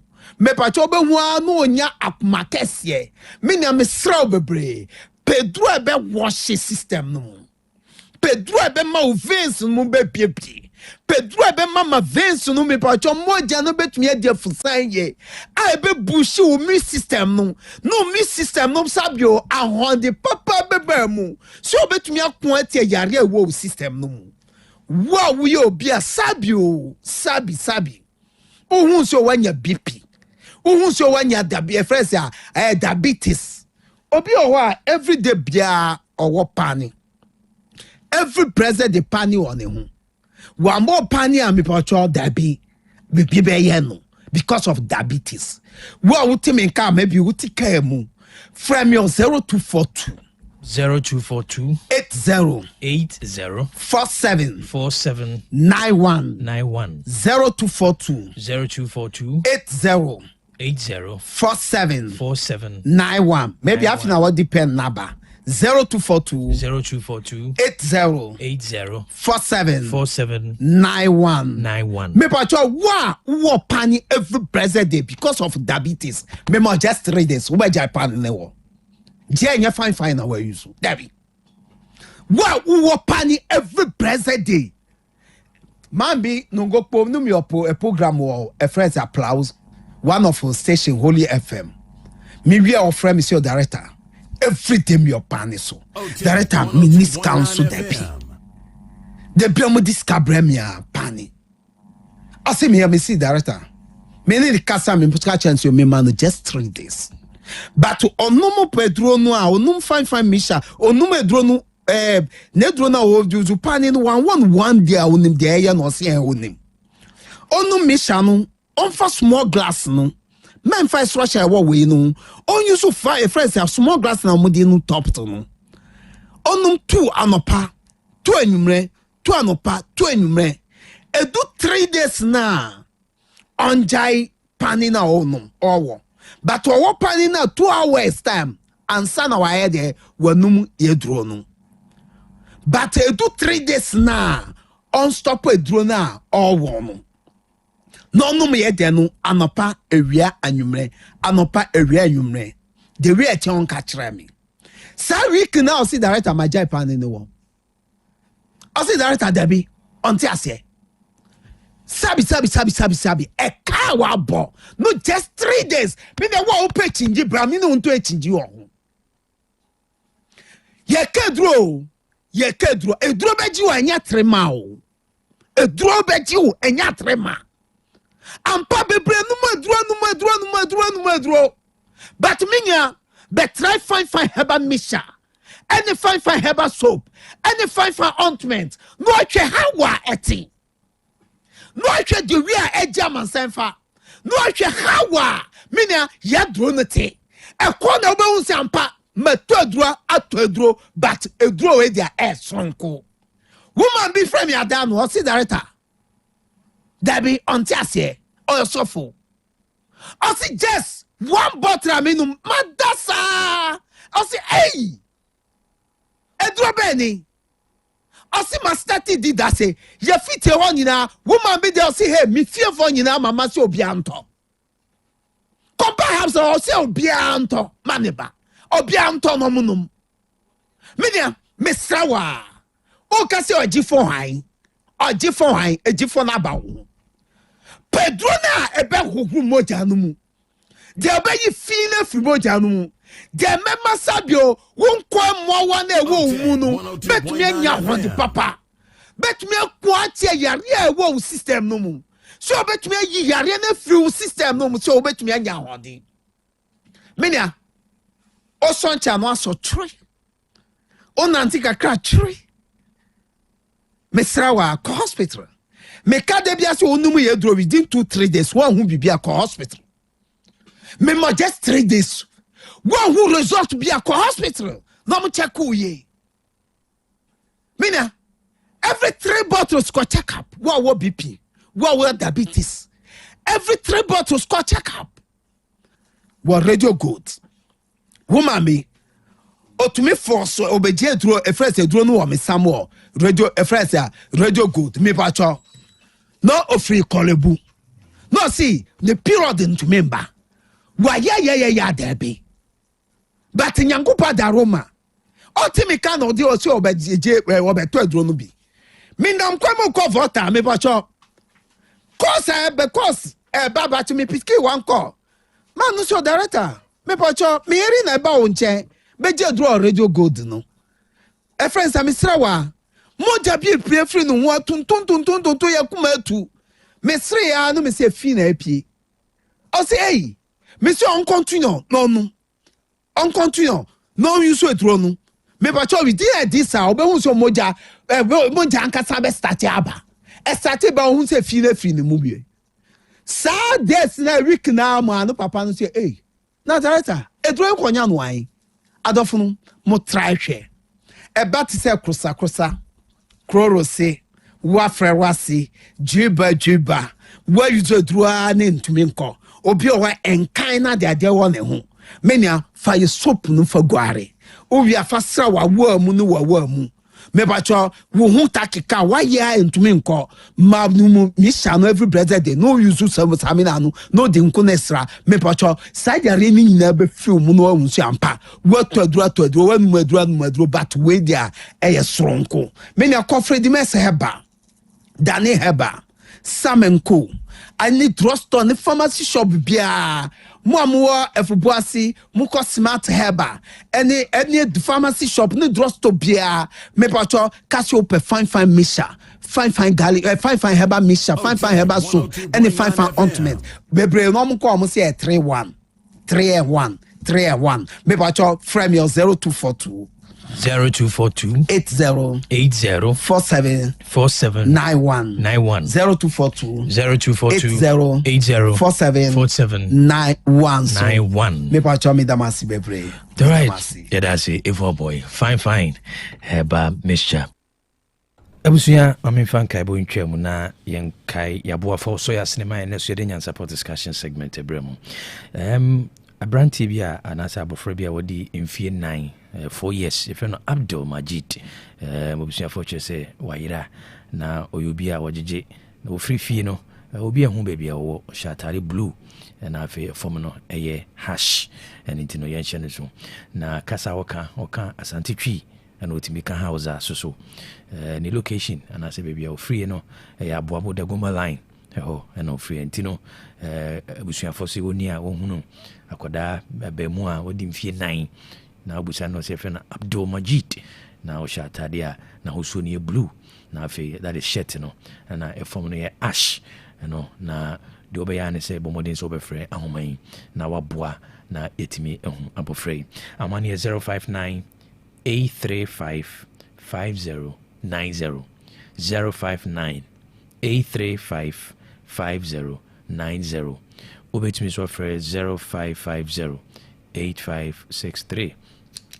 I think it's a second line and you're complete, but first line is 059 835 5090 059 835 5090 and bomodin access when you chat abemu akuma wadi mfie 9 na also free abrabo dangoban line abomodin so be free ahoma media tudwe na abusuafo ebihu sa abofrey ye ka say upenguma e free sha se suku kopim JHS eboa mofra momadwene mu enyini momadwene bobiwa ngoma GS ene na ka jetu me no an perfect series ngoma no se ope English language free basic one kopim JHS 3 history of Ghana free basic one kopim basic 6 RME free basic one kopim JHS 3 computing free KG1 kopim basic 6 creative arts free basic one kopim basic 6 science and maths ni nyina no perfect series ngoma no and a da mekanfo and the amount. So open shasi sukunumani bi knezi 1 copy KG2 a free so open numeracy,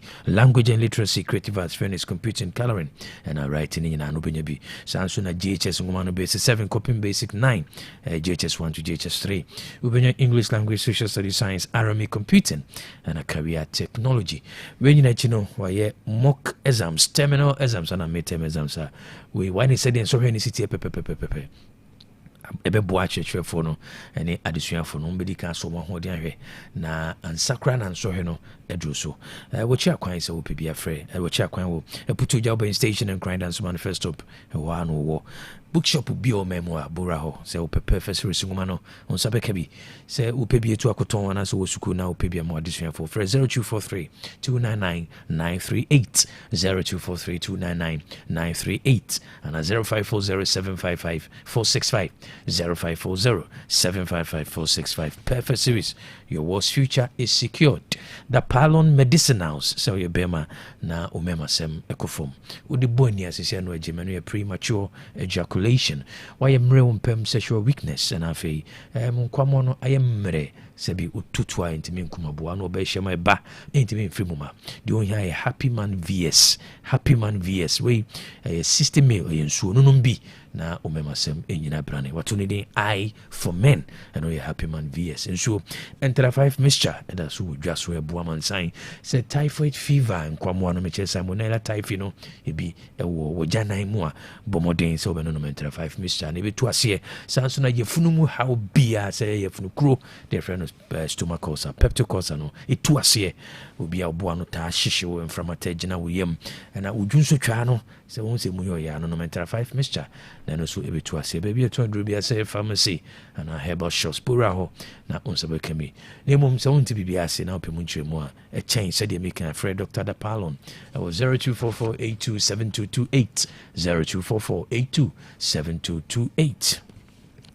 Kumasi Technical University will be na prono amadisuya for 2026-2027 academic year no or J adisuya for so person ye postgraduate programs a PhD person a Doctor of Technology, Master of Technology, Bachelor of Technology, Higher National Diploma 20 and HND and as a diploma any other professional programs are KSU se wabi na pro se okute D7 kra e wo course subject ma so benya akwanya suade wo obi a e wo de okra woni na so be wo de so de bra na wo no be di nkomo na be hu se wo so no se de uti bia no wo benya bibi asua wo na wo so mfie no kwa nimu na hu no so betima suade no wo betima be apply as matured applicants. Programs where you be engineering, or your oil and gas, or your fashion, agribusiness and finance, or your entrepreneurship and finance, or your interior design technology, pharmaceutical sciences, dispensing technology, catering and institutional management, food technology, science and industrial lab technology, computer technology, facility management, and then now do P. Say also your postgraduate program is a PhD in applied statistics, DTech, automotive engineering, DTech chemical engineering, have a DTech built environment, or a Master of Engineering automotive engineering, Master of Engineering in civil engineering options, a road and highway transportation, water and environment and structure, or a MSc in business administration and innovation options in accountancy, management and organizational development, strategic marketing, supply chain management options, or procurement and as logistics, a sustainable banking and finance, MTech in interior design and resource management, MTech in accounting and information system. Say upezo who programs are hodo ya ubetimi call kstu.edu.gh/academics/programs kstu.edu.gh/academic/programs upezo who enema uhians and what's any of the programs on your requirements are and ubetimi call kstu.edu.gh kstu.edu.gh/admission/requirements kstu.edu.gh GH/admission/requirements. Say upeso to voucher na ubitimi ato no phone so voucher na would be application no and once over dial *772*48# *772*48#. Also so obeso your application online and also be call apply.kstu.edu.gh apply.kstu.edu.gh. application voucher no so person your undergraduate programs and bo 200 Ghana cedi sounds on a postgraduate voucher no and we 220 Ghana cedi also so one person we use online platforms so betimi akọ KSTU campus or cash office obenya application voucher ne biato and akọ regional post offices o memo nyina no on sabe ke be UMB Bank obenya be Prudential Bank obenya be Consolidated Bank Ghana CBG and also obenya biato bibia ni na opemunchi mo frɛ 0322496380 0322496380 and 0322496534 0322496534 WhatsApp line here 050-142-7580 050-142-7580 and on a WhatsApp line Kumasi Technical University was in India a shrine a Dusan Heba Center na wajesuma dance nie mama Dusan so you be a sisi o ya pa sisi ade hawache koko so agini pedua na boso be mo yemre antutu so eni dane hawa ohia Dusan Heba mixture ne Dusan Heba capsules mixture no cap ne butu so no uhwie ba kwa odi benum capsules no mienu anopa ene anwumre na hyene so se malaria fever onum na to no ntimi di honamre ene wo so ohia Dusan mala hep waposo ya sasabro hawo ana afi honamani nsansan bia no hia Dusan Heba ointment baby etondro bia no mama Dusan so benya san no panya bia to ni mum se wopendudo to akotako Frediment Skolinak Osons Pharmacy Coastal Pharmacy Danny Heba PFA Pharmacy wobenya bia to na se yade bi so wo so aye krankro na wopese mama Dusan nya daje hwewa fo ni chimo Dusan Heba Center and clinic or Swami Magazine Macro overhead no go filling station a no bora wana mama Dusan na so yewo o mfidie kama no aya be mfidie a uduru ha nyeso uduru ha no a sha se na o ma unno to ne boase ahwe ni padua ni mahunu ade kropoti ha no wia enupa nyankrompon de acho ne papa Dusan no o de bi account na hoto so hoto atimi aka se wa dance eni free mama Dusan 0500 110 115 0500 110 115 and 055700 9824 055700 9824 ubetim so for 055700 9825 055700 9825 Abapa Mall Shopping, Ghana's biggest online shop for quality products. So person Tony ma papa na person use the traditional method say obey say me faka ko chinchina pa de bia to a chinchina hawa we or see convenience is key trafie jojo ho na nya abotre ne no mudijwa stay at the comfort of your home na any mudijwa wa abefo kwanso de hu ya your smartphone ko Play Store na wako anaso wako App Store udu ha hwehwe Abapa Mall app no Abapa ye ABAPA Mall LL uhu app na download to phone so na fe hwehwe ade bia eto yeye obetumi so ko www.abapamall.com www.abapamall.com wonya duwa se de maka no e free asodum niam so say your phone laptops TV air conditioning fridges ne keka ho ana se niam ye di djuma wo jade ne ntade na fe nkunya di si dem dining set empa ene ahodo ne nyina no buso ewo Abapa so ye na Abapa owo portable washing machine no obetimi da ko ba bia ne bonus da from 399 Ghana cedi se uni smartphone a eno so me how di hian so befa oyam phone frɛ o frɛ ade kra open cheche mu che no mumu ade potia opre eno so obetimi dia bro our money is 0593386133 0593386133 and 0593391848 0593391848 also so water for any kwado no waiting don reach water for 3 miles Saka Park no e ho na showroom no waiting me abo se do na onu mo akodidwa na se usu yobi ade na open usika ne nso opese o twitter na kakra anu bo a odi abro a Abapa shopping mall no so o ma akonya na o twitter kakra anu bo a odi abro de ma wono e dance no se bebia obetena wo mamu ha na onu mo didwa e wo abefu kwanso no odi bebro onyu teku anase simpoa eduru miminda na anase du kwesi ada so de wuye program bi anase wuye ye wo jia wade na wo here live band yekrom ha live band e ba kope eno ane Helper Plus live band makachro say sound no e quality and afi so senkubofo no enyum bia Rebecca say all genres of music say hip life reggae hip hop dancehall high life and a gospel wajibre sua obadwumadi na sɛ bɛmo ha yɛ kama mo ha yɛ de frɛ 0593386133 0593386133 and 0593391848 0593391848 frɛ Hepa Plus live band na wayi no and as a crusade no meboma kama the fearsome 3 Hepa Plus Pavi and a plus mon shannon so and yade wano at what to say infections na doso and from my home so enum aduane yedi enti bomoden se oni peduane benya pomden na wapomden no ankasa aboa na yade bi count to no Hepa Plus Pavi and a plus mon sa enye yade poti bi nkurenti na wonom na emu no mama vital organs enya pomden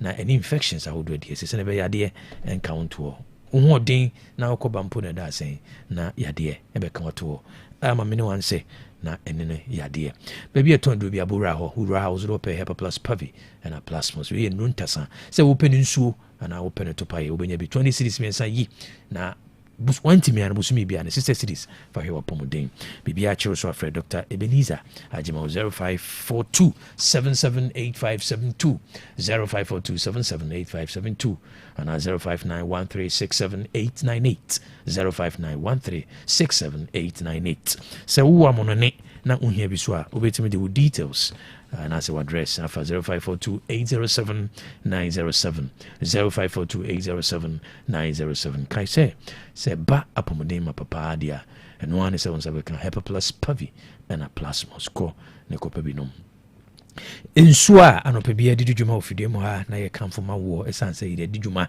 ya numbi ne ho se danso no ane clear park natural mineral water obia ni wa wanom clear park bia water anom clear park ase yana edin so benum nsuo ahodo na se nsuo foforo bia odwane so esanse Samas Royal Company Limited wato ne boase akwata simatwe afa e dia fa fidie ma sone so amani ese kroje wonu ma ho bia ni akire wona no bi emfiedu ni achi dia dance ese crepack danso se wo pe jag ama dispensers ne bottle na sachet ni na no onza be kan bi se wo di dwuma na wo hia ensuo dia som wo ho se ye wedding funeral birthday parties conferences retreats and afi conventions are ensuo no e ba ko pe crepack natural mineral water tisukufo financial institutions ni nyumeku ahodo or ye one time delivery ma wono wodu nkwanfo ni nchemo little angel ventures on the bamboo sport in the dinhwe anymore wo that man so that tano so afo ne chemo Kineben Ventures asante mantemo a hope be to afresa Max Royal Company Limited 0244041913 0244041913 and 0558001765 0558001765 Digital Herbal Center or the Grow Fine Herbal Tonic and Ointment abedwa so de biano me sure say Grow Fine ka no enam potem bojuma na ode ye memu ha koko na ye and the Xanthoxyloid is a kahon. When you to na sa won't me no Grow Fine, or wait me did come. So 9 on sat tayo to 3 sans moja near for sunny ya, no Grow Fine. Na it do you round to be that Umunikotua no Menacotuano pa, or so then out tin with him so I am bra, no Grow Fine. Now be young hodens from Conda could do. So your banner was so maybe so now yam show. It's answered the yaw and nebro. Would you know Emma? And I'll say the neighbor on the bro, so no Grow Fine. Even see you. Na ma omaye no edimu na bosome so a obebunsa kama eno na abeti asedi ntia wona di kanu mbie no ato ne din Dr. Menses Grow Fine Herbal Tonic esas wonu no bebre bi te se vitamins a no ebo ni pedua na pomodin sonko so kra na se wayade na afi na hotowa edura Dr. Betra Manuane Grow Fine because ebebo ama ho atontem so kra Grow Fine ointment obedwa so a se be bia ye bia ho na bia ye osisi kotodwe waposo fe behwetwi se open dudu atu ewo Kumasi akopie fi pharmacy Tafuni Road and afi Misty Herbal Colinac Herbal and afi Danny Herbal ni apidanko ni na okejeti amrom Costa Pharmacy okejeti Pampaso na apidank Habme Pharmacy ewo Asafo Poly Chris K ewo Sreso atonsu and afi atonsu na Edupac Pharmacy wo Sofala so be ho tenated Herbal oboase so Smart Herbal ewo ho BB any afraid Digital Herbal Center that was 0244596532 0244596532 Grow Fine makes you grow fine. Obi a me job enu ma chira me na for say be me wedding papa bi. Hwering basa bi a wakoto. Tatinya but I don't sweet as you. And then mama bounce sometimes so am die budia. But we jam. Wo ka bia mama ana so. Be ka bia ma. The wife here can dey recruit. Sa we ring so dey ne papa. Monko ejaba jewelry. Hon we di pure gold. E ya gudie bia. Ejaba jewelry. Ho de na me pe. All right, ye be ko ejaba jewelry. Ejaba jewelry. Hon na wo pe pure gold. Ya ye dey wedding, any engagement rings, bracelets, anklets, waist chains, asumade, komade, papa, the border for more ubenya. Wo ye bi ewa Ghana, no ye bi nsu amanone. Enye chere hoy, wo a Jabba House, Adum Kumasi, Prempre 2nd Street, Monfre 0277 10 44 88. And Menshia, wo a Jabba Family House, Menshia Traffic Lights, Monfre 0277 40 44 88. Website www.ejabajewelry.com and email info@ejabajewelry.com. Ejaba Jewelry. A good day, Papa Fee, no. Otec 102.9. Don't touch that dial.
edu kaibo sem kakra bia no pe yensa kan na de to dwe yabono kai dada na yeguso na yakai ye maamenom ye nuanom ye wuranom experienced midwives no baby amu bia se opa adwuma so am constituency no mu health facility bi ho apomuden aso ye bi hospital bi clinic bi ohia midwife den pa no ne na ye adwuma ti se wutie me na obetimi aye midwife adwuma wa bnemu na wonim adwuma Mr. of our application ene wo CV fafa mikano 2000 at gmail.com mikano at 2000 mikano 2000 at gmail.com Mr. of our email wo CV ene wo application letter no fafa sa email no so ana frɛ 0547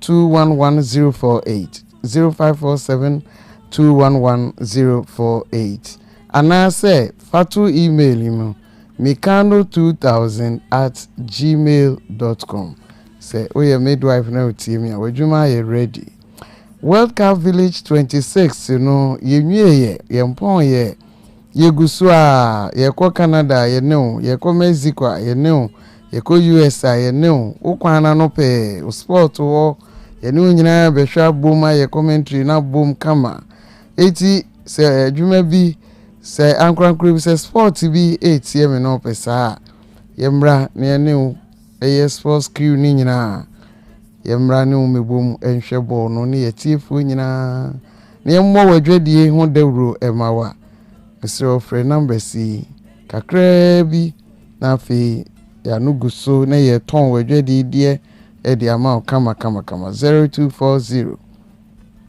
889243 0240889243 ana 0247995160 0247995160 na World Cup Village 26 yenu nyina enkohwe menye kama obi pe bedrooms be 2 apartment ni bi 2 bedroom apartment no bi yesremo se onya ewo dichemso asokwa amekuma hoju ana maxima ankana ni beje hu nti yesre ni die mu a efiewura anom ene mu amotete mantem ho se what is say dan bi 2 bedrooms apartment bi eda asokwa area ha amekum ahoju maxima na dichemso number ena mpacho frame 0247 995 160 0247 995 160 nya baby fiti to momo ayen yesremu a the fearsome 3 a hepa plus pavi ena plasmox edrowe onomu a ohoto pa o onomu siesie we ma wa hoden yade bia ne ahomre wo ni pedue no na wa condemn no kra watwa faso na wo baby obi anya stroke no no bi eboa no obi o wasi chiri yade obi o wakoma yade otu nka sesade wo mu aye dudodo opese wo mu ye ha kakra ono no bi eboa pa wa honam ye oya wa wenya typhoid ana malaria munyina moduru ni ebsiesie ni pedua no boost immune system enti ema system no obi aye na dwuma kama na me ni pedua na tiapo upe bia Mr. Obra Otec ha ebi wa ha ukoma ma ho a o Ashtown downtown wa eye Baptist for ni junction no so obi nya bi ewo ne ho oni topa ye wo ho di nsuo wo ho baby a eto aduro bowura na say me pe hepa plus me pe pavi me pe plasmox a obi nya number si emu de obe free bia between Dr. Edin Komo 0542807907 0542778572 and 0591367898 asembeba debi ntimesro omenfa number yima na ya wafre na ekire so na upe obi eni na di nkomo a wafre na wanyamboa ebusuan sembe ya abaresem anansa system obi sisiwa 0536222554 0536222554 number corona a WhatsApp line into wobɛtumi de wo audio na afa hɔ wobɛtumi ayɛ video bi de afa hɔ wobɛtumi de wo story bi nso afa hɔ korɔbea na yɛ asante na bɛdwafoɔ tena se a sɛdeɛ ɔhaw no tie biara Nyankopɔn din mu asomdwie bɛyɛ adwuma ama wo nso ho atɔ tie number no bio na twerɛ to hɔ na wohia a wafrɛ oba Otec house so a yɛde bɛgye ho ɛyɛ 0536 222554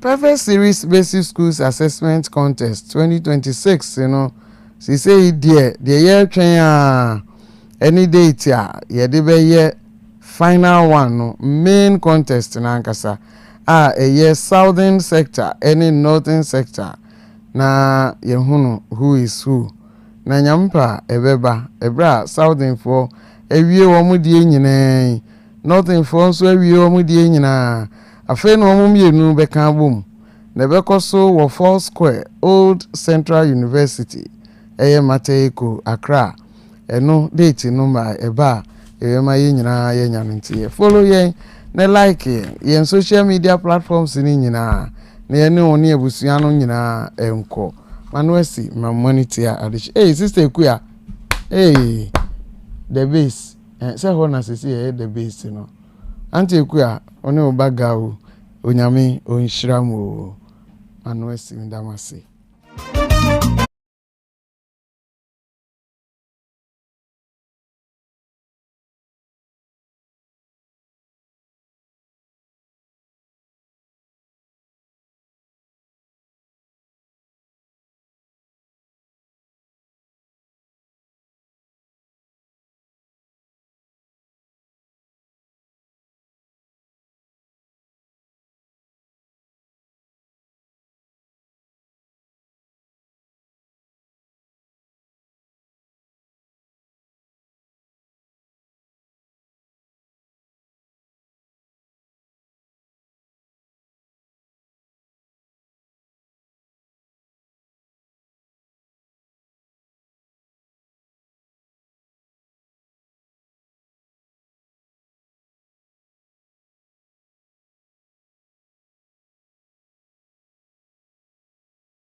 Sabri do my birthday wishes no so na ye kai mo said digital herbal center or the grow fine herbal tonic and ointment abedwa so na daroma na ide Nyansapo birthday wishes no ebremo ye kai se wonuma to na ontimi didi abomodin so sabeka grow fine herbal tonic so wonai ne onsaye otitiriti pa abomodin so benunum bi edu anwumre ontimi na anopa sorry na onzo ayemre oyoba na ofichi kro no how e de how ebrode yaw odi ene ma mayie ba ma ne bro so anunum grow fine na ebisi so grow fine e wonyan no be brave e bi se vitamins e boni peduane man infections ahodo e DSC na ne tichu se wayare na afi na hotowa nunum grow fine na hobeton tem so grow fine ointment wo dwa so wonam baby ye bia osisi kotodwe wachi fa bitwitwi baby eton dro bia say pharmacy na herbal shops unsabeke bi nemum Kumasi so open do to akopia fi pharmacy Misty Herbal Kolinak Herbal Costa Pharmacy Happy Pharmacy na afi Danny Herbal Apidank Kriski Edupak Pharmacy Tinatet Herbal and Smart Herbal bibi any afraid Digital Herbal Center 0244596532 0244596532 grow fine makes you grow fine so we pizza e depa ukromwa poverty shawarma I believe was chicken wings and afi ano nie ahodoa de bia me catch say bia no eye ba ko pe eno ne shawarma king boba king and a pizza hub when a check on bantama GNTC on it Tindo's fast food edition anymore bantuma homa near 0591361663 0591-361-663. And would you so Ubehumu, Hoju Station? And Hoju number near 0551-415-927. 0551-415-927. Na unsabeka shawama, pizza, boba tea, abilio snaffy chicken wings. Jume Kumi na daromana, also ya cinemano pebiade, Nyansapo birthday wishes no, Ebremo. Happy birthday. Happy birthday to Mr. Dennis Amankra, who is Ashanti Regional Manager of Identity Management System, IMS. We everyone so near Bema Evans, a JC Kapawu Tech, or so more the pa, Australian Kupunshra, and ya would demunshra any moon penina at the Mount Ebra, Udi Wauday. Happy birthday to my godson, Argon Petit, way, if we Naomi, or so more the pa, Australia demunshra. Nyankopo Bambo and in Peja Edimau Ebra Udi Wauday.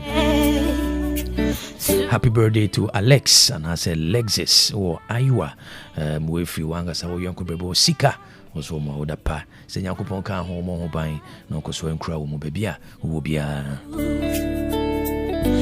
Happy birthday to Rosina, who is secretary of my Dynamic Divas Fan Club, and I've a CEO of my Rosie's collection, with the president, patients, and executives.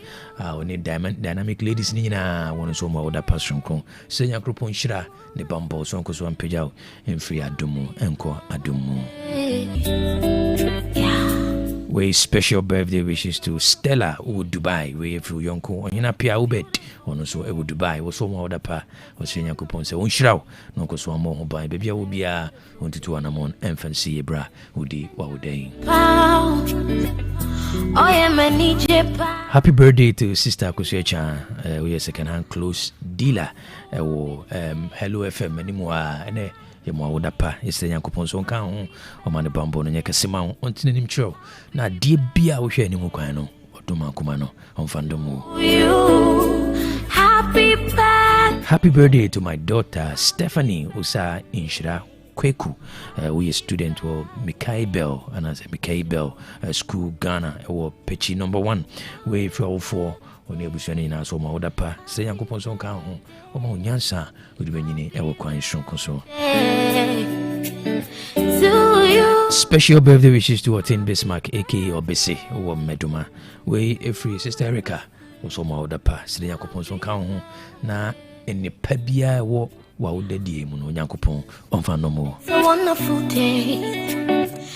Happy birthday to Princess Upukwadoma or University Skills Training and Entrepreneurial Development. USTED we Efituga also Mauda Passionko or Senya Coponson Kaho na Uncle Swan Shrow Ebra Udi Wauday.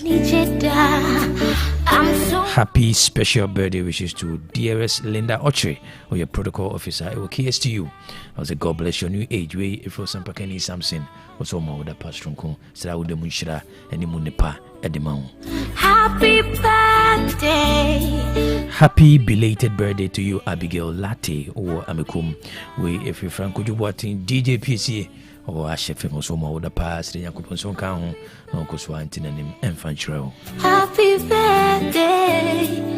Happy birthday to Alexandra Che or Property TV or Dancer Man in Crime. We every Crusader, Extra Sports or so more the pa or say Yakupon Kwan until him show na ne Bambono and Kosua in Crow. We see a special birthday wishes to Professor Hannah Vivian or say or your chair and my Council of Convocation KNUST. We if you Dr. Samuel Free Senior Business Lecturer KSTU also my other passion ko straight yanko pons on tin show now Uncle Swan Pejao in free Adumu Enko Adumu. Happy birthday wishes to you Mrs. Agatha Frimpong aka aka Anwamuwa from your husband. Okay, we Anwamuwa from your husband. Honorable of Anwamu. Okay, we Anwamuwa and Akunia Anwamu. Okay, and after your son Anwamu Junior and your daughter Anwamuwa Junior and Konoba. Some group of Inchavo now on Tina Nimfanchira Bra who diwa with Mrs. Agatha from Pong Anwamuwa. Happy birthday. Happy birthday to Nana Kuziama Nkwa Chidom, or your queen mother, or a fairy, and a Mwawoda Pasronko, Sreos or Duman Command in Shida, ne Bambo, and in Peja, so Uncle Swantin and Mcho, na Omau in Quatintina, and Modin Womb, Nana Piao. It's a wonderful day. Happy birthday to Okatechi Uroja Lee Freku, who Pokuari School, where Free Sebastian R. Freku, the Chronicle, and I feel my most more dapa, say Yankoponson Kaho, or no more Nyansa, no more buying, no more Yini, our Quanshun Kusu. Happy birthday. Happy birthday to Dickie Nosakwasi, who was once a member of the Central Baptist Church and a Maudapa. Yesterday, Yankopon Bambo near Pumudin Shunko de Mount, say Brow do our day, Uncle Swantin and Mcho. Na Omani Bambo Nunyeke say from Happy birthday to our lovely father, Elder David Edusei, former supervisor or Niger David Groups of Company. With Umane, Unsonumina, one is more that Pasronko, Stranyankopon Bambo, and Yapumudin, and Quatintin de Mount. Say Brody, our day, Uncle Swa, and also no more buying. Happy birthday to Nana Ekuyasewa Ajima, CEO, His Majesty Natural Food Drink, and a food court will appear to way free dash B, or so more dapa, Selian Coupon Bambo, so Uncle Swantin and Mcho. Now I would a pamun shedanano on Fandomo. A very beautiful day. Happy birthday to our beautiful mom, Faustina Eidu, aka Rama, we are plantain seller, or Bantama, we free doctor. Abedi Okwadasu and Oma Charity, Mami U, Kwaku Scott on Nkoko FPU market also Yami on count or buying Uncle Swa in Crow. Now I did be out with any more Saudemo or Doman Kumano on Fandomo. Happy birthday. We happy birthday to Nana Boachi Yadom Atonsa. Okay, we if you are the phone was your mother pa was your Yankupon Shira de Mount. Say, Brow, do our day. Uncle Swam Pejao and free Adumu and call Adumu. To you, happy birthday. I'm always so sweet. Happy birthday. Abusia, and I brand over my coin day, the Monday's edition of Nyansapo, DBCA. Mammy Fasadaka, Sienoma, the production crew, producers, Omoyamians, Sami Kosikwao. Nanapia Senior, and if you were to catch you, the news team led by Offa Enchibosia Kolabo, Mammy Adrian Tatando, Asunaba, Kwaba Jenim Boateng, a brother of future Mercy, or in our Suboy Chidom, MCR, one are Danny Denina, Uchin Video, Buamonia Show, social media handle, Senior Man, Imozi, Eugene Maradona, Michael, Spices, and I feel Emmanuel. Was a die rich Yankopon Shiromina. Now also saw Jibre na Danny Dena only at Yankopon Show. Miss also no lofty one. Special greetings to Atapoku and I feel Amos G Cats Adum as the house Yankopon Kamunina. Yami Admocha Keobi, Ebesesia Nyansapo. Macrow, me my quine, not Reverend Father Mary James Joseph or the Ewo Erade Nancy at Waso.